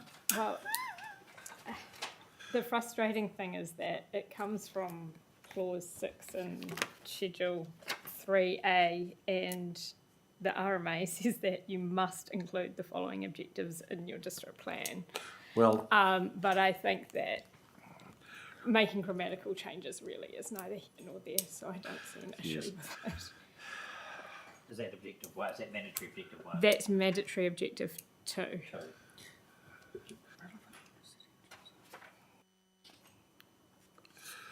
all right. So Later. your colleagues at Parliamentary Services.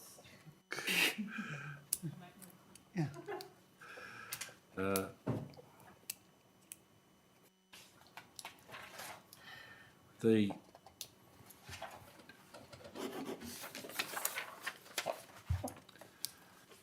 going on to Reso 2,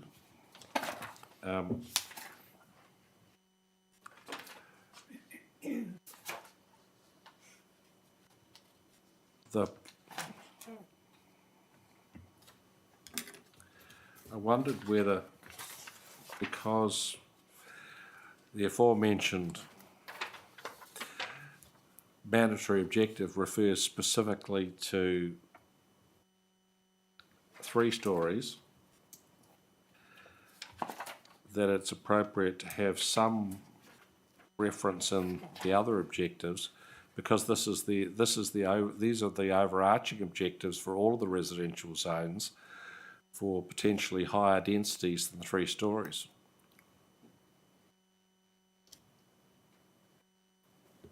So is that in terms of you looking at whether something goes into Res 02? Correct. Like that. Like I'm not suggesting necessarily that you accept, or you should accept Kaingora's submission. You've told us why you don't, but the countervailing position might be because Objective 01 talks specifically about 3 stories. Does there need to be something somewhere in the objectives saying that one of the outcomes from these residential zones collectively is higher density than 3 stories in identified locations, or like that? But that's the concept. Yes, I've treated it as that we do all that at the zone level to identify that, in effect, they can be higher in the HRZ and the residential intensification precincts. Your point is that should they sit here?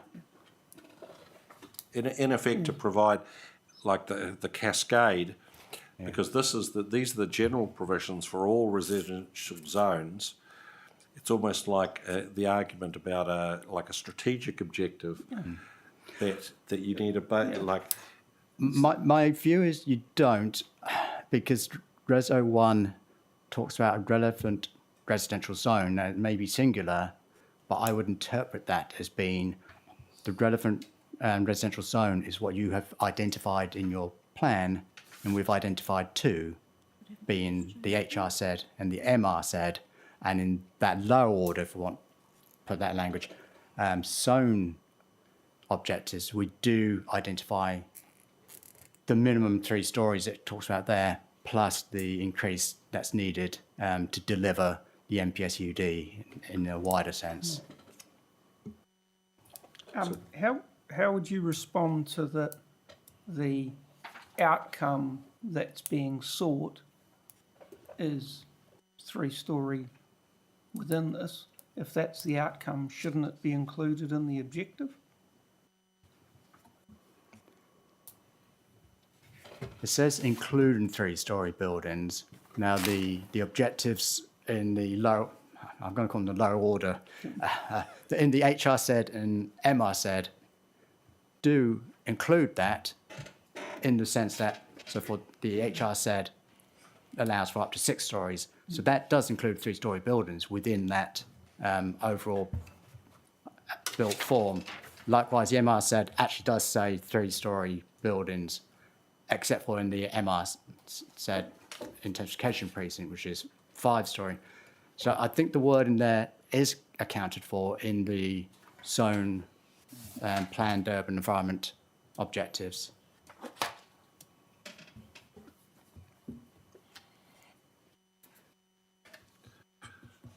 I go to up to policy 1, RESP1.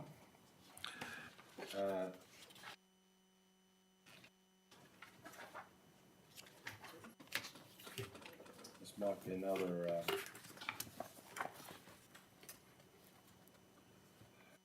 wording issue that's bequeathed.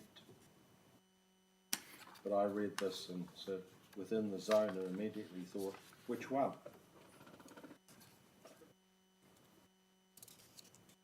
Yes, that's come from the legislation. I do wonder if there needs to be some form of explanation as to what a relevant residential zone. I don't know if that's a reference. May not have been here, Ms. Visovich, when we've discussed the benefit or not of explanation statements previously. Moral of the story is we don't think a lot about a lot of explanations, but this may be the exception that proves the rule, given that the rationale for not having an explanation is that if you need an explanation, there's something wrong with the policy or objective. Which unfortunately we can't change. Which we can't change. Yes, yep, no, fair enough.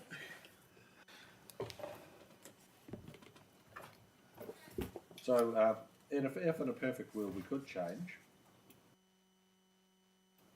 when it says within the zone, what should it say? Which zone? Yeah. Which one? Similar to my answer above, it says within the zone. Now, the chapter is residential zones. So it's Okay. So one of those. it says general objectives and policies for all residential zones. So I would interpret it that that is clearly given that structure is clearly within the zone being one of the relevant residential zones that's identified in this plan. Is there I'll ask for Ms. Viscovich's comment in a minute. Here's what we think it means within the residential zones. Plural. Certainly when I was trying to get my head around the MDRS and what these all meant, I did apply the language, the singular and the plural, within the context of the zones that we have within the PDP. So I didn't make I didn't distinguish between the singular and the plural use of it in that sense. Well, the Interpretation Act would certainly support you in that view, which would also support the view that they're interchangeable. What do you think, Councillor? That must be the way it's intended to be read, because it is talking about 3-storey attached and detached dwellings, which must be references to the residential zones. It's not going to be references to commercial zones.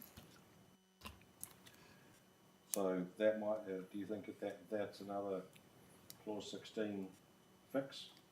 Do you think we can get away with that? I think so.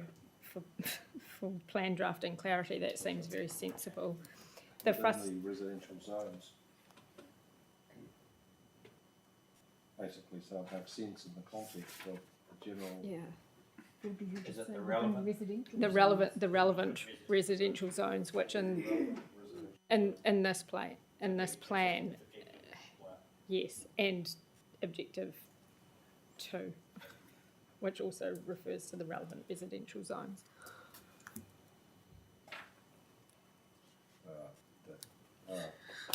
Fine.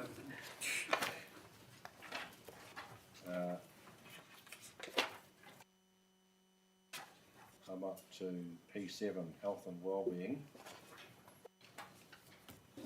The last paragraph 453, Mr. Ackland, has a problem with Angara's relief. Impact of building bulk and dominance is reduced rather than mitigated or remedied. What's the difference between reducing and mitigating?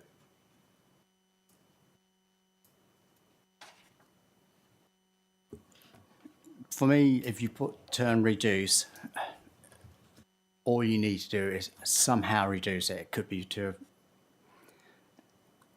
you could reduce something by 2 centimetres. That may not mitigate the effect, but it has reduced it. Whereas mitigate, for me, is actually looking to mitigate the effect, not just reduce from where they are, where they've breached it back down a little bit. The devil's advocate would suggest that mitigate gives you no complexion of the extent of mitigation. I think I've had this discussion before, which is why say something is mitigated is inherently problematic, because it gives you no sense of the extent of the mitigation. The extent to me would be if. So this one is P7 is relating to where you've breached the standard. To me, mitigate would be what's the effect of that breach, and how will you reduce the effect to a point where you've mitigated it, made it less worse to an acceptable point. So it might be maybe it's mitigated to an acceptable level, whereas as I said, reduced to me is it can be any nature of reduction so long as it's some sort of reduction. It may not actually deal with the effect. It's the same issue, isn't it? Go on and talk about safeguards. What's your definition of safeguarding? What level of action is that? I think I just check. I thought I had put in. This is in the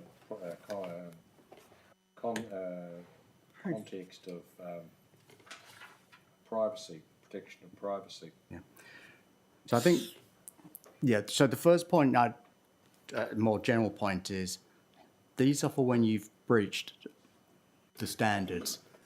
Now the standards themselves have been designed to achieve the planned urban built environment.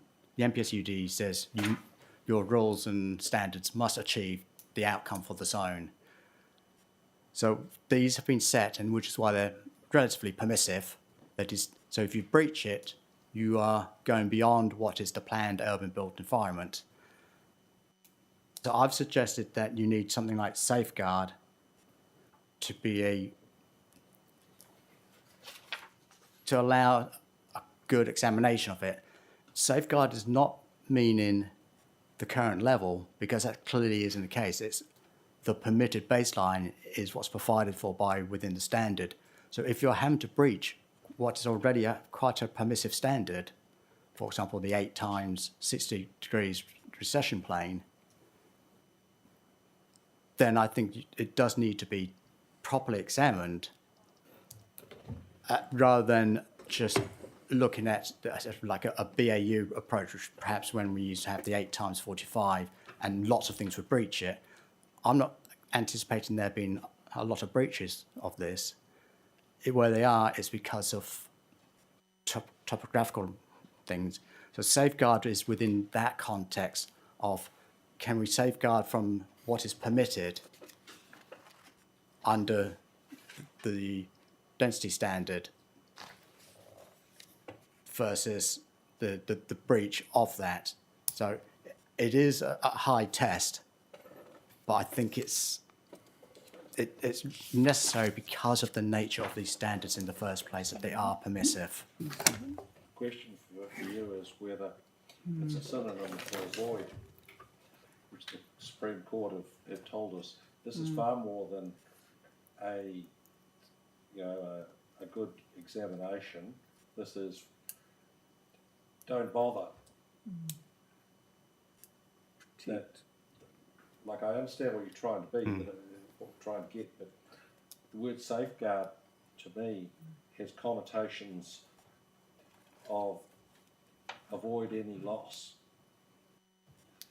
Maintain the status quo. and which is a higher plane than think really hard before you agree.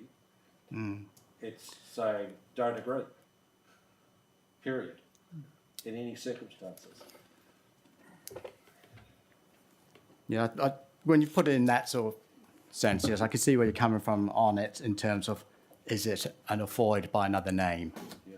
So yeah, I would accept that point, that maybe that safeguard needs to be looked at to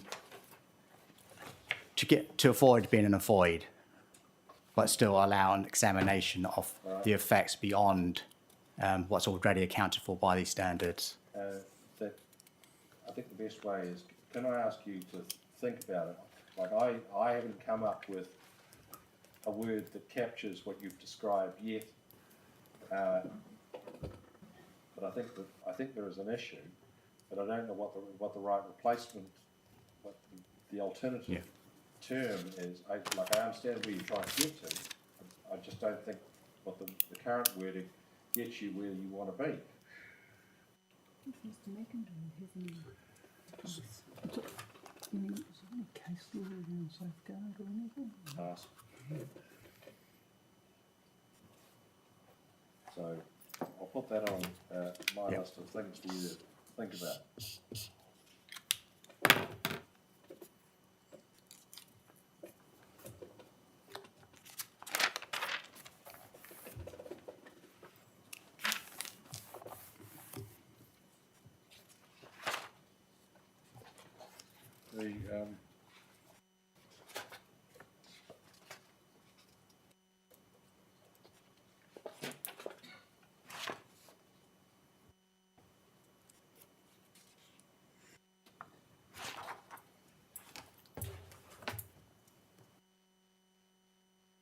The P8, the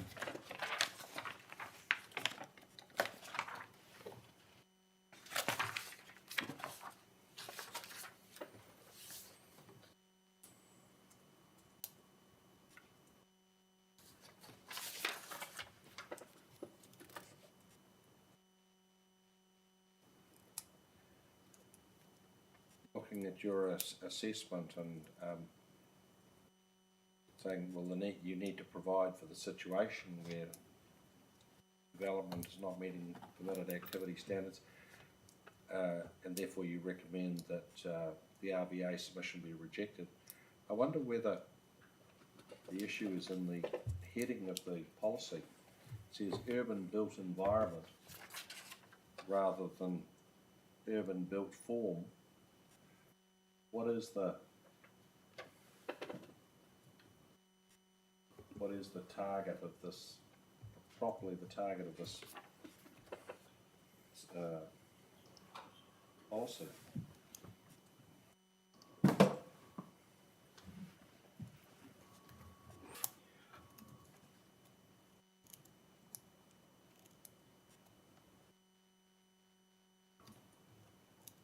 I just want to double check the actual wording earlier on.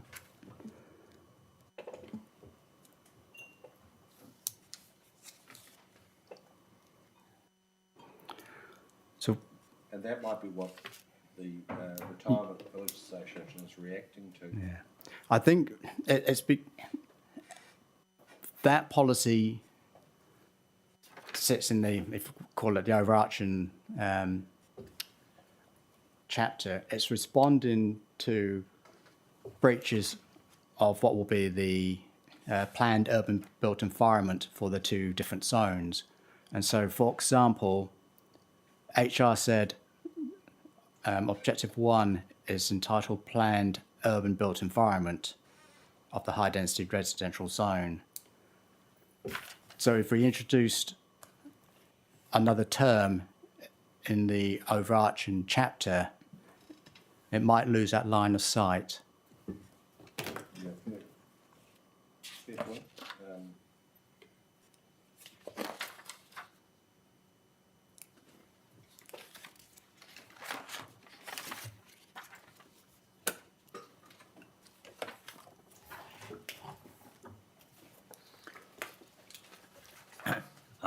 Got a question on P10, Mr. Ackland, but before I do, the answer that you just gave suggests that you might have done a little bit of work on what I'd call a wiring diagram that shows the functional and nexus type relationships between strategic objectives and policies in this zone. Am I right in assuming that you've done that? I wasn't aware, I must have missed that. You just made that up, right? No. Yeah, but wouldn't have we asked everybody to do that? No. I think the Commissioner was asking whether you had actually done that in order to aid your own understanding of how they interlink. Yes. I see what I mean. Yeah. Not in the diagram I can give No. to you to show, but whenever testing these things, it's always that line of sight, and as best as we can, we try to make sure there is that line of sight included in terms of the language that's used, Yes. the activity status, as part and parcel of how you promulgate your provisions, but I don't have a diagram that I can give to you that clearly. Just I mean, we talked about it in part this morning about the relationship between P7 and P8 for assessing bulk and location type breaches, and P10 for assessing bringing the design guide into the play for more than 3 units. So I just wondered whether you've done it for any other provisions at all. No, and I suppose it does go back to under the PDP. I think I mentioned this yesterday. We originally had that threshold test related to a land use called multi-unit housing, Yes. rather than as a density standard. Yep. With the MDRS, we've had to move it, which means we've had to restructure, not necessarily in the way I think works best. I preferred our original way of doing it, but because we've had to change it, it does mean there's a change in structure. So as far as we can, as part of that reshuffling, that is what we've tried to do to get that line of sight, but with that added complexity of how the MDRS requires us to structure density standards. Yes.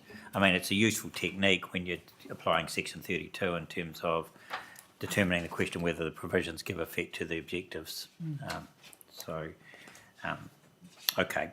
That takes us nicely on to P10 itself, and we've sort of done this one to death this morning in an extent. I just wanted to record for the record the wording addition in the struck out component that, and the red lines there. That, I mean, you obviously want to retain the struck out and not provide for the alternative wording that Kaigurua suggested.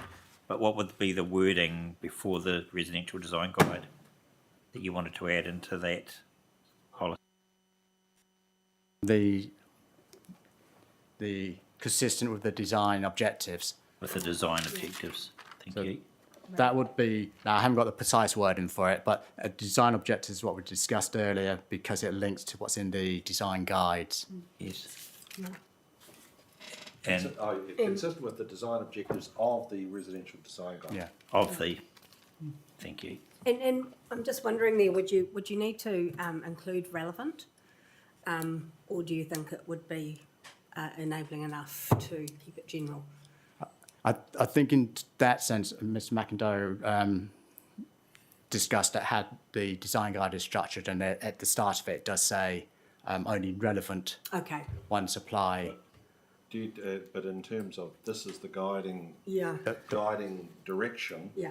as to why, what we're looking at the. Yeah, design actually, guides. going back to the answer I gave Yeah. before about line of sight, yes, it would set up a better line of sight. I think so. And then, I mean, just looking at their proposed wording, if we did that, so it was something like, relevant design objectives, it would seem to align with what their proposed wording and their policy is. It would seem to be pretty consistent. I think I would summarise that you've got two approaches that's been given to you, one by the council, which I support, and then one that kind of have come through. They both involve a qualitative urban design assessment through a resource consent process. The difference is what's the most efficient, effective method to get there, to guide it. Now, our view is you need more than just list out these matters in a policy. Yes, absolutely. You need something more than that. Yeah. Particularly in this scenario where, unlike like the Auckland plan or the Christchurch plan, there are no detailed assessment matters that sit in the plan. No, absolutely. And I mean, what I should have said was it's essentially saying the same thing without having to detail. Yes, the to some extent, specific. I don't actually think we're that far apart in where we want to get to. It's the pathway. Absolutely. I have I agree. a follow-up question in terms of structuring, and you've amended the rules, the standards, to say except Papua Kainga and retirement villages. Should that exception also be in this policy? Because, like I framed the question to Mr. McIndoe, does the design guide apply to retirement villages? And he said no. And But this policy doesn't say that. It says where you have more than 3 residential units on a site. Yes. And a retirement village is certainly going to do that. If we go down that line, I'd probably then suggest we need to add in some like supported residential care along the same thing. So it might be Might not be the only exception, or it could be subject to policy XYZ, which are the policies dealing with those. That might be a simpler way to do it. yeah, there might well be different ways to get that clarity in there. But let's talk about the concept. Is it important to actually identify that this is not as all-encompassing as it appears? It is, and I suppose I took it to be self-limiting by the fact that the way it's worded says provide for more than 3 residential units. To me, that seemed to be limiting that to that one scenario. But I take the point that if we're having to put in this does not apply to within the standards, does it need to filter back up The line of sight point you just made. to the line of sight Yes, but hopefully from the top down. Though. from the top down rather than bottom up? So yes, it's definitely merit. I probably just need to think about how that would be done. But in principle, you agree, like, I think, there should yes, be in- some qualification to draw attention to those exceptions. Yes. And I've written down Papakainga Retirement Village, supported residential care, and maybe you can think of a few more. Well, I'll link it back to what we've got in our activities in the rules. That's the one that came immediately to mind as we were talking just then. Yes. So, drafting to be advised. I've just written on my pad.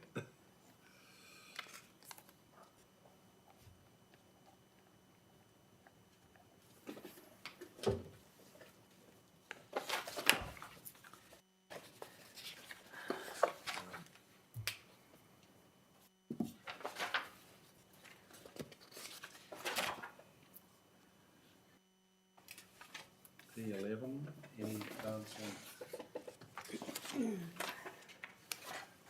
Oh, yes, I had a question about P11 and the criteria, the third criteria. These do not result, provide for non-residential activities that contribute to health and well-being, and these do not result in adverse effects on amenity values of adjoining sites from the movement of people which cannot be mitigated. And I was unclear, this comes back to, well, that's implying perhaps that cannot be adequately mitigated, because that goes back to the previous point. How much mitigation, like it could be a very small mitigation. Yes, you're right. It could be. It needs to be quantified, some sort of threshold to determine the degree of mitigation. Now, whether it's the term be appropriately mitigated, which I think has been used elsewhere off the top of my head, could be the term. But I think that the point you make is correct, that there needs to be some sort of threshold. Or you could go to, rather than say which cannot be mitigated, you can go directly to say do not result in significant adverse effects. Yes, some sort of measure to set that sort of threshold. All right, again, drafting to be advised. Just on that one, Mr. Racklin, you've qualified mitigation in clause 4 by the term adequately, but there's no qualification in clause 5. So you might just want to look at that when you're redrafting.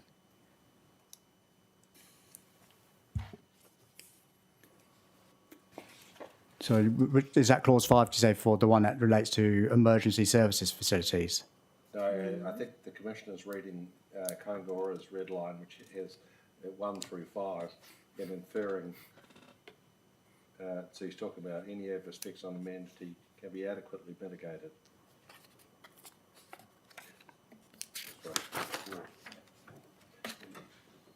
It's in paragraph 475, it appears as a struck through 4.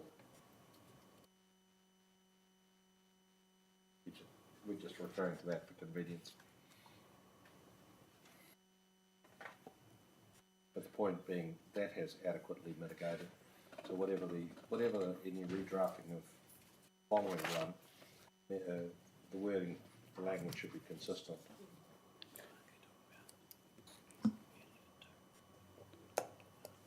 So I was what I was saying. I was trying to look at the report at the same time as the policy. So I may have missed the. Sorry about that. No, that we were just using Kaingora's red line as a basis to identify what the policy was by. As in the possible word in. Well, more whatever they struck through, we knew that was what was in the original policy.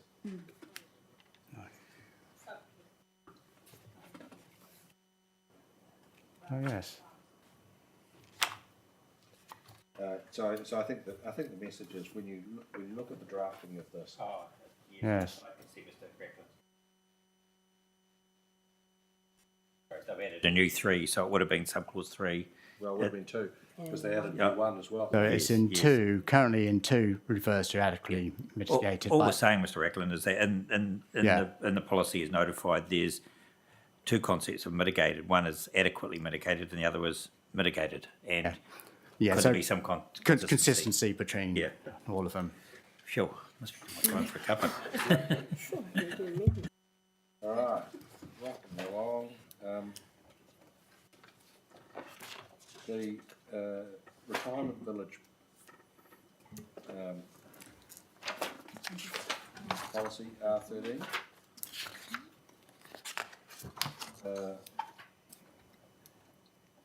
Question, first of all, B, other adverse effects on residential amenity. Bearing in mind the discussions we had yesterday, should that refer to off-site residential amenity, given that we're not talking about internal residential amenity? Yes, that would be a good form of clarification that it's not to deal with the actual internal. And in terms of C, is that an invitation again for the council officers, processing officers, to second guess how the retirement village operator is designing its retirement village? When I was listening to the presentations yesterday, there was something amongst all the other information I was listening to from them that did strike me as not being necessary, because we've made it clear elsewhere that I don't think it's for the consent authority to be looking at these things, because they're not the most qualified. So my own view is I think that actually should come out. Anything else on retirement villages?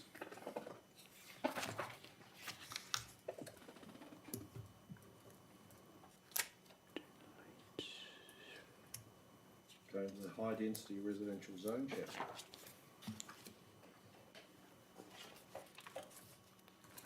We have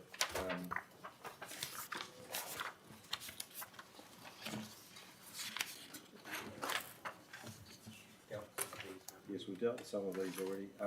First question I had is 5 to 6. Mr. Rathman,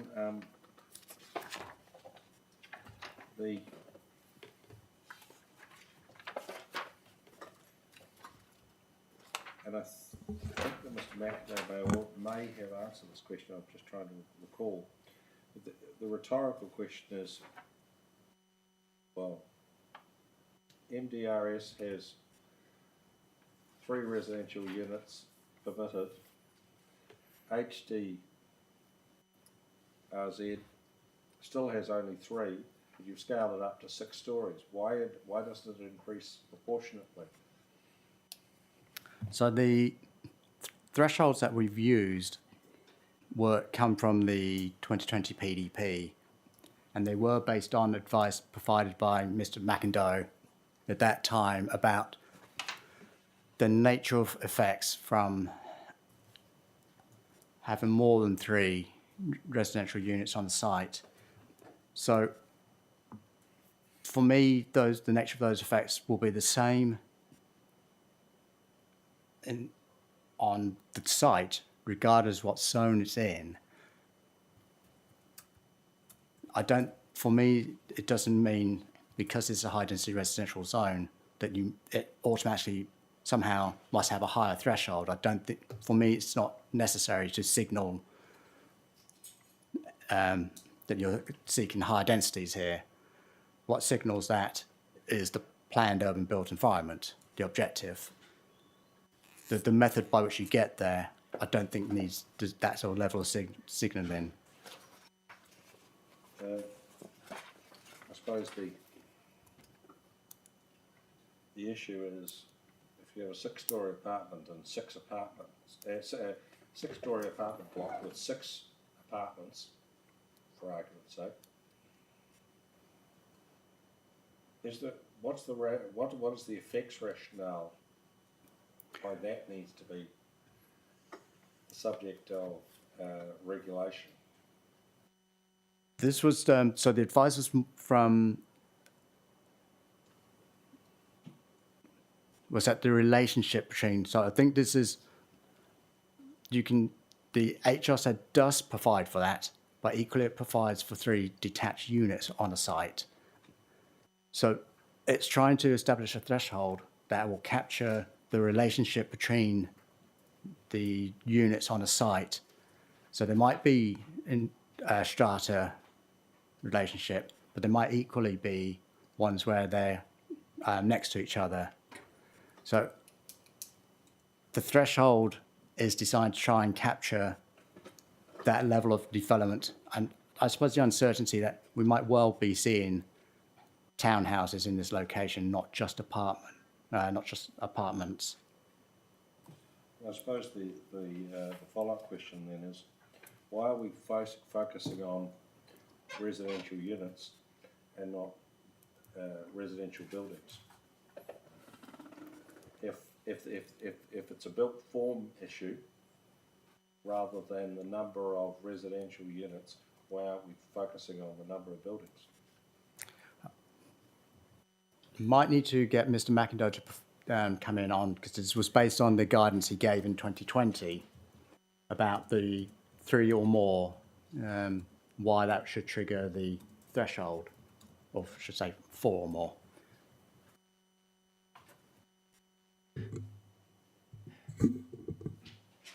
Okay, two reasons. One, typically when we get to 4 or more residential units, the design task becomes complex. It becomes more difficult to get the good amenity on site and deal with the effects of building bulk off-site because of the conglomeration of a number of dwellings. Suddenly you've got a bigger building, greater effects that requires greater care with the bulk and form of the building, and it can be got wrong, so then control is justified. But the other factor is coordination with the MDRS. Now, I'm not sure that the MDRS was in play when I gave that advice, but it certainly is another factor that automatically allows 3, as we know, three units on a single lot as a permitted activity. So it would be kind of perverse at this stage to say when you can build 3 units in a permitted activity status, that if you were to build, there has to be correlation, let's say. on the first point, if, given the MDRS directs that we must provide in certain locations at least 6 stories,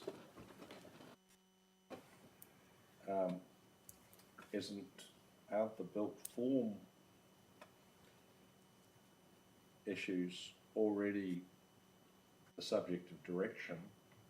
And this is sort of, well, I'm not sure Kaingara would say it quite this way, but it's a way to claw back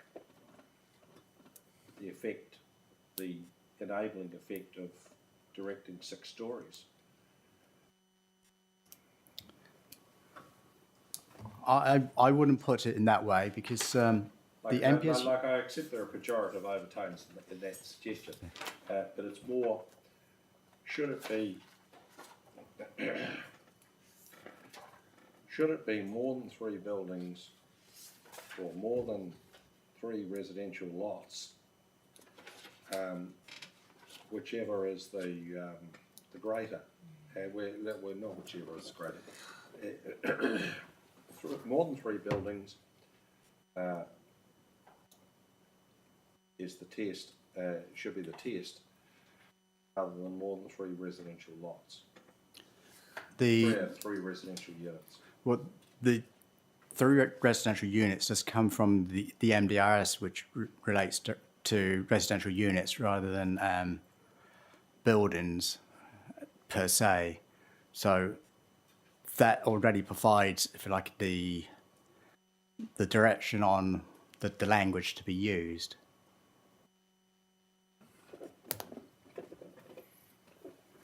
Yeah. Or should it be more than 3 residential units unless located in a single building? In which case the standard is 6, so it's proportional. So to differentiate between apartments and I would probably want to just to Like I'm not. yes, but I could see the idea that Idea, I'm not- the smaller footprint of the building and strata titles is different from this scenario that we've described. So, yeah, we might just have Well, I think it's just at the stage yeah. inviting you to think about that. Yeah. Consult with Mr. McIndoe. Could you also give some consideration to whether the ownership would necessarily reflect how many units or residential units there were, given that just because it's in strata title or it's in, depending on how they choose to subdivide it, or they might retain the whole lot as one, does that have any effect on what the trigger should be?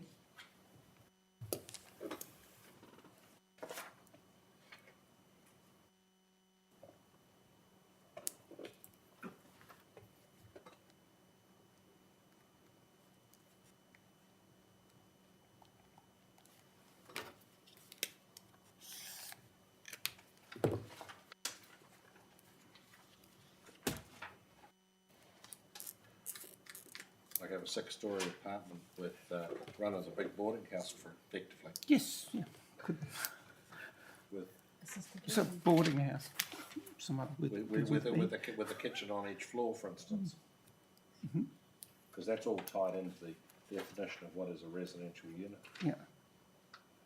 I don't think that's tied to ownership, is it? No, I was only using the strata title just to visualise the Yeah. the form of development rather than ownership per se. I think the idea of being, if the X many units are within an apartment building, can there be a higher threshold? And that might incentivise, I suppose, apartments over, as far as the other thing I'm just thinking out loud here, apartments over other typologies to, although we've heard from Ms. Osborne that the demand in Porirua is still not apartments, but that might be another thing for me to think about, is whether that incentivises in the way that kind of, or perhaps I'm getting at. Like, effectively, if you're allowing 6-story buildings, then somebody's either going to be going down that track to apartments, you're not going to, well, by definition, that's not a townhouse or multiple townhouses. So it's, for me, it was more, what are the consequences of what the chair was suggesting, to think about those, and does that result in any perverse outcomes depending on Well, how yeah. somebody might wish to look at it? More or less a cautionary tale Yes. that there might be fish hooks in the Yes. proposition I put to you that we haven't thought of. The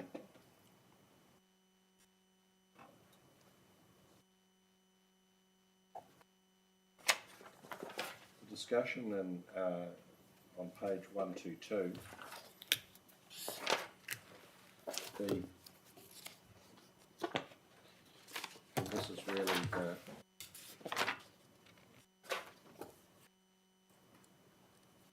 the rule related to retirement villages. They're seeking, I think, permitted activity status for the activity. Your reasoning for thinking that's a bad idea is that they carry with them a broad range of effects. And I think the challenge from the retirement industry is to say, well, okay, what are we talking about? Broad range of effects? What are those effects? So what we heard yesterday was there's a lot of discussion around these non-residential activities that were ancillary to residential. And I think they gave examples of they can have on-site restaurants, bars, gyms. So there are a range of activities which are different to a residential activity, even if they're ancillary to it. Those have different effects to just general housing, and it's trying to capture that actually there are a range of effects over and above what general housing generates. Now, I suppose it's where I draw the distinction between, use the term general housing versus this type of specialist housing, that there are effects that are different. The other thing I think as well I might have said is it also allows for any scale of retirement village to be a permitted activity, whereas something like supported residential care does have a activity-based threshold. The last follow-up points before we break. Won't the controls, the building controls, control of the scale? That you can't get that big a retirement village in a, if you're going to meet the Balkan location standards. The Balkan location standards is geared at the effects of the buildings rather than the land use activity per se. Well, that's my point, that how big a retirement village can you get without having a big building? That, well, within the high density residential zone, there can be pretty sizable buildings, given that the height limit is 22 metres and there's no building coverage. So you can get buildings of quite significant scale, within which you would house quite a large land use activity without any sort of other control.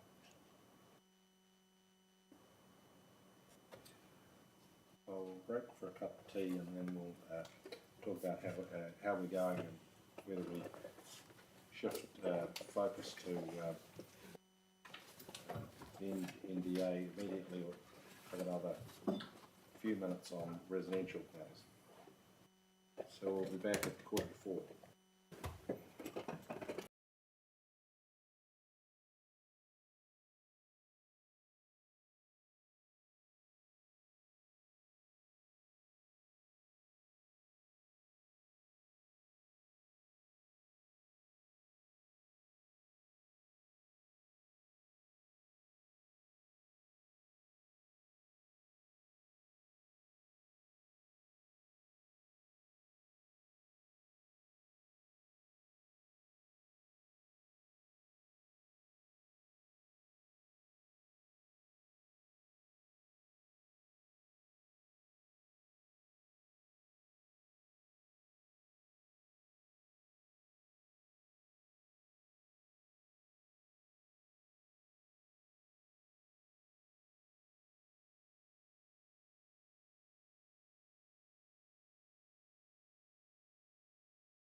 Mr. Ackland, we thought that we might get to the end of the residential high-density rules and then break as a convenient moment so I don't forget where we stopped. Your last point saying, well, you can actually get quite large buildings, quite large scale within the permitted density rules on large sites,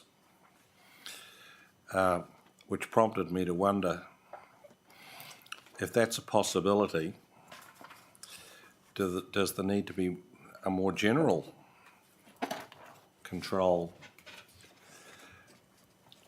not just on retirement villages, but on apartment complexes, like multi-building apartment complexes?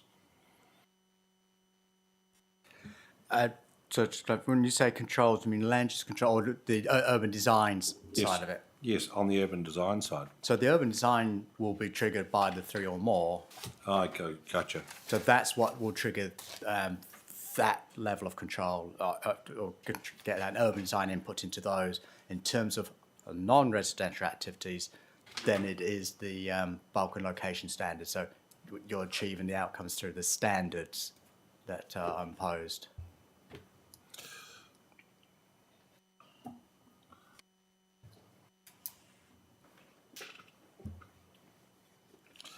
Gotcha. And that comes under the ranks of unintended consequences. If you take the retirement villages out of the 3 or more, then you need some other control over the size of the operation. No, the retirement villages aren't governed by the 3 or more. Well, 4 or more. Yeah, 4 or more. Controls. So the activity is a restricted discretionary activity. Yeah. So that triggers the process by which the activity will be considered. The building effects are just controlled by the bulk and location standards. If the activity is, well, what are the matters of discretion in the activity rule? Do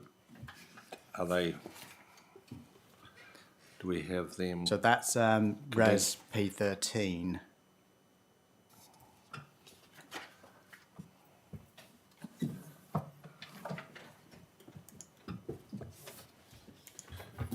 So that's R19. HRZ R19. I think, in the right direction, no?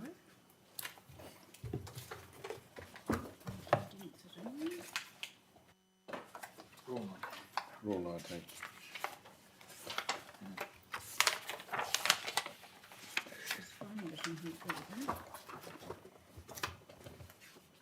RDA.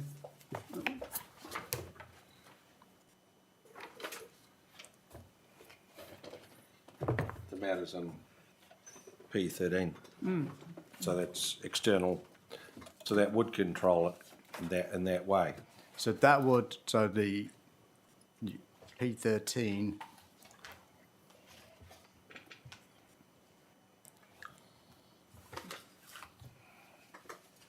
is the one that Yeah. it has 5 matters listed in the policy, and those are what would be used to manage the effects of that. Now, some of them include, for example, looking at the layout of buildings, fence and location, scale of utility areas and external storage areas. So that's trying to manage how the site is laid out relative to surrounding activities. There's also one about whether the site itself can accommodate the scale and intensity of the activity in terms of its size, topography and location. And then 5 is about the overall scale, form, composition, not compromising the planned urban built form of the zone.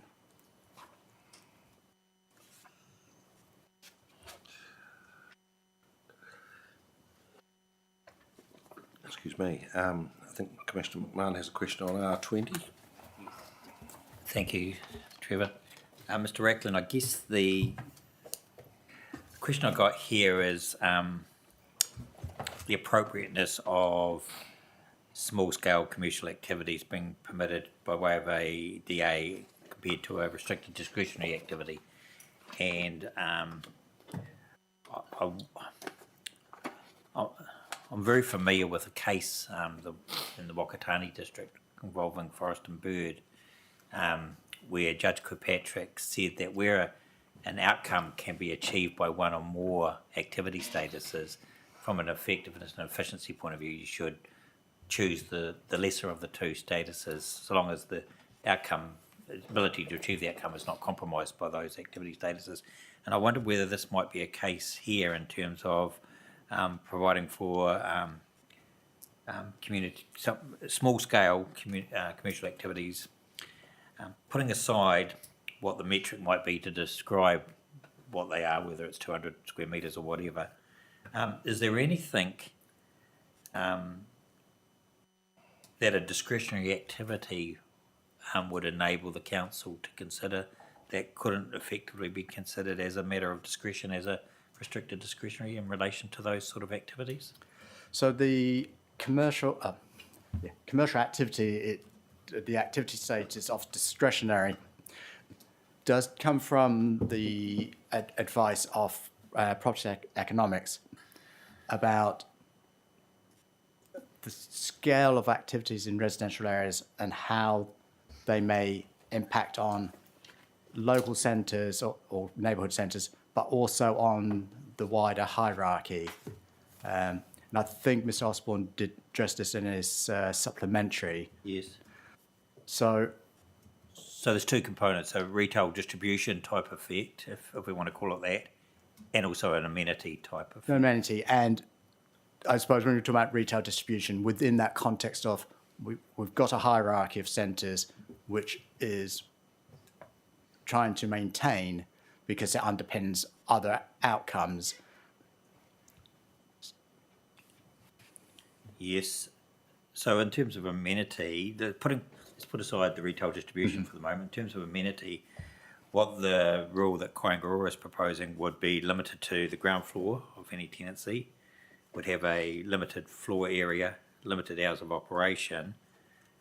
They would all be preconditions to being in RDA, and if they weren't met, then I guess it would trigger to fully discretionary. But if those preconditions were met, then it would come down to the matters of discretion, and they listed those in policy 11, and we had a good discussion about policy 11 before the afternoon tea adjournment.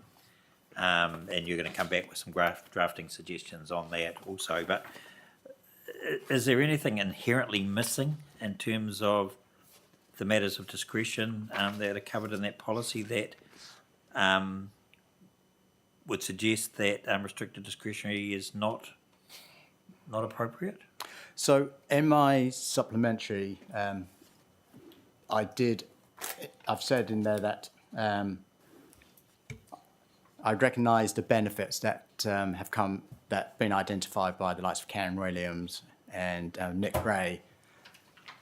But then I also had the economic evidence from Phil Osborne saying, no, it's too big, it's likely to be a problem. I think on balance, my view was to maintain the status quo, if you like, keep the discretionary. But I would accept what you're saying, that I think you could cover a lot of that within this type of approach. Yes. And get the urban design benefits as well of having activities at ground floor. So I'm not going to sit here and say it must stay discretionary. Yes. It also, now on balance, given the economic evidence, but there are certainly merits in the approach that have been in the revised provisions there. That's very useful. I think on that basis, I think we'll need to scrutinise the Porirua witnesses in relation to the metric they've used, in particular in relation to the 200 metres. That's the one that I suppose just still jumps out at me, because Yes. that's still pretty large. And the potential for cumulative effects.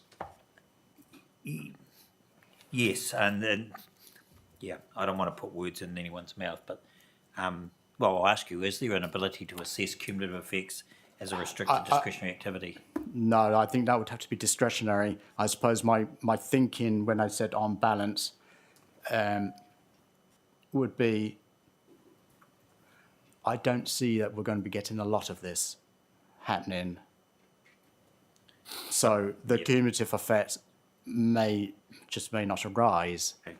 But that is the evidence from Mr. Osborne is you go down this path and you'll be leaching out Yes. or diluting away from the centres. Yes, but if we can control that, and you're acknowledging there could be some commercial benefit about activating ground floor levels Exactly. of large apartment buildings to Yeah. provide visual interest and integration, which is all part of a well-functioning. And all part of the walkability. Yes. Yeah.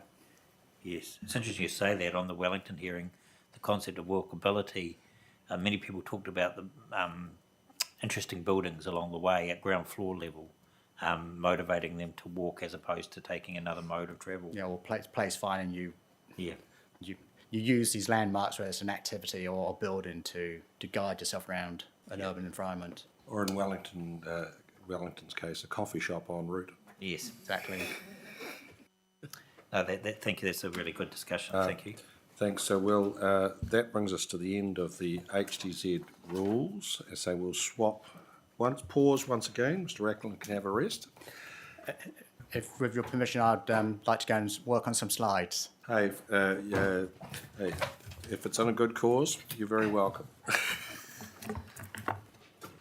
Mr. Smeaton, you have the floor, and you've got a team behind you. So how would you like to proceed? Kia ora. Thank you. Yes, I think I've got some notes here, and I think I'll just spend a couple of minutes just sort of introductory comments, and I'll note. Yes, I do have a number of experts waiting in the wings. If you have any questions for them, so I'll address that as well.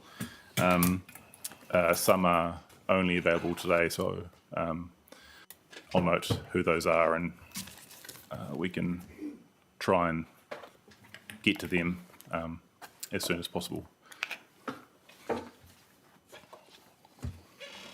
So my name is Rory Smeaton. I'm a senior policy planner at the council.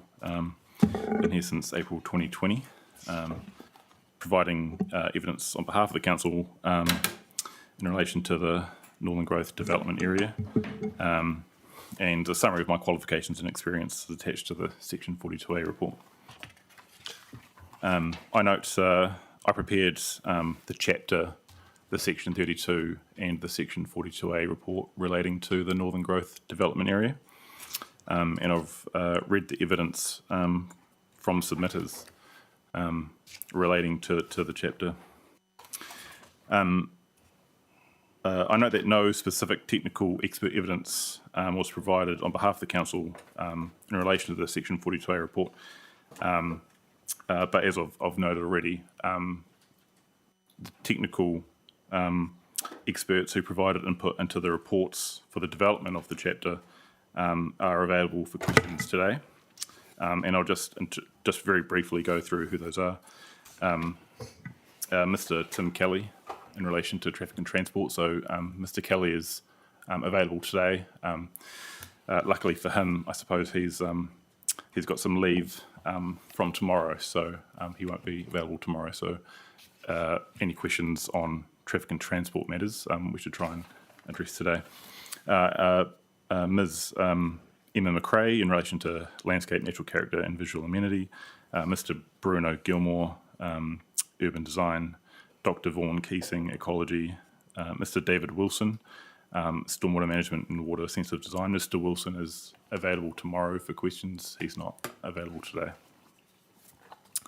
Mr. Alan Blyde, in relation to infrastructure and servicing, and both in relation to geotechnical, Ms. Sarah Martin, in relation to the Muri block, and Mr. Adam Smith, in relation to the Mount Welcome block. And Mr. Smith has indicated that he is available until 5, but then will be quickly unavailable. So if there are any questions for him, we should try and get them to quickly as well. I also note Mr. Tim Heath provided, from Property Economics, provided some technical, a technical report, the Porirua Bay Retail Centre Economic Assessment, which was attached to the Section 32, but it's not available during this hearing period because he is engaged in another hearing in a different part of the country. But if there are any questions, I can pass those on and we can address those through right of reply. So moving quickly on to my supplementary evidence. So just following review of the evidence from submitters, I prepared a statement of supplementary planning evidence. And that was quite specific to the evidence provided by Waka Kotahi. So I've recommended through that supplementary evidence an additional amendment to the chapter, specifically Policy 2, so that it includes an additional clause to address the concerns raised by Ms. Kirkbride. I thought I'll just then give just a very brief overview of the chapter itself and some of the issues raised in submissions. I've also, in my notes, I've set out some of my responses to some of the other evidence that has come in, but I think I'll just move to questions from that point on, and if any of those come up, I can just refer to my notes just for brevity. So the Northern Growth Development Area is a new chapter in the PDP, introduced through Variation 1. It's the first development area chapter to be included in the PDP, and it sets out objectives, policies and rules, along with a structure plan to direct the urban development of the site. The structure plan and chapter provisions were based on a range of comprehensive assessments of the site, and that's reflected in the technical reports that were attached to the Section 32. The technical assessments undertaken are summarised in the Section 32, and they're also listed in Appendix E to that report. On submissions received, there are approximately 118 submission points and 91 further submission points. The key issues relating to protection of sensitive environments, potential impacts on and demand for educational facilities, provisions for SNA buffer areas and ecological connections, the need to be consistent with or in accordance with the structure plan. Yeah, it's just, I mean, basically I'm like, I don't want to do it in the meeting, I'm just silent. Sorry. Yeah. Having regard to the provisions and proposed change 1 to the RPS, mapping of natural hazards, and ensuring the transport network is safe and appropriate for all users. I've recommended some amendments to the chapter to address those concerns. These were predominantly in relation to the safety and function of the transport network and protection enhancement of SNAs directly adjoining the Northern Growth Development Area. And just noting that on 24th February, Council received an email from Mr. Ron Lucas on behalf of landowner SS Poynton, who is identified as submitter OS 22, requesting that that submission be withdrawn. So that is no longer an issue in contention. And with that, I think I'll take my Section 42A as read, as well as the supplementary planning evidence, and I'll hand over to the panel for any questions. Anyway. I wonder if we should start with the transport issues. First of all, is there any update of where you're at with Waka Kotahi from your supplementary to now? Yes, I think actually prior to my supplementary, I didn't express it or articulate it in there, but I had a very brief conversation with Ms. Kirkbride, and she was at that point reasonably comfortable with my approach in responding to her concerns. I think she was going to confer with her colleagues at Waka Kotahi, but at that point, it was sort of looking reasonably positive on that side. And in terms of transport connection, is the state highway still a limited access highway? In terms of being a limited access road under the Government Roading Powers Act? Yes. I think so, but we'll Probably probably we should ask Mr. Kelly that question. I believe it is. I'm not absolutely sure, to be honest, but I'm pretty sure it would be. And I was left thinking, well, given that as I understand how those limited access provisions work, no one can do anything on the landward side of a limited access without Waka Kotahi agreeing. Yes, as I understand it as well, and having been involved in those processes on both sides in previous work, I would say there's there would need to be strong alignment between the organisations to get that connection occurring. In discussion, and I note, I think, set out in my supplementary evidence that Mr. Kelly and I met with the representatives of Waka Kotahi prior to preparing the supplementary, and one of the concerns expressed, I suppose, was that going through resource consent processes can be very adversarial, and that was something that was wanted to be avoided, and therefore that the transport strategy suggested was a way to get agreement prior to that occurring, so that subsequent processes could be smoothed out.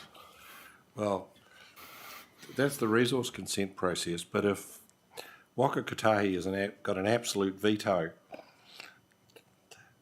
on accessing the state highway, and the state highway is the only practicable way this development is ever going to fly, other than, well, I've got another question about that, but it's not going to come down to, like, no developer surely is going to invest anything until they've got Waka Kotahi squared away.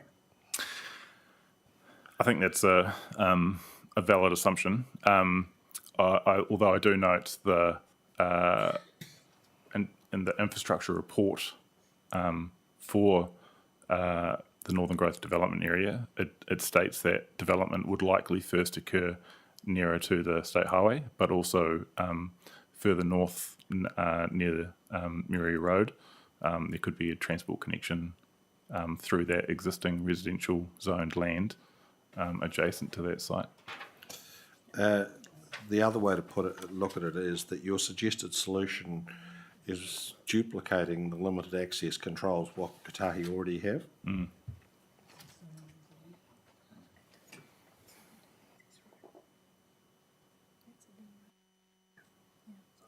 I'm not saying it's a bad idea because of that, but is that your understanding? I don't think it's duplicating so much. While I think technically the limited access road provides Waka Kotahi with significant powers, in reality, it has more limited implementation. I suppose it can be quite difficult for Waka Kotahi to achieve what they want to through that legislation. Is the issue that it's a blunt instrument? It's yes or no. I think that's potentially one of them. It's also, and I suppose in my response, I'm reflecting on previous work. So there's, I guess, it's not as widely known in terms of the powers under that Act. And most people see the consent process as the way to go about getting approval for development. And so it may come out of slightly left field. I'm not saying that that's the case here, but in other situations. And Could I just add to that? yes, sir. There seems to be a presumption in this discussion that Waikakotahi is opposed to development in this corridor. I don't think that's the case. It's a very collaborative type arrangement between PCC and Waikakotahi, and they clearly anticipate development. And the whole issue of the strategy is really about making sure we coordinate access to the state highway in a manner that ensures its safe and efficient operation, but also within the context of what the future function of 59 is going to be, given that Transmission Gully is now open, and it will, although it's still a state highway, it will necessarily service more development along its corridor. I understand your point, Mr. Kelly. I didn't mean to suggest that Waikakotahi were opposed, but more trying to understand the rationale for their position when they seem to have adequate control over the issue through another direction. But my last question, Mr. Smeaton, really is you have referred to the potential for development occurring on the site that doesn't utilise access to the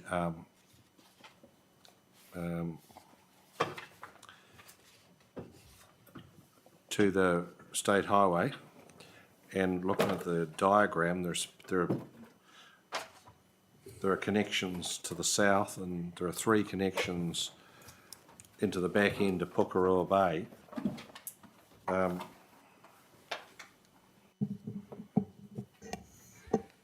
That how much development could those 3 connections into Porirua Bay actually support? I'm not sure. That's potentially something Mr. Kelly could address, but what I would say is that that would likely trigger requirements under the transport chapter of the PDP, where it sets a rule relating to high trip generating activities, and that there are thresholds for certain activities in relation to residential units. I believe it's under the PDP is 60 residential units. Yeah, I could just add to that too that I'm actually involved in the consent application for the stage 1 development, and we're looking at about 150 dwellings to be accessed via Muri Road. And as part of that, we're currently in discussions with PCC regarding the widening of Muri Road. That's been volunteered as one of the conditions of consent, and I think there's agreement on that. But of course, there's an expectation that once the road servicing that development internally continues to the south with subsequent development, then a lot of that stage 1 traffic would logically use that to access 59 via the new intersection, because most people are travelling to and from the south. Sorry, Mr. Kelly, could you just, Julia, Commissioner Williams, could you just run that past me again? Could you just explain that again? That the majority. Sorry. Okay,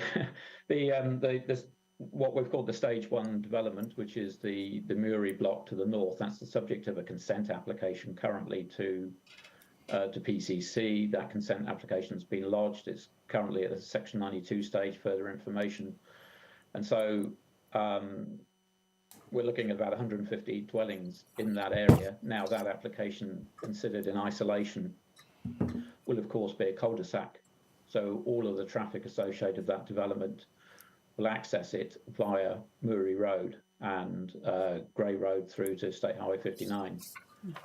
The last point I made was that if and when subsequent development happens to the south, that will connect through to the new intersection on 59. And logically, many of those residents living in that stage 1 area would route through to that new intersection instead of using Muri Road. Right, and when you talk about the Muri block, are you talking about the block of land that is already zoned residential on the northwest boundary Yes. of the northern growth? Yep, Yes. Yes. right. And if I can just follow that up with another question, because I did notice in the urban design report that informed the section 32 about the challenging topography to connect at Muri Road. And maybe you're not the person to reply to this, but anyway, from what you've worked on with this Stage 1 Muri Road subdivision, can you see any issues with connectivity then into the northern growth? Within the stage 1 development, or between the stage 1 development and onward into the planned variation area? I mean, within the stage 1 area, yes, the topography is challenging, but the roads, that's part of the Section 92 process we're going through with council regarding the standard of the roads, and part of that includes gradients. But I think we're pretty much there in terms of an acceptable standard for those roads in terms of gradients, width, and all those sorts of details. So does that mean that you'd have the Stage 1 Muri block, did you say a 60 residential? 150. 150. 150, yeah, approximately. And then that would also provide access to initial, as this would progress, initial subdivisions in the adjacent Northern Growth Development area? It could do, but I think the expectation is the initial development will be around the new 59 intersection, because that's the logical point of access. And to be honest, I mean, we all know the standard of Muri Road is not great, and the more appropriate point of access is out by 59 directly. Can I ask a related question? Yes. So, Commissioner St Clair, Mr Kelly, why if Transmission Gully's now open and 59's got less traffic on it, is a strategy required for the addition of a few thousand lots? Well, we say a few thousand lots, but the sort of volumes of traffic we're still talking about are reasonably significant. In my integrated transport assessment from July last year, and I did this without the benefit of a model, so it's more of a sort of manual exercise, but I provided estimates of traffic volumes in the 59 corridor. Basically, I compared the pre-Transmission Gully situation with the post-Transmission Gully situation, and then added in the effects of Clementon Farms and then the effect of this development. And some of those volumes are getting back up to pre-Transmission Gully levels. So I think, that this, currently the volumes on 59 are the residual volumes, and anecdotally we're hearing that some people are still using it as a through route. That would tend to change once measures are imposed on the route, like lower speed limits and crossings in Porirua Bay and so forth. But the point is, it's still a reasonably busy section of State Highway. And, we all agree, we're totally agreed with Wakakatahi. We need to ensure the efficiency of that route and also the safety of that route and the safety of access points. And that means coordinating accesses and making sure they work and they're consistent with adjacent accesses and so forth. So there are quite a few issues in there to ensure. When you say reasonable or back to the same sort of levels, what numbers are we talking? I'm just trying to find the figures here. I think from memory, pre-Transmission Gully, the figures on the State Highway were of the order of 25,000 vehicles a day, and currently we're at about 7,000 vehicles a day. Obviously, a lot of those movements are movements that have a local origin or destination. There may be Porirua Bay or Paikakariki, and we don't actually know how much of that traffic is through traffic, which should be on Transmission Gully. But anecdotally, as I said, there is some through traffic still using that route. And what's the effect of these new lots in terms of adding to the numbers? on adding to the 7,000 number. I'll just try and find the section in my ITA when I talk about this.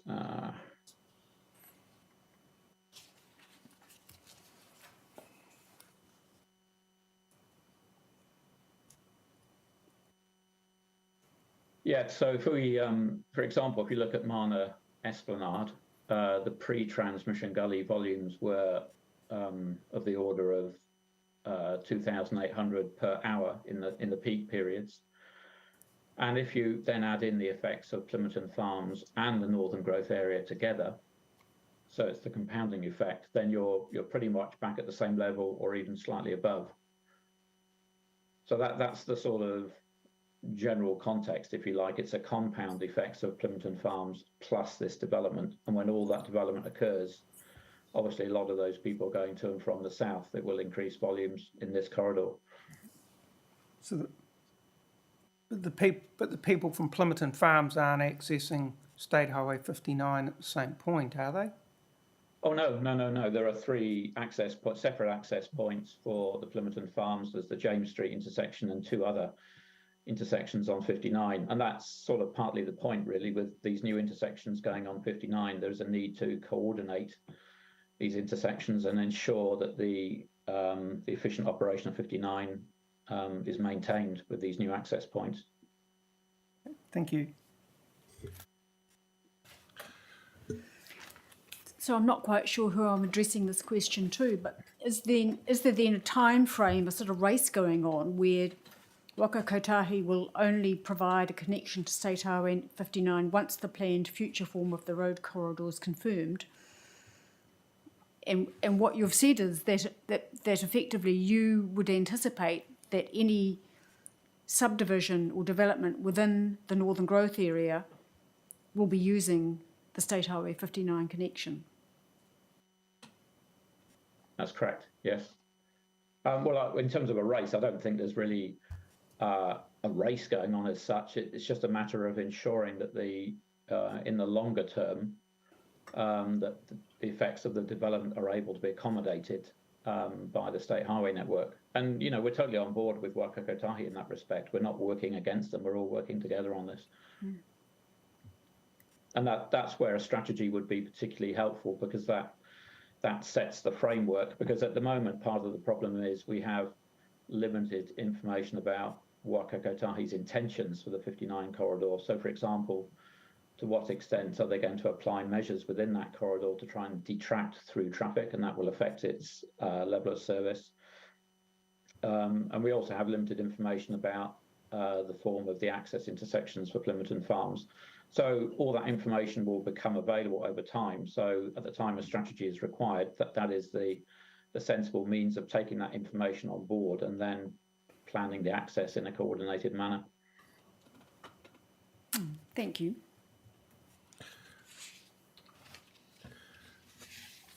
Maybe, Commissioners, we should start into Mr. Smeaton's report and use that as the trigger for identifying any issues, looking at first the general submissions.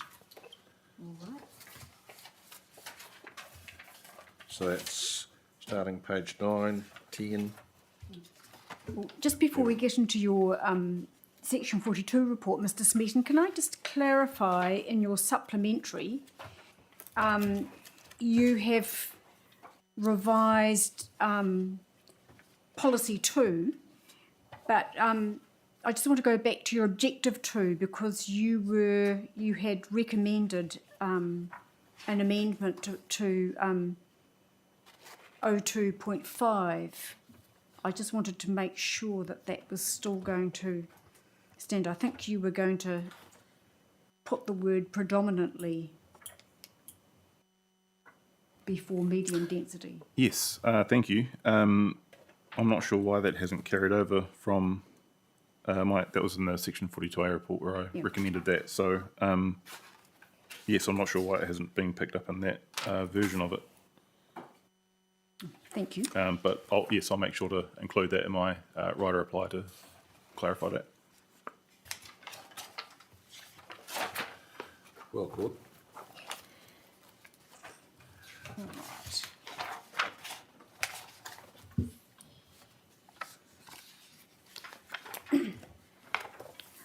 I just would like to start with the broad general submissions.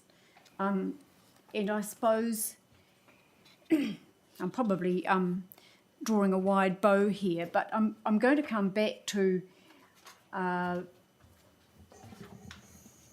probably Mr. Clegg slightly about the natural vegetation and waterways, and there's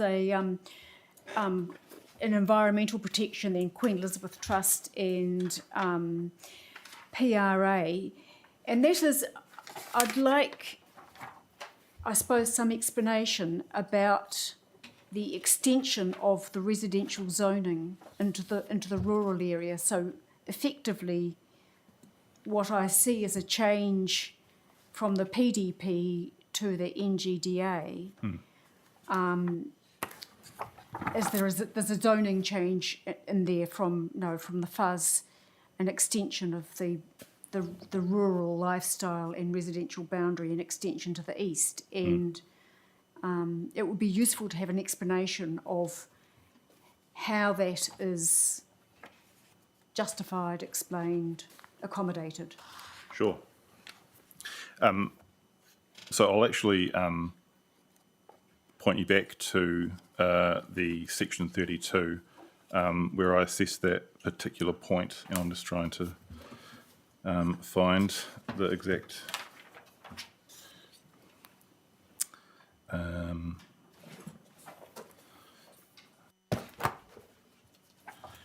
exact reference for you.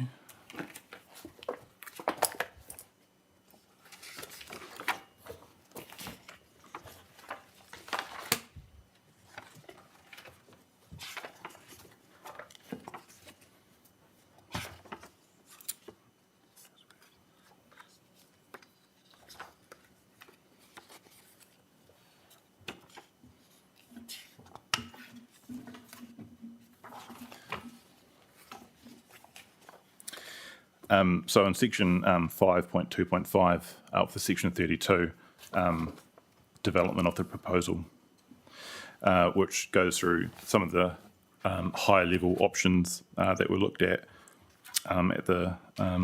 So could you just give me a page number, please? Oh, sorry. It starts on page 53. Thank you.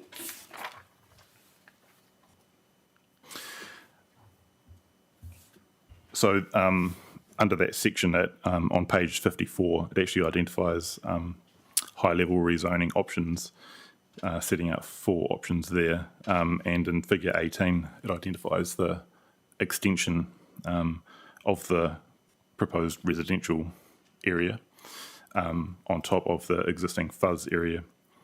And that options analysis is actually set out in the tables following, starting at page 56.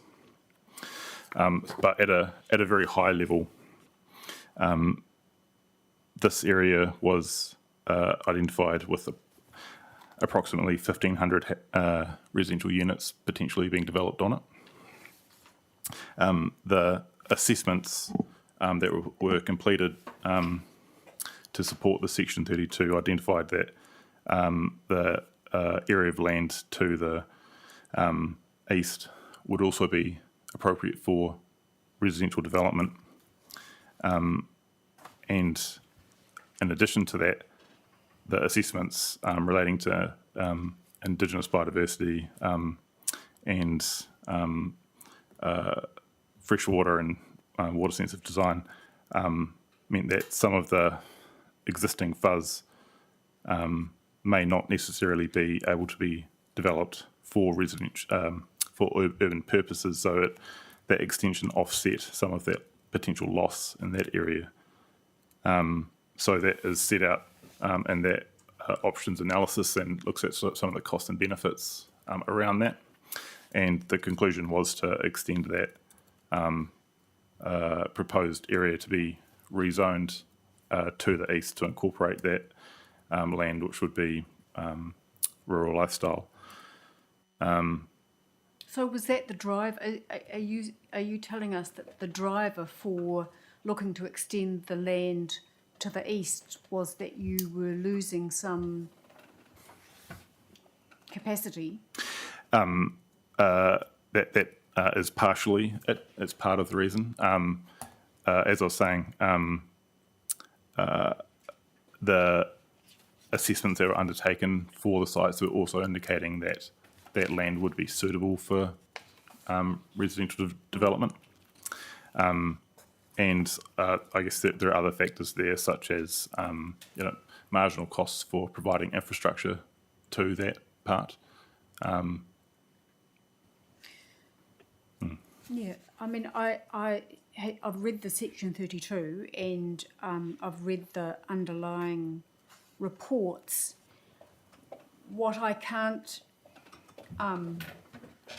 what would be useful to know is what makes the additional land that's been rezoned, why is it more like the residential land to the west, the land that was fuzz, than it is like the rural lifestyle land to the east. So my question, I suppose, is partly about the fact that there's challenging topography here, and I haven't seen anything in the reports that says that the topography's so similar in this additional slice of land that we may as well zone it residential. Yeah, I think I can certainly go in and provide some additional detail on that. There is, I'll note, in section 1.7 of the section 32, which you've already indicated you've looked at, but just pointing out again, in figure 8, it has a cross section, and it's only a very sort of basic cross section, but that indicates the topography of the site, and you can see there it does rise quite steeply to the east, and that that zone boundary more or less sort of follows the foot of that steep rise. Yes, I can see the cross-section is certainly very useful, and maybe this is something that Ms McRae would like to provide additional explanation, because I can see that the west-facing slopes are reasonably, the gradient is similar to the west-facing slopes in the existing, what was the fuzz zone, but the east-facing slopes look from this cross-section to be quite challenging. Yeah, so I suppose maybe we can go to either Mr Gilmore, who helped prepare the structure plan, or Ms McRae on that point. Can I? Waiting. Yes. It looks like. Hello? Hello? Can you hear me?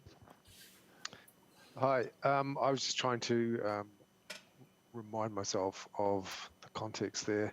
And I think what has been stated about the orientation facing west being generally more accommodating is correct. I think part of the logic was that to make the transport connections viable, it was meant moving into that the eastern ground there to have any kind of residential in there at all. So it seemed to drive you further east. But there was a recognition fairly early on that it was still going to be rural residential out there and a lower density than what was closer to the state highway.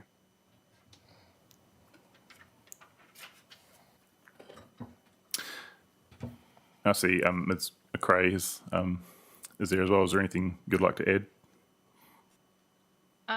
Yeah, sorry, I was just going to say that in the beginning stages of this, and it's sort of presented in a map that is supplemented to my landscape statement.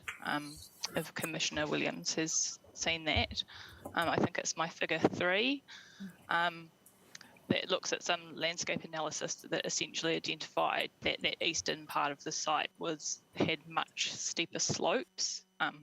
Although it's all steep, that eastern part of the site was much steeper and therefore was better suited to that rural lifestyle development, and unsuitable for the residential development. But that's not what the structure plan now shows. So The structure plan does. I'm a little confused, I guess, because the structure plan does show the rural lifestyle further east where it's steeper. So maybe I'll jump in. So Ms. Williams sort of pointing out the future urban zone is smaller in area than the proposed residential area as in the structure plan. But I think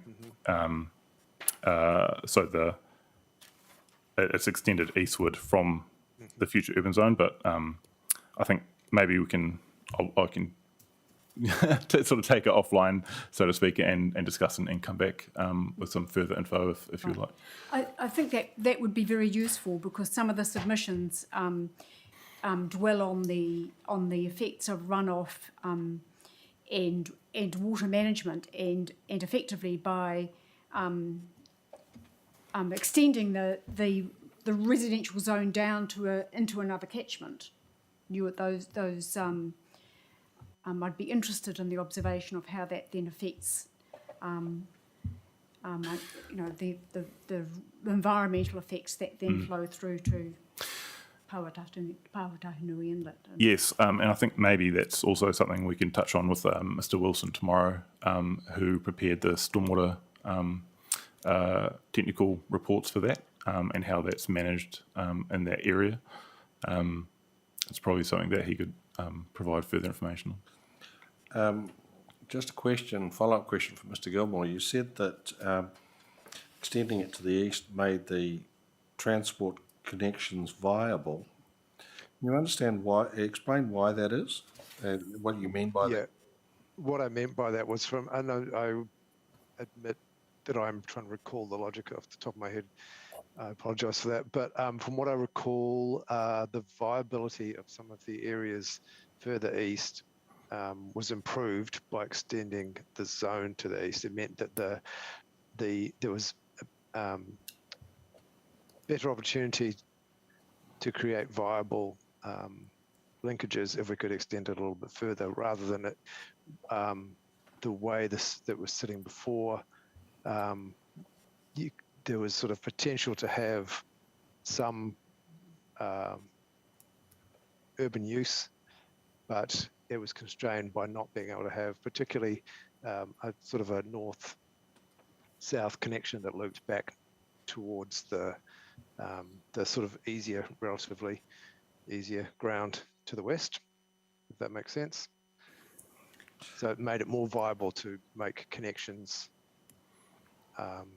that looped back into the overall structure if the window was moved east. And again, sorry, just building on that as well, I suppose that goes to the point of the sort of the integrated nature of this process and the multiple variables that were being balanced through the development of the structure plan, where there was the introduction of and it's slightly jumping ahead, but the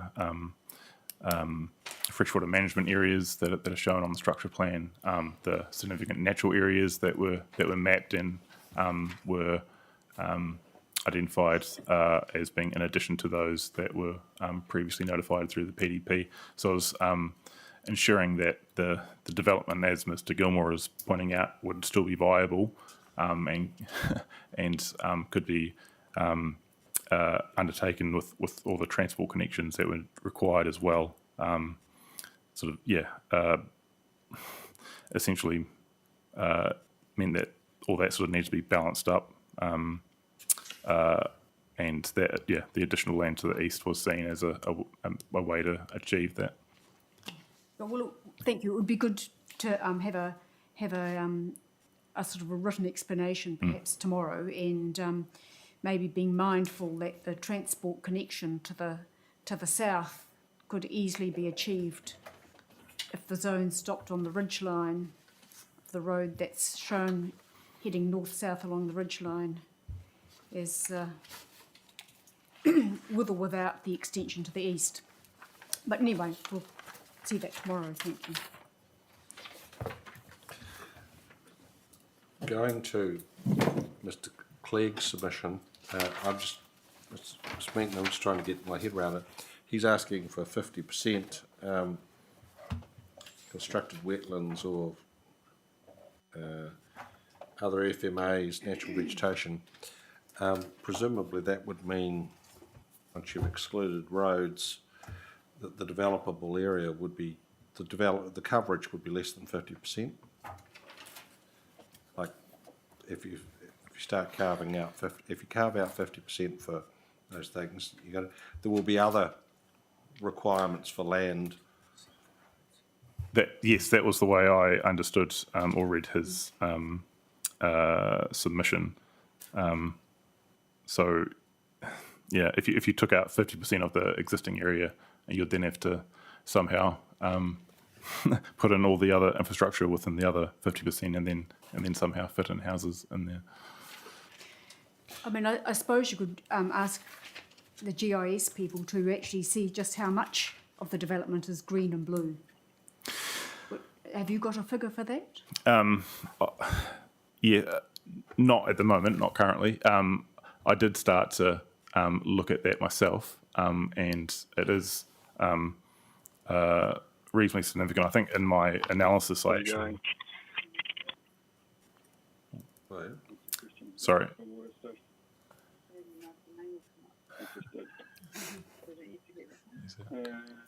Just for the team listening in the background, be helpful if you switch your mute off. I thought you just answered a question. No, I didn't. Sorry. I heard a question. We'll talk about that tomorrow. So, Mr. Wilson, we can hear your. Okay, but have they got? Well, what are we doing? You're not giving me anything. Yeah. You're not saying yes or no. Yeah. Joys of multiple parties on the Zoom. Yes, sorry about that. So I think in my at paragraph 67 of my section 42A, I've sort of started to look at that, noting that within the medium density residential zone, 20% of a site needs to be landscaped as well. And there's the freshwater management areas and SNAs within the Northern Growth Development Area, which cover a total of approximately 29 hectares, or around 15.6% of that residential area. So I could get a more detailed breakdown of that if needed, but I think from those figures you can already see that within the Northern Growth Development Area there's already sort of quite a large chunk that is identified as either green or potentially blue.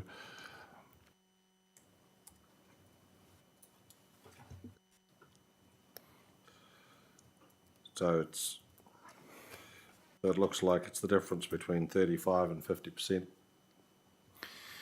in rough numbers. I think it's a little bit hard to put a definitive figure on it. On top of this, there's also the flood hazard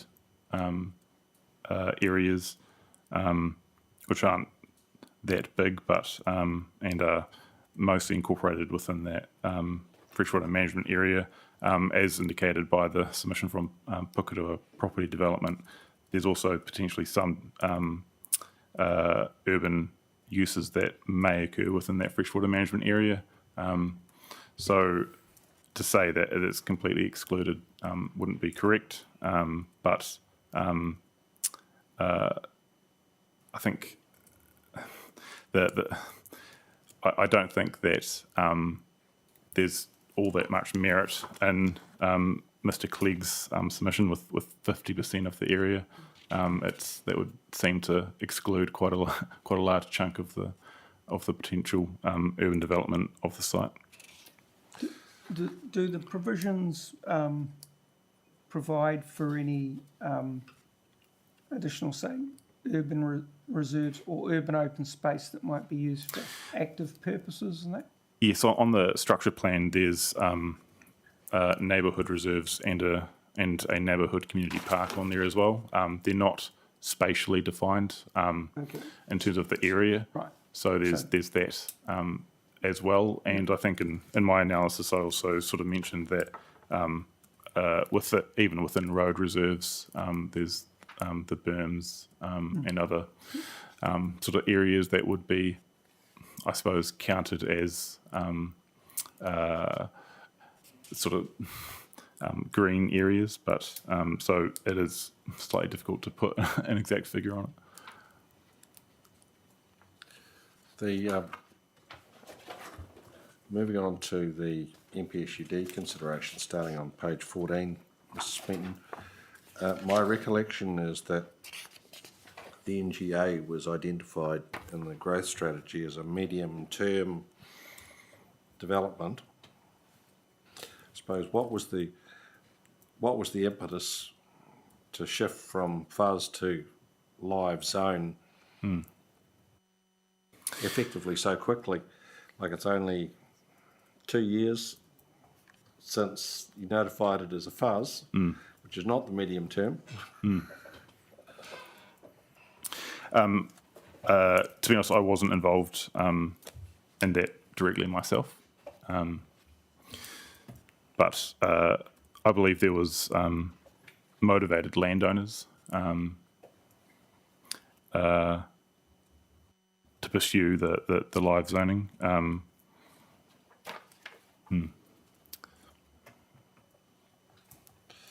Well, you can't tell us what the motivation is from the council's point of view. Well, I suppose because I perceive a change of policy bringing this forward earlier than was identified in the growth strategy. Well, I suppose that's sort of set out in the fuzz chapter itself in terms of the policy of when or the mechanism of achieving a live zoning, which is that the areas, I think there's 2 pathways through it. One of those being that it's consistent with the growth strategy. I did go through in the section 32. I had to find the section, the development of it. But you can't tell us about, in effect, the council's motivation, other than it had some landowners who were hot to trot. No, I don't think I can really put too much more information in that.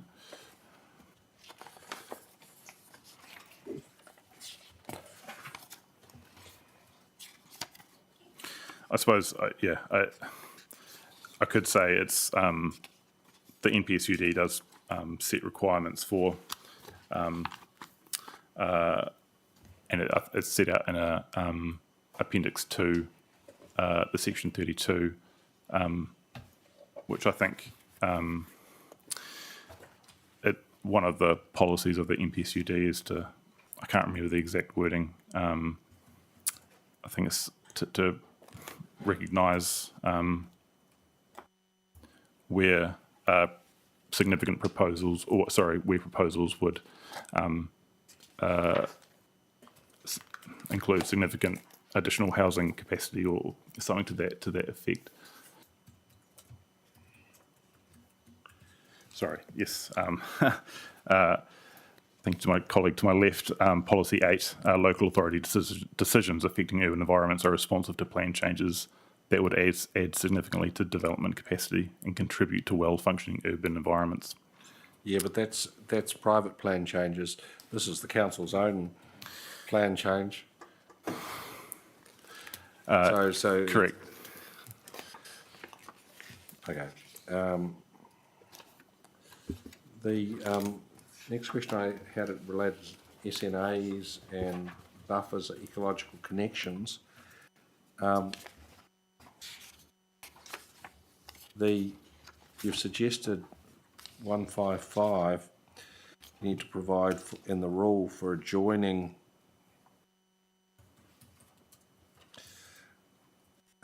properties, which I understand. It says directly adjoining. What do you mean by that? Directly adjoining. I was trying to be quite specific in that. Possibly just saying adjoining would have been clear enough, but I didn't want to have it result in a situation where if there happened to be an SNA located a number of metres away from the boundary, then requiring a buffer area on the other side of the boundary, which would have no real benefits. So it was particularly responding to the submission of QE2, where that SNA is surrounded on some sides by the Northern Growth Development Area, and ensuring that there's a buffer area around that. And what is the policy that relates? What does that say about where the buffers are?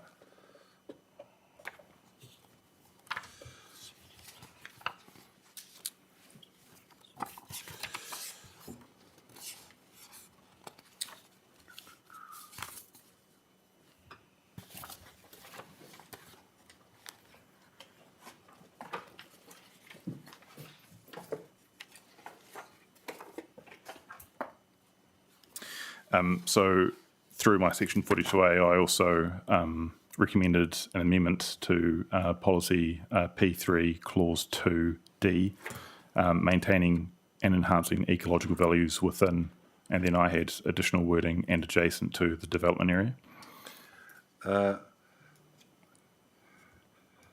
Adjacent is broader than adjoining, isn't it? It is correct. I thought about this at the time as well. Within the possibly it should be consistent with the wording and the rules. I was trying to be more specific in the rules, as I was saying before, so that they didn't end up with these strange situations. Whereas in the policy, I was being well. I think probably it should just change to adjacent. So, adjoining. Right, let's just be clear about this. Which one is it? Adjoining. So the wording, additional wording within policy P3 2D should be changed from adjacent to adjoining. That's P3 2D. Correct.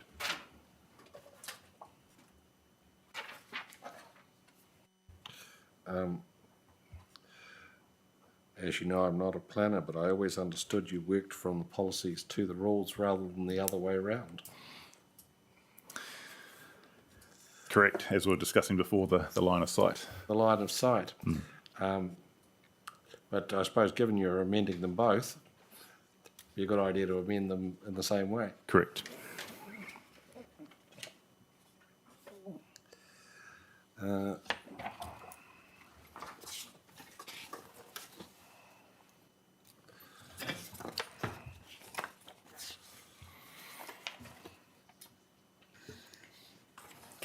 Can I just follow up, because I know that the submission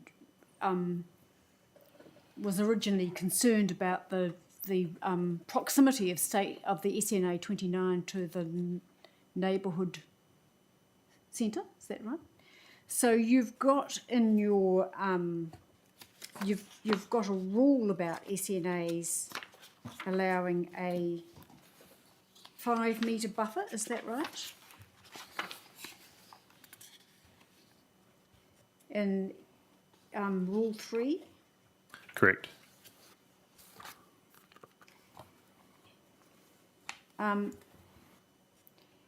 So SNA 29 comes right up to the boundary of your NCZ. What provision is allowed for it there? Because I wonder if there's a preliminary question about whether we should ask Dr. Keesing if 5 metres is enough. I think that is, well, actually, maybe one of the council officers would like to reply whether that's consistent with provisions for SNAs Well, there too. across the district. I'm not sure that there are any other requirements for adjacent to SNAs, but my colleague, Mr. McDonnell, may be able to provide additional information on that. But I suppose this is responding to particular ecological values on identified through the assessments for this development area. From memory, I did confer with Mr. Keesing on the 5 metre requirement in that rule. As you know, we could probably ask him to provide at the moment to confirm that. But I wonder if Mr. McDonnell wants to make any other comments on SNAs across the district. No, there are no buffers in the PDP around SNAs more broadly across the city. My understanding this is a bespoke approach for the SNAs on this site through the ecological advice. Right. Well, perhaps then it would be useful to get an opinion from Mr. Keating in terms of, given what seemed to be your agreement that you'd use the word adjoining, we have a situation where SNA, the large SNA that's essentially sort of enclosed on 3 sides by the Northern Growth Area, will be adjoining the neighbourhood centre zone. So just going back to your initial question, you were asking how that's provided for through this policy. Rule 3 and then part 3 of that rule refers to rural lifestyle zone and the neighbourhood centre zone. And then there's a requirement in there that any subdivision of an allotment containing, and then the additional words which I've recommended, or directly adjoining a significant natural area contained in Schedule 7 must include a scheme plan which identifies a buffer area, such and such. So it specifically identifies the zone, and then when it's subdivided, that the scheme plan shows that buffer area. Thank you.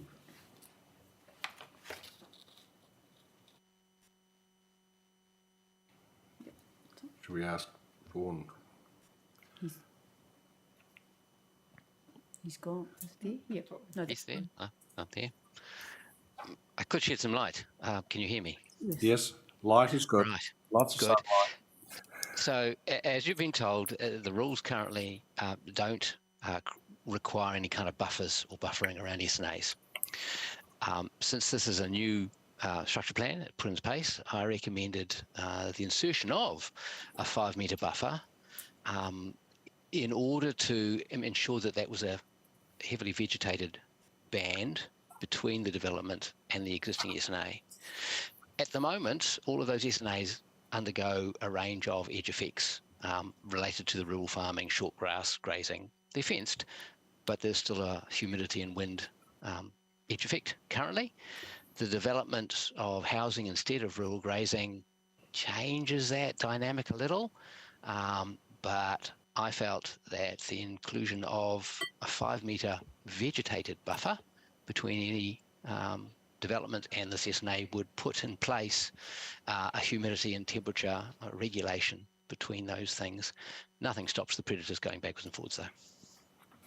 So it's a new recommendation, not usually installed in the Porirua SNAs for this development to help moderate potential effects. Thank you. That was a very clear explanation. One follow-up question. if the buffer is going to be heavily vegetated, does that mean in the fullness of time the SNA boundary will shift to the edge of the buffer? Effectively, the values will have expanded by 5 metres all round, yes. Will the actual line on the map have changed? No. Depends Well, what it may you plant. do. It may do, but your concept, the concept underlying your recommendation is that the values of the SNA will expand, will be present in the buffer, if not immediately, then over time, and that they'll be indistinguishable in the longer term. Correct.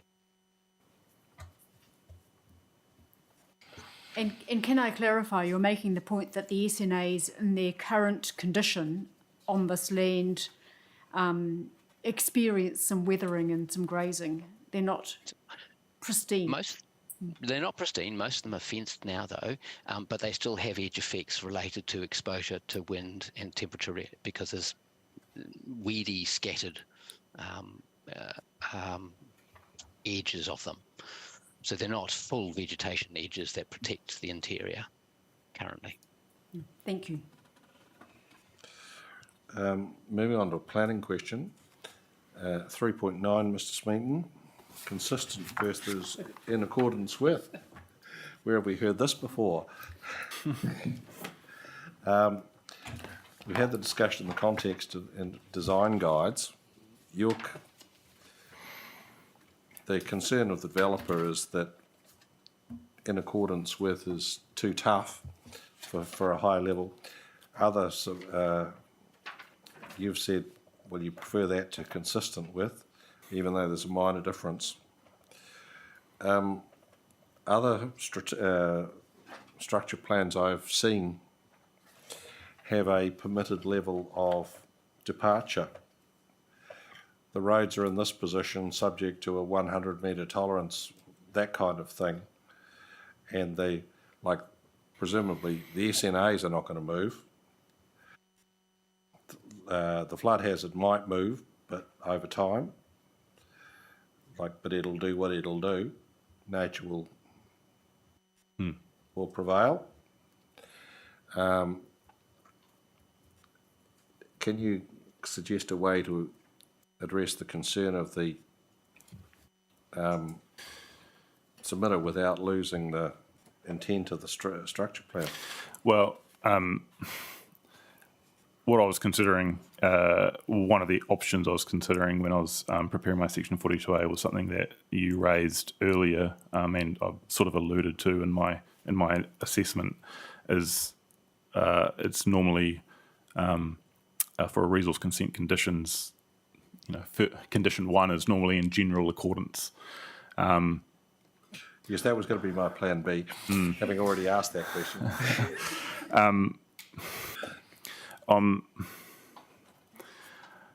To be honest, I still haven't shifted my position, really. I think I would accept that, but it's not my preferred option. As I've set out in my assessment, some of the other more modern plans use in accordance with, and the fact that this structure plan has been very recently developed, I don't see, while recognising that there is a need for some flexibility, and resource consent plan, processing officers would, I suppose, have to recognise that. I don't see a huge need to depart that much from the structure plan. Would another way to so what I'm hearing from you is you accept there needs to be some tolerance, but not a lot. Is that about summing it up? I think so, yes. Yeah. And yeah, noting again, in general, well. And it's how you capture that. What?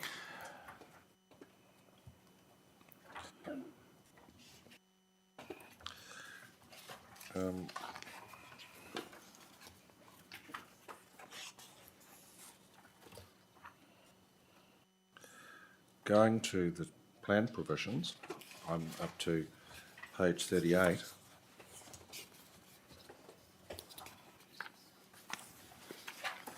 The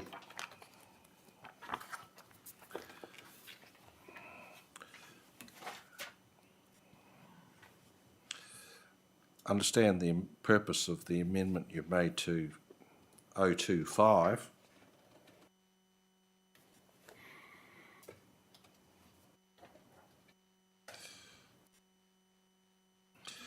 But I wonder if it needs the word but. You're trying to say it's mostly medium density housing with a variety. Medium density is defined. So is it mostly medium density but with a variety of? No, I don't believe so, sir. In my assessment, I sort of set out. Well, actually, no. It's in some of my notes. Actually, in my mind, the medium density doesn't refer to a certain typology. So I think you could get a variety of housing types, sizes, and tenures within medium density development.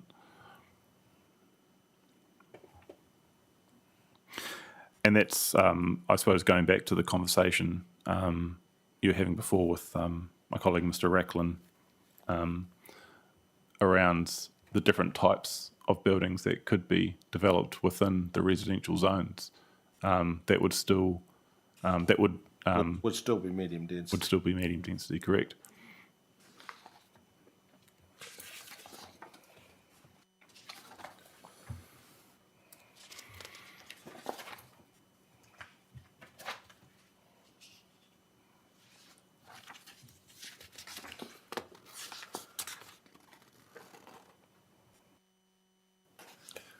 I had two final questions, Mr. Smeaton. The first is the discussion of public notification at 3.14. And the question is there a potential for a breach of standards to have broader effects than just local and so on ecological values that are matters of general public interest, so as to imply public notification?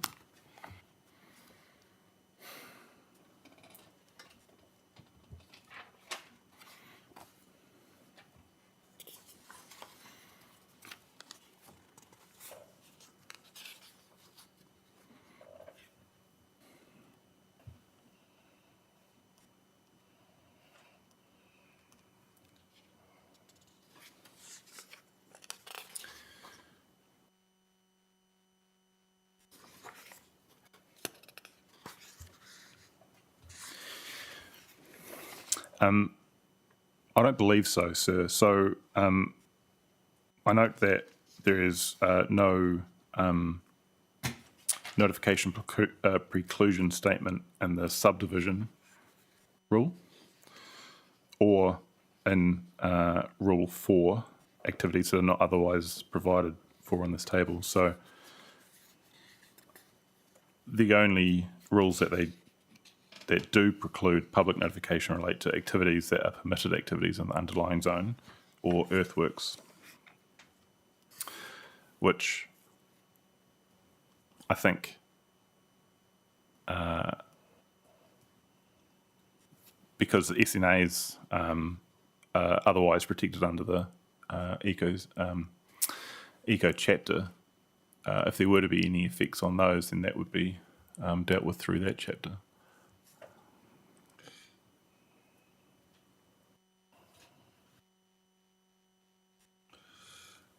Thank you. And last question. You talked about the need to shift the ecological connection. I'm looking at paragraph 330. You're recommending an amendment, and you've described it. Can you give us a map? Certainly, yes.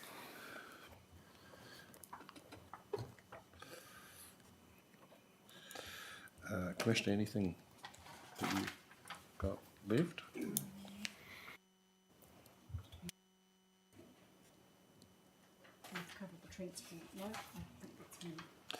Any other, any more? Good afternoon, Mr. Smeaton. Just going back to the issue about in accordance versus consistency. I've just been reading the rules, and the significance of that is that to be a permitted activity status, you've got to be in currently the way it's worded, the activity must be in accordance with the structure plan. So that test is a precondition to being a permitted activity. So it has I guess the role of a standard in the plan, and it needs to be certain. So you either comply with in accordance with the structure plan, or you're not. If you're not, then your activity status changes to restricted discretionary. If you are, then you're permitted subject to meeting other rules such as earthworks and subdivision. Yes, and I think that's it's something that I was thinking about when I was responding to that submission point, and the other sort of string to the argument, I suppose, is that if there is any uncertainty with there being in accordance, then the option is still always there to apply for the resource consent. Yes, so the questions I've got is, are the elements in the structure plans definitive enough to make that call? Who makes that call? And are we looking at strict in accordance with? Because you can argue that something's generally in accordance with, but doesn't completely meet all the elements that are shown in the plan in terms of location of the activity, the dimensions of a indicative road or whatever, position of, development outside the yellow area. So I guess you look at that plan and you say, what it's actually showing you is the location of a road, the spatial location of the road, the spatial location of the neighbourhood centre. Yes. And anything else? Or I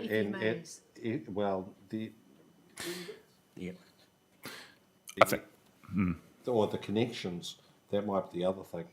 How certain are those connections? For example, if a development that came in, and it might be in stages, precluded the ability to achieve connections, is it in accordance with the structure plan or not? my initial reaction would be no, it's not. Yes. All those questions I've just put to you are really to help inform you on your response on the accordance with general accordance consistency question. And because this is not a resource consent application test. No.